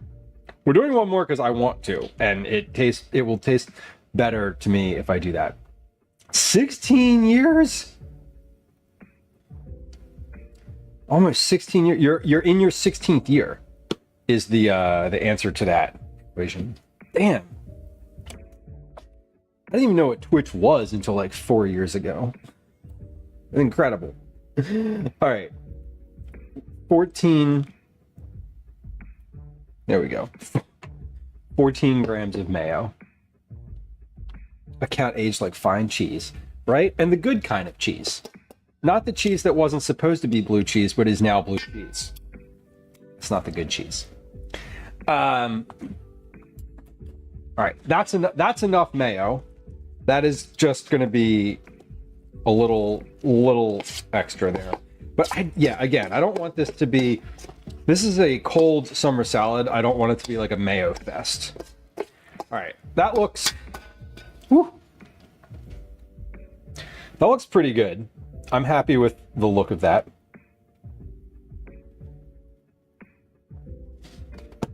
I'm gonna add. Oh, I know what's missing from this. Mustard. I want to add mustard to this. That's absolutely what's missing. I'm like, what flavor am I missing? Something that's not right. It's mustard. Baker says I had pupusas the other night. I'm cheesed out for a bit. Did you make them? Or are they an out-of-home experience? Okay. That was I added a 7th tablespoon of mustard or mayonnaise. El Salvadorian hole in the wall, big score, nice. That was my when I went to TwitchCon in Vegas. It was the best thing that I ate there was I think it was a pupusa from just some like place that was on the strip, like way north of the main area. I still remember it. It was really good. I walked in off the street and I was like, what smells good? I was a little stoned, just for reference. And I was very hungry. And I was like, I just like walked into the place. I was like, damn, something smells good in here. All right, should we add? I feel like I'm gonna add regular mustard here because I don't want it to be. I don't want to tip into Dijon territory. Dijon would probably be better. Do y'all feel like people have Dijon mustard, like just generally speaking, in your refrigerator? Are you more likely to have like yellow mustard, or are you more likely to have Dijon? I kind of feel like most folks are more likely to just have like regular yellow mustard, but maybe I'm wrong. I'm more likely to have Dijon than yellow. Yellow and something super grainy, spicy mustard only. They're both fairly common, Liz says. Okay. I always have this feeling, so I come from an era where like Grey Poupon was made to be something fancy. And so me, when I hear like Dijon mustard, I'm like, oh, that's a little bit fancy. What are you doing with yourself? Like money bags? No, it's not that fancy. It was a whole advertising campaign, so it's like literally stuck in my head. Yeah, and reading this recipe, I'd be expecting it would use Dijon or honey. Yeah, I imagined it with Dijon, and now I'm like, nah, I'm gonna use Dijon. I have a thing of it. I bought it today because I didn't have any because I was out of it. Dijon is less common, Sophia says. I feel like that's probably true. I feel like they're both really common. And if you're the type of person who makes recipes with any regularity, especially like summer stuff, it's highly likely that you're going to have Dijon mustard. Excuse me, sir. Do you have any Grey Poupon? I know. Remember those commercials? They're so dumb. But like, here I am talking about them literal decades later. So like, good job, advertising agency. For me to poop on. Triumph. Oh my God. What an era. Remember, God, all those shows were like right around the same time. Remember Celebrity Deathmatch? I was just thinking about this the other day. The MTV show Celebrity Deathmatch. Wild. It's not expensive. Yeah, it's not either. If people need to add, you're already going to buy grapes and a rotisserie chicken, like just buy the Dijon and put it in your hot dog, Bottle of store brand Dijon. Well, yeah, this is what you use. This is what you use in like a balsamic vinegar or like a vinaigrette or whatever. So I'm with you. All right, we're going the Dijon route. Let's start with 4 teaspoons of this. That's 20 grams. Actually, let's see what 10 grams looks like. That's 10. Yeah, we're going to start. I'm actually going to start with 3 teaspoons of this. Cool.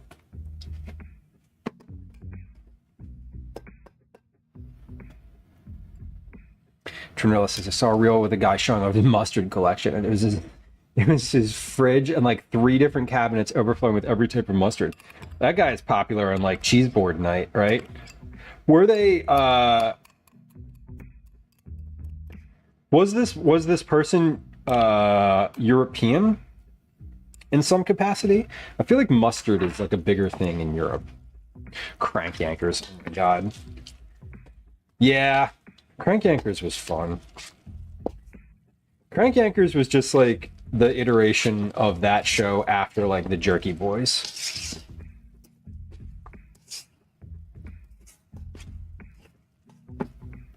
Baker is also calling out the Jerky Boys. Sounds German. Yeah, I'm like, this has gotta be like, I feel like a European foodie would be much more likely to be like a mustard person than like an American. Very American from the South. Yeah. Me being wrong again. Shocking. Okay, that's good. I'm gonna add another 5 grams. That will be 4 teaspoons.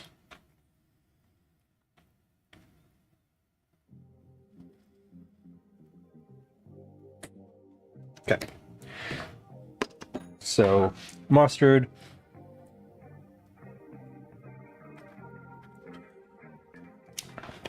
Let's mix that in. Then the last thing here is going to be just dialing in the salt and pepper.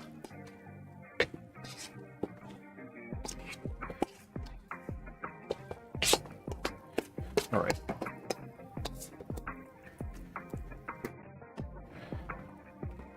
Don't need that anymore. Don't need that anymore. Don't need that anymore. Shh. I'll shut. Yeah. Now, if I'm making this myself, or I am making it myself, if I'm making it for myself, I'm probably adding in here curry. I'm definitely going to add a lot more herbs. I would probably add walnuts or pecans, maybe apples in here as well. So this is like super basic. This is as basic as we're going to get here. So let's add about a quarter teaspoon of pepper.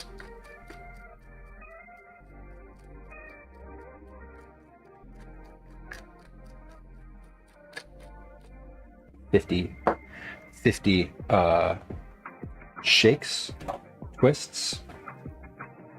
Some Southern barbecues use mustard as a binder for the seasoning. Totally. Yeah, and mustard, like a mustard wash or mustard like sauce, I feel like is pretty common in barbecue. Right?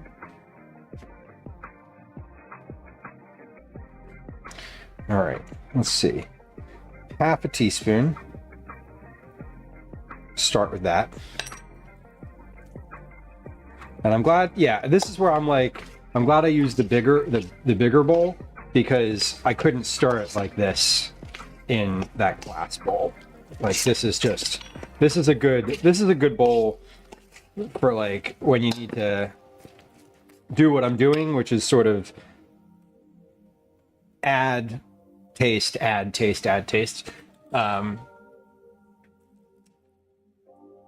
And by the time I'm done this, I'm going to have eaten an entire serving of this.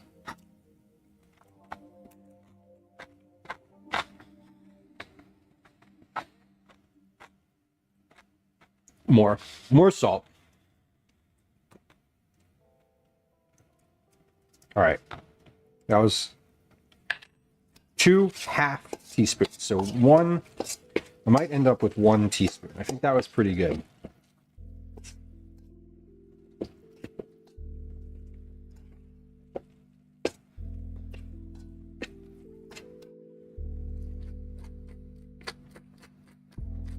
Now this is the part where it's salt and pepper to taste. So taste it and add more salt if you want.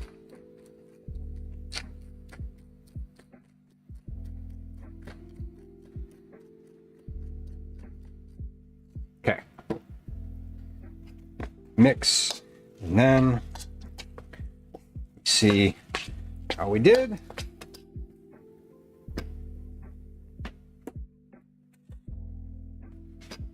Well, I almost went through all of my spoons today. That's how you know you're tasting a lot. That's pretty good. I think that'll fly.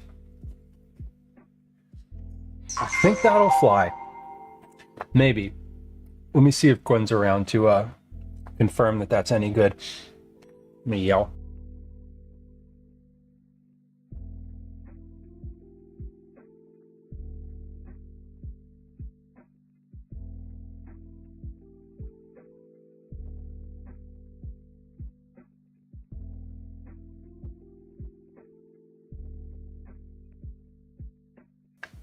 She said, give me 5 minutes.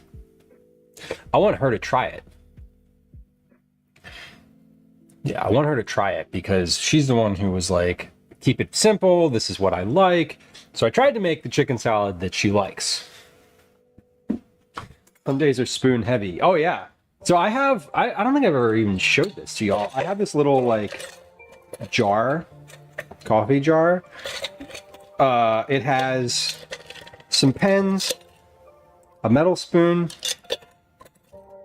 my ruler for actual like measuring of things, and then the rest of it is literally filled with white spoons. They have to be white spoons because you can see colors on the white spoons better. Like it actually doesn't matter for taste, obviously, but like if you want to look at like color and all the stuff that's, you know, you got like a broth and you're like, whoa, is it clear? Is it not? Like what, you know, whatever. They're better for visualization.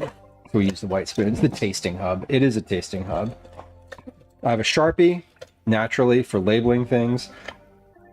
I have my StreamerBot pen And then another regular pen. Lisa Lamb, welcome in.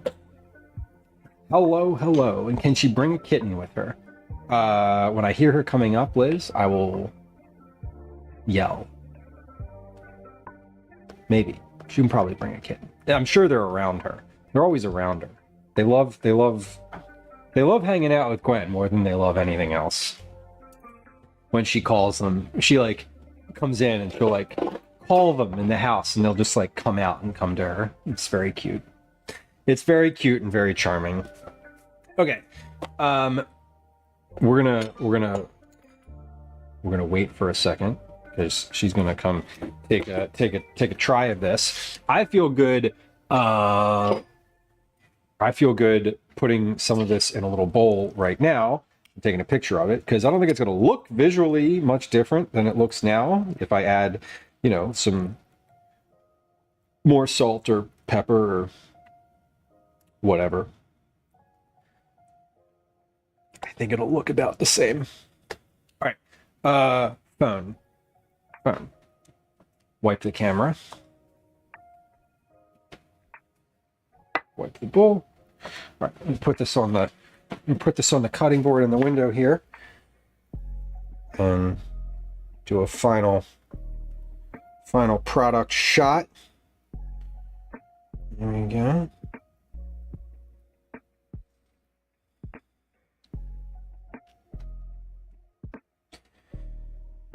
All right, looking good. So.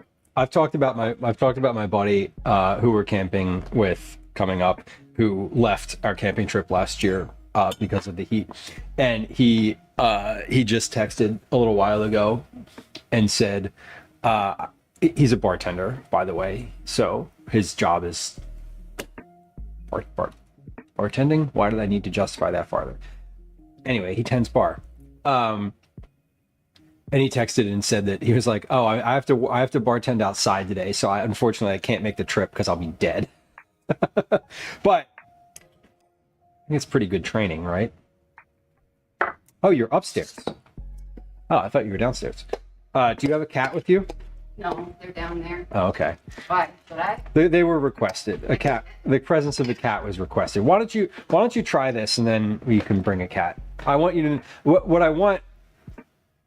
I just want you to tell me if this is like good for what you like, because this is supposed to be essentially a thing.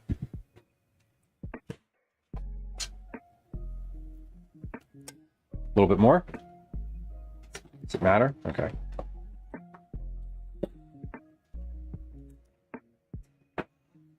And we can bring the uniforms off. Okay, cool. Yeah, I wasn't like, I thought they were just gathering, and you know, I assumed that would be fine, but like, if they were like, we're taking them on Saturday, you know, then I'd like walk it over there. He doesn't need to go for me to drop it off today, for it to get dropped off today.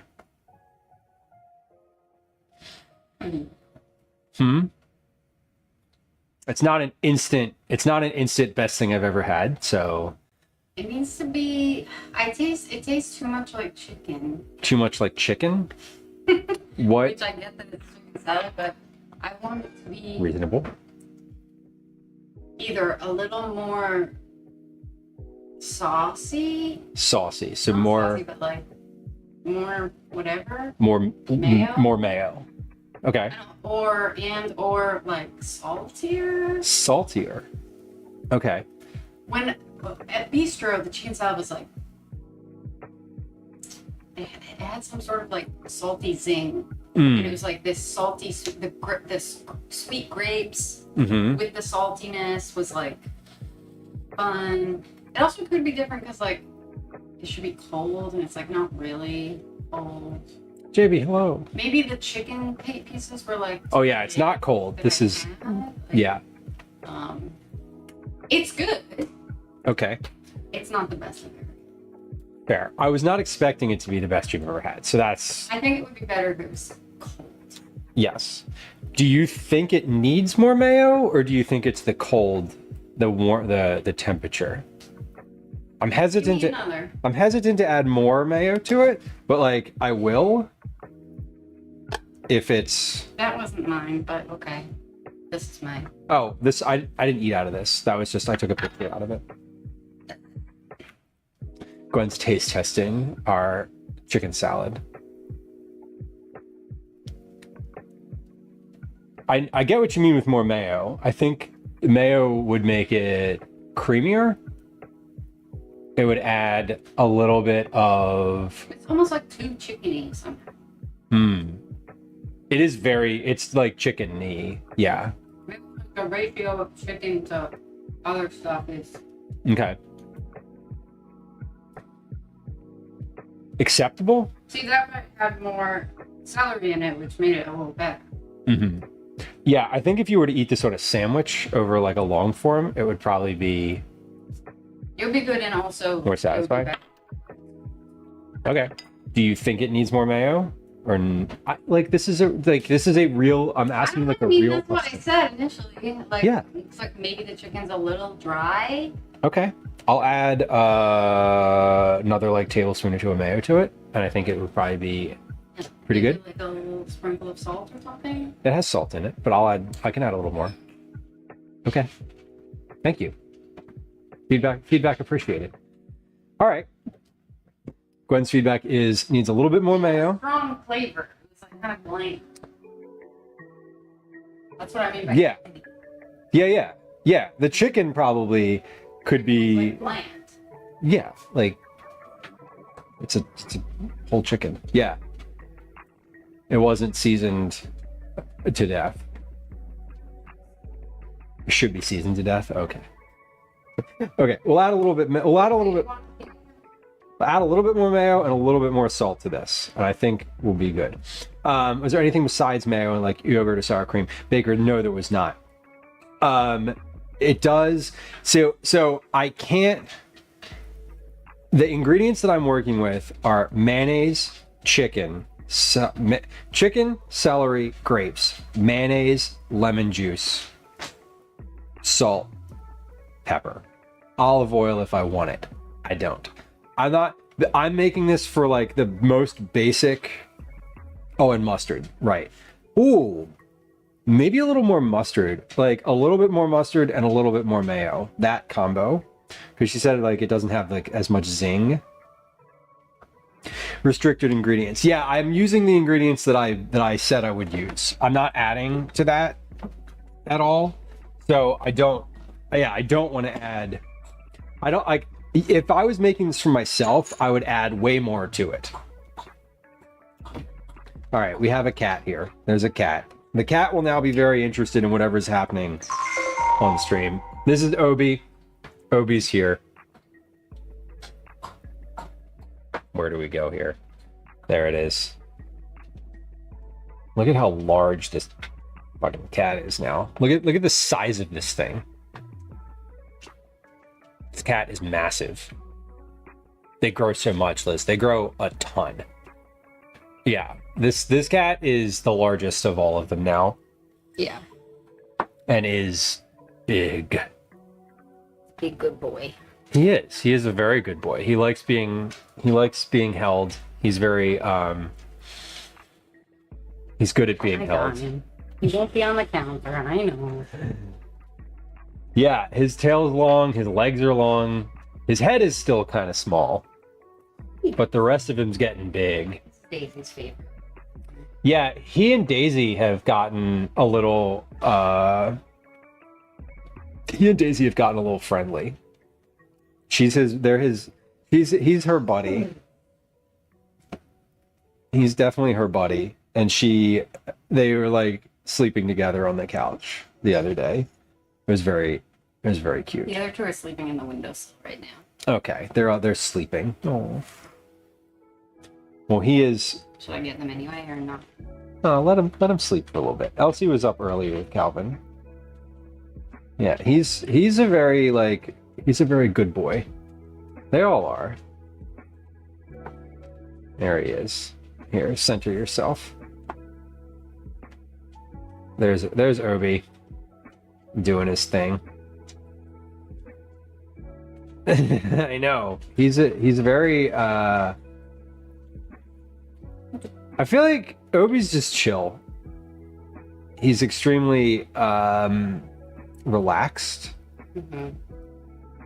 I would say. Yeah, he seems very chill right now. Yeah. They were all sleeping on the couch last night, hanging out with me. So he is, yeah, he's how old are they now? Not 12 weeks. 10 weeks. 10 weeks old. So like, yeah, if they were shelter cats, they would be like up for adoption right now. Yeah. Like if you were going to adopt a cat, they'd be this big, or they'd be like this big. Darlene on YouTube, thank you. The kitty is cute. This is Obi. Obi is one of the 3 foster kittens that are now no longer fosters. They just live here now. They're my babies. Yes, they are.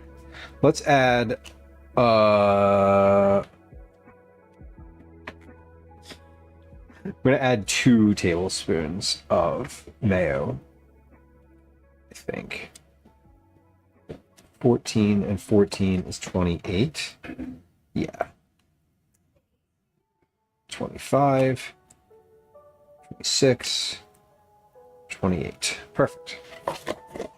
Broccoli, I think so too. He's quite a charming little fella. They are all very funny in their own individual personalities. All right, I'm also going to add another 2 teaspoons of mustard. And we'll mix that in along with another pinch of salt. And I think that'll be good. I was thinking this might be a little bit dry, but I was kind of willing to go with it. But I definitely understand where Gwen's head is at. So it's also, if you were to make this yourself, you know, your rotisserie chicken might vary from like my rotisserie chicken. So I'm not sure if it will be the same or not. Oh shit, we got more. Here we go. I'm so glad they never had to leave. Yeah, they never left. Oh, Ash is scared of you doing that. Ash is freaked out. Okay. Ash, it's okay. He's a little skittish of things. Charcoal Dragon, welcome in. Yes, we have Ash is here. We're gonna move the bowl a little farther away. There we go. This is Ash. Ash is they're triplets, so they're all the same age, obviously, and he's a little bit more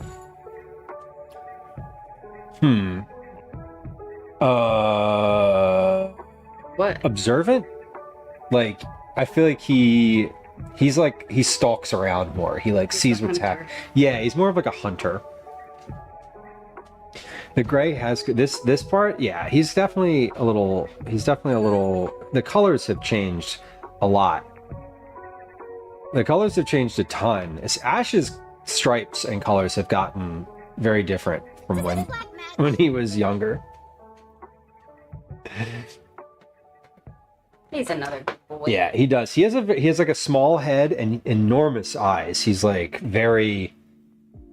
Yeah. He's very like observant. He's watching, and he's stalking. He is stalking. He's a very like. I'm never worried about mice in our house again. Like never. Oh wait, that's not kosher salt. This is another 1/4 teaspoon of salt. I'm gonna add just a little more.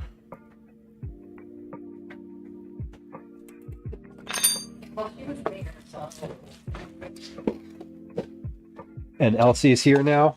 We have an Elsie. Okay. Elsie is also available for visibility. Elsie is the more reluctantly social of all of them, but she seems to like to be around and observe and be nearby. She's a very proximal cat. So Elsie, Ash, Gwen. She's also the loudest. Like, she makes noise. Like, she's a chirper. She's definitely a chirper. Need to go let Daisy in. Okay. Yeah, she does, Baker. You can't, like, if you pick her up, like, within a couple seconds, she's just going to be like, meow, meow, start talking to you. She's outnumbered with male energy in the house. Yeah. Yeah, the other two are definitely, like, more rough and tumble, like, boy cats. They're sort of like, let's fight. Let's fight. All right, how much salt did I put in here initially? I put a teaspoon of salt, 1 teaspoon. So I put 2 half teaspoons. So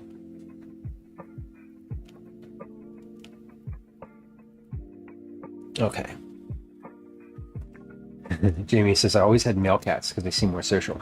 We have always had our cats from before.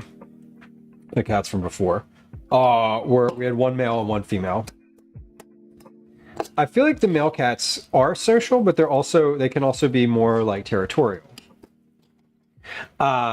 Liz says, appreciate the cat update, made my day. Thanks, Gwen. Thanks for bringing the cats. Bringing them upstairs? Oh, okay. All right. I'll shoo him upstairs. He'll be near Daisy. All right. I like this. I think this is good. I'm still going to add a little more salt to this. 4 cats, then we had kids, and 5 dogs. 2 have passed. Jim, you have quite the menagerie. Quite the menagerie. That's nice, though. If you have the space for it and the capacity for caring for that level of animals, that volume of animals, like, the more the merrier. I feel like animals with kids, like, if you've got a couple of them and they sort of, like, can talk to each other and commune, it's a better experience for, like, everyone, or it's a good experience, you know? 26th wedding anniversary. Congratulations. Did you do anything special? What's the appropriate gift for a 26th anniversary? Centrum Silver? Sorry.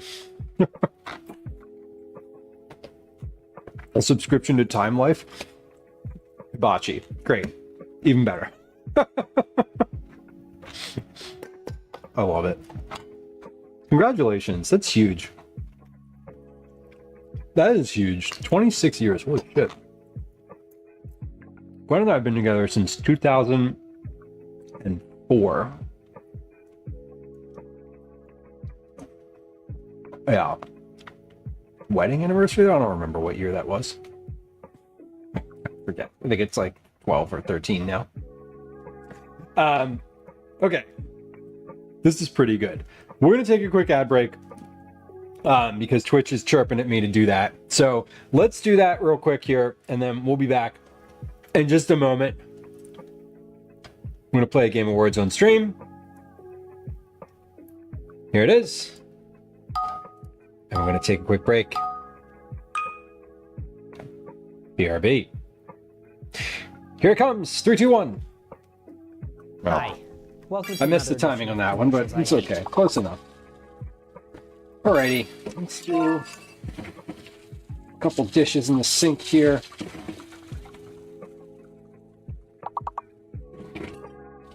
And then we'll pack this chicken salad up.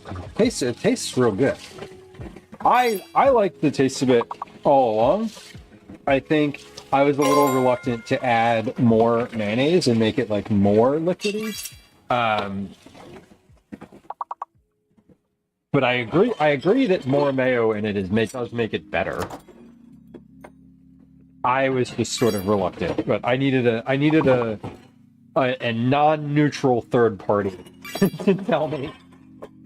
I needed a non-neutral third party to tell me to do it differently. But that's fine. Also, the recipe in the motivation for it was that Gwen said she liked just a really simple chicken. So that's what we were going for. So it was kind of important that she like it. Hopefully she does. All right, some dishes going. My dishwasher's full. I can't add anything else to the dishwasher, so I just got to run that after stream. I can't run it during stream because I feel like you would just hear it on the microphone. It would feel like a large, like ka-chung, ka-chung in the background the whole time. It would probably be less than ideal.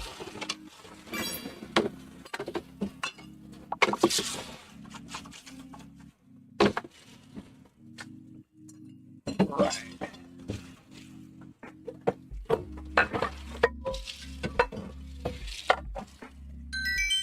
Dee dee dee dee.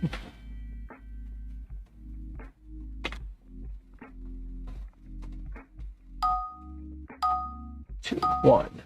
Ding. Almost there. Yay, dishes.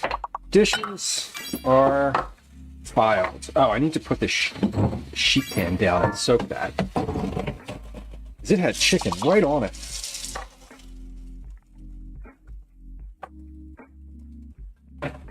That means it needs to soak. There it goes.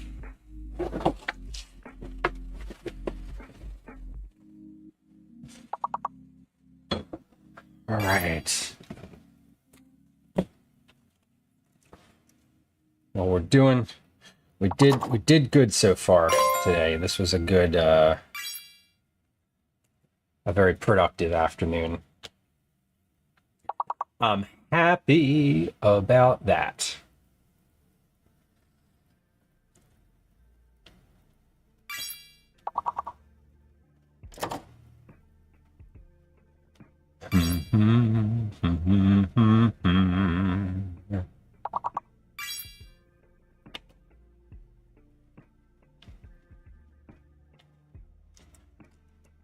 Almost there, y'all. We got a couple little guesses left. A couple little guesses left.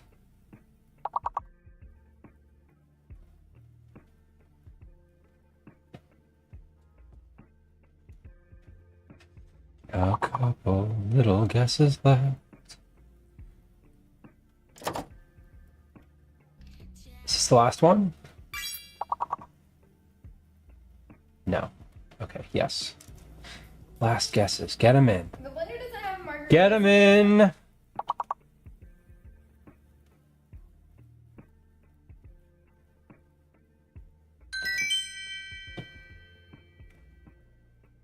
All right. Hey. Nice work. Nice work. Alrighty. Let's clean up a little bit in here. We're getting we got a bunch of stuff all over the counter. So I'm gonna clean up, I'm gonna package up. A little bit of lemon, all my leftover lemon juice. Should we just drink that? Why not? That was tart. Also delicious. And salt. Jamie, what did you watch on Zach's stream? I hesitate to ask if it was about food.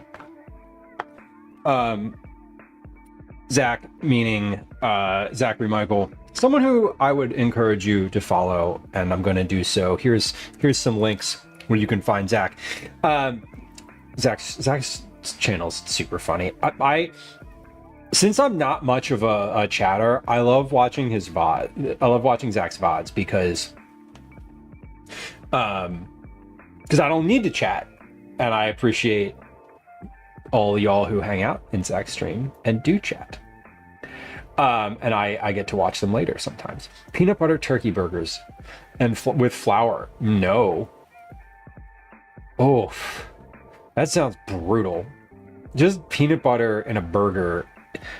Peanut butter in a burger is one of those things where like you see it on a menu and you're like, what is going on here? I've definitely seen that before. It's like, it feels like a TGI Fridays like special with like, oh, I'm gonna have like a peanut butter sauce or some shit. And it's like, whoa, no. No, I have immediate visceral negative reaction to that. Also, I'm allergic to peanut butter, so yeah. So it would not be great. That would make me probably die, honestly. I don't want that. I don't want that. Not from a burger. If I'm gonna go out eating peanut butter, it's not gonna be a peanut butter turkey burger. Full stop. I will choose my battle. It would probably be something more gratifying than that. I mean, God, hopefully. Now, if I go out from peanuts, it's probably going to be because I ate something accidentally and then left my EpiPen at home where it usually is. Okay, Gwen said this would be better cold, so let's put it in the fridge. I'm going to package it. Shoot. Yeah, see, this is where I'm like, later, when I portion this out, I'm going to need to, hold on, I'm going to do this right now. Because if I don't take note of how much this weighs before it's all over, I'm never going to. I'm going to forget. I will forget to do this later. So let's do this now. What I want is the full weight of this, roughly. I mean, I know it's rough. I've been sampling it and taste testing and whatnot, but that's 999 grams. So we'll call it 1,000 grams for the full amount.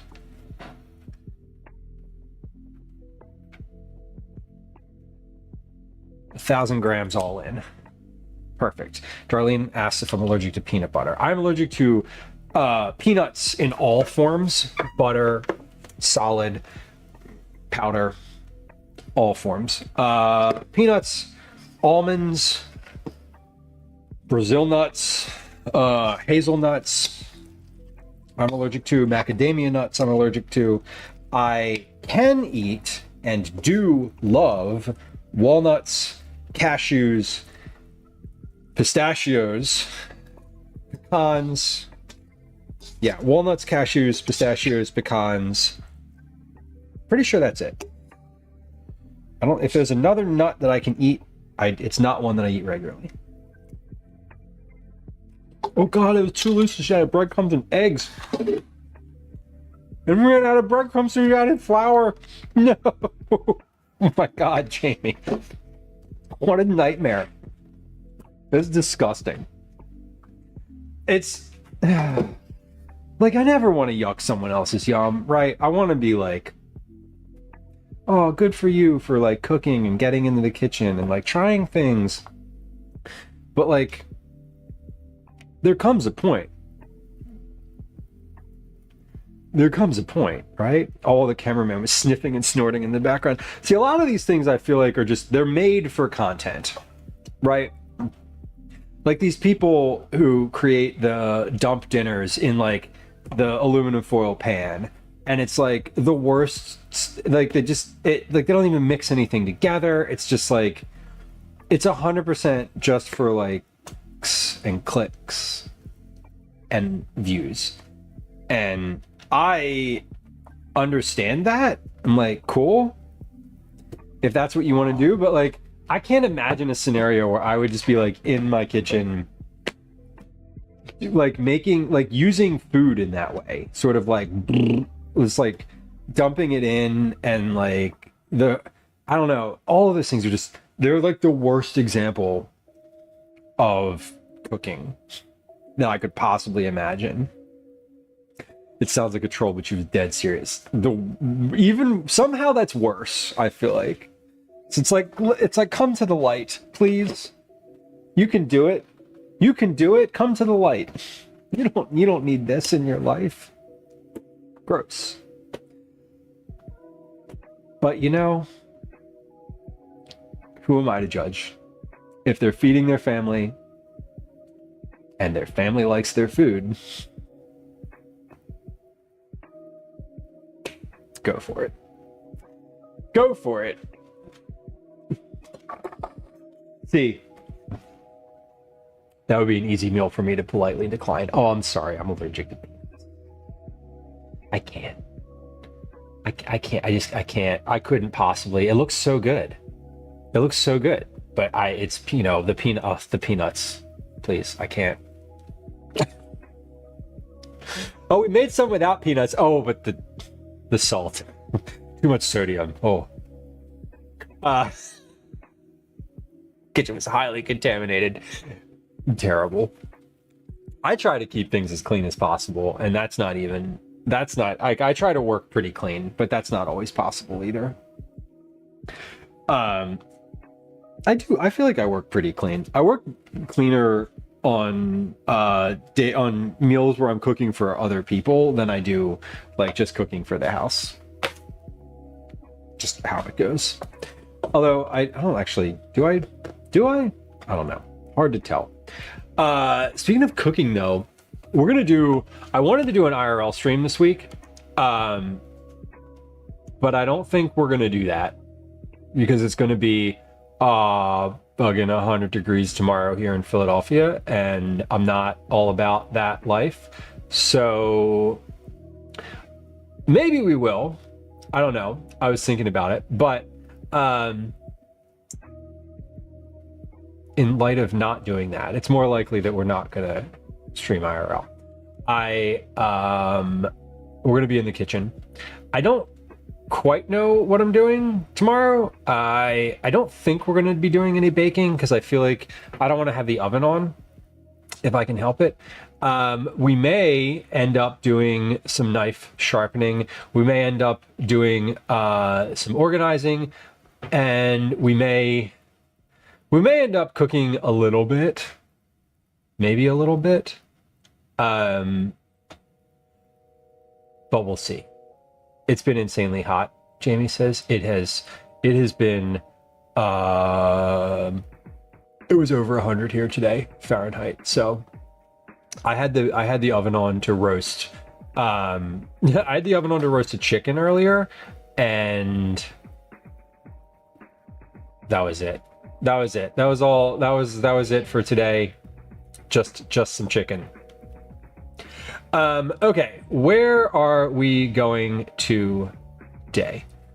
Let's go to another food and drink stream.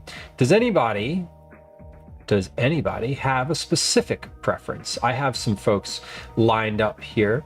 I know there's some folks in chat who lurk in multiple streams. So my thought was that we either go say hi to Kanara, who's back today, and is making a birthday dinner. Zach is about to start. Wait, Zach hasn't started yet? Oh, right. I'm early. I'm like... Jamie, I like forgot that I forgot that it wasn't 7:30 p.m. just now. I'm like, what do you mean Zach's about to start? What time? What do you mean? What is he starting? Starting what? Okay, that's fine. Let's hold on. Is Zach live yet? Not quite. No, he's not live. Not live yet. Does Zach have a good like a long intro? I'll just raid. Oh. I was like, we should just raid there and wait until he goes live. But you can't. I don't think you can raid into a channel that's not live. Anyway, who else is cooking today? Yeah, Kanara's cooking. We have some people in the food and drink category that I don't know. That's kind of cool. Darth Verbaka is cooking. Lemon is streaming. Scuffed Home Improvements. I love that she's streaming under Makers and Crafting. That makes me really happy for like home improvement stuff. That's pretty funny. Let's go say hi to Darth Verbaka. Is Darth streaming? He is. Okay. We haven't rated Darth in a really long time, and we're gonna do that. Darth Verbaka is a fellow food and drink streamer. Wait, hold on.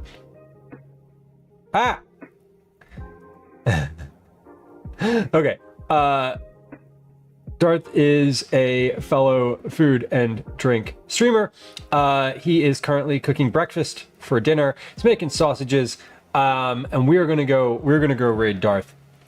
Because we haven't in a long time, and Darth is a good friend of the stream. Darth is also the co-host of the Food Fight event, which is a thing that Dana's Kitchen hosts along with Darth. That is actually going to be coming up. I don't know when exactly, but I think it's the end of July. Anyway. Darth is a good friend of the stream. Here's some raid messages in chat if you want to throw those up into the chat. There's also a couple links to social media. We'll be back tomorrow at a relatively normal time. Today is not a normal stream day, but we persist anyway. Thanks for hanging out. I appreciate y'all. Tomorrow, like I said, I'm not really sure what we're going to do. We're going to be in the kitchen because it's too hot to be out in the city. I may do something with peaches because I got this whole basket of peaches here that I bought.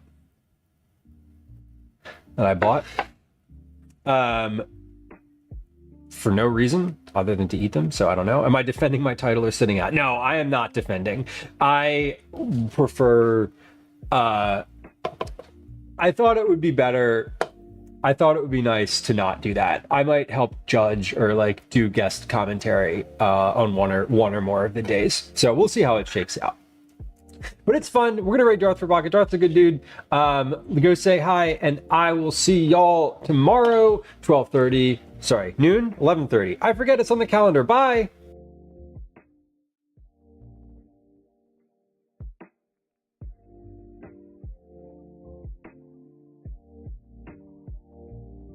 Yes, you tell him.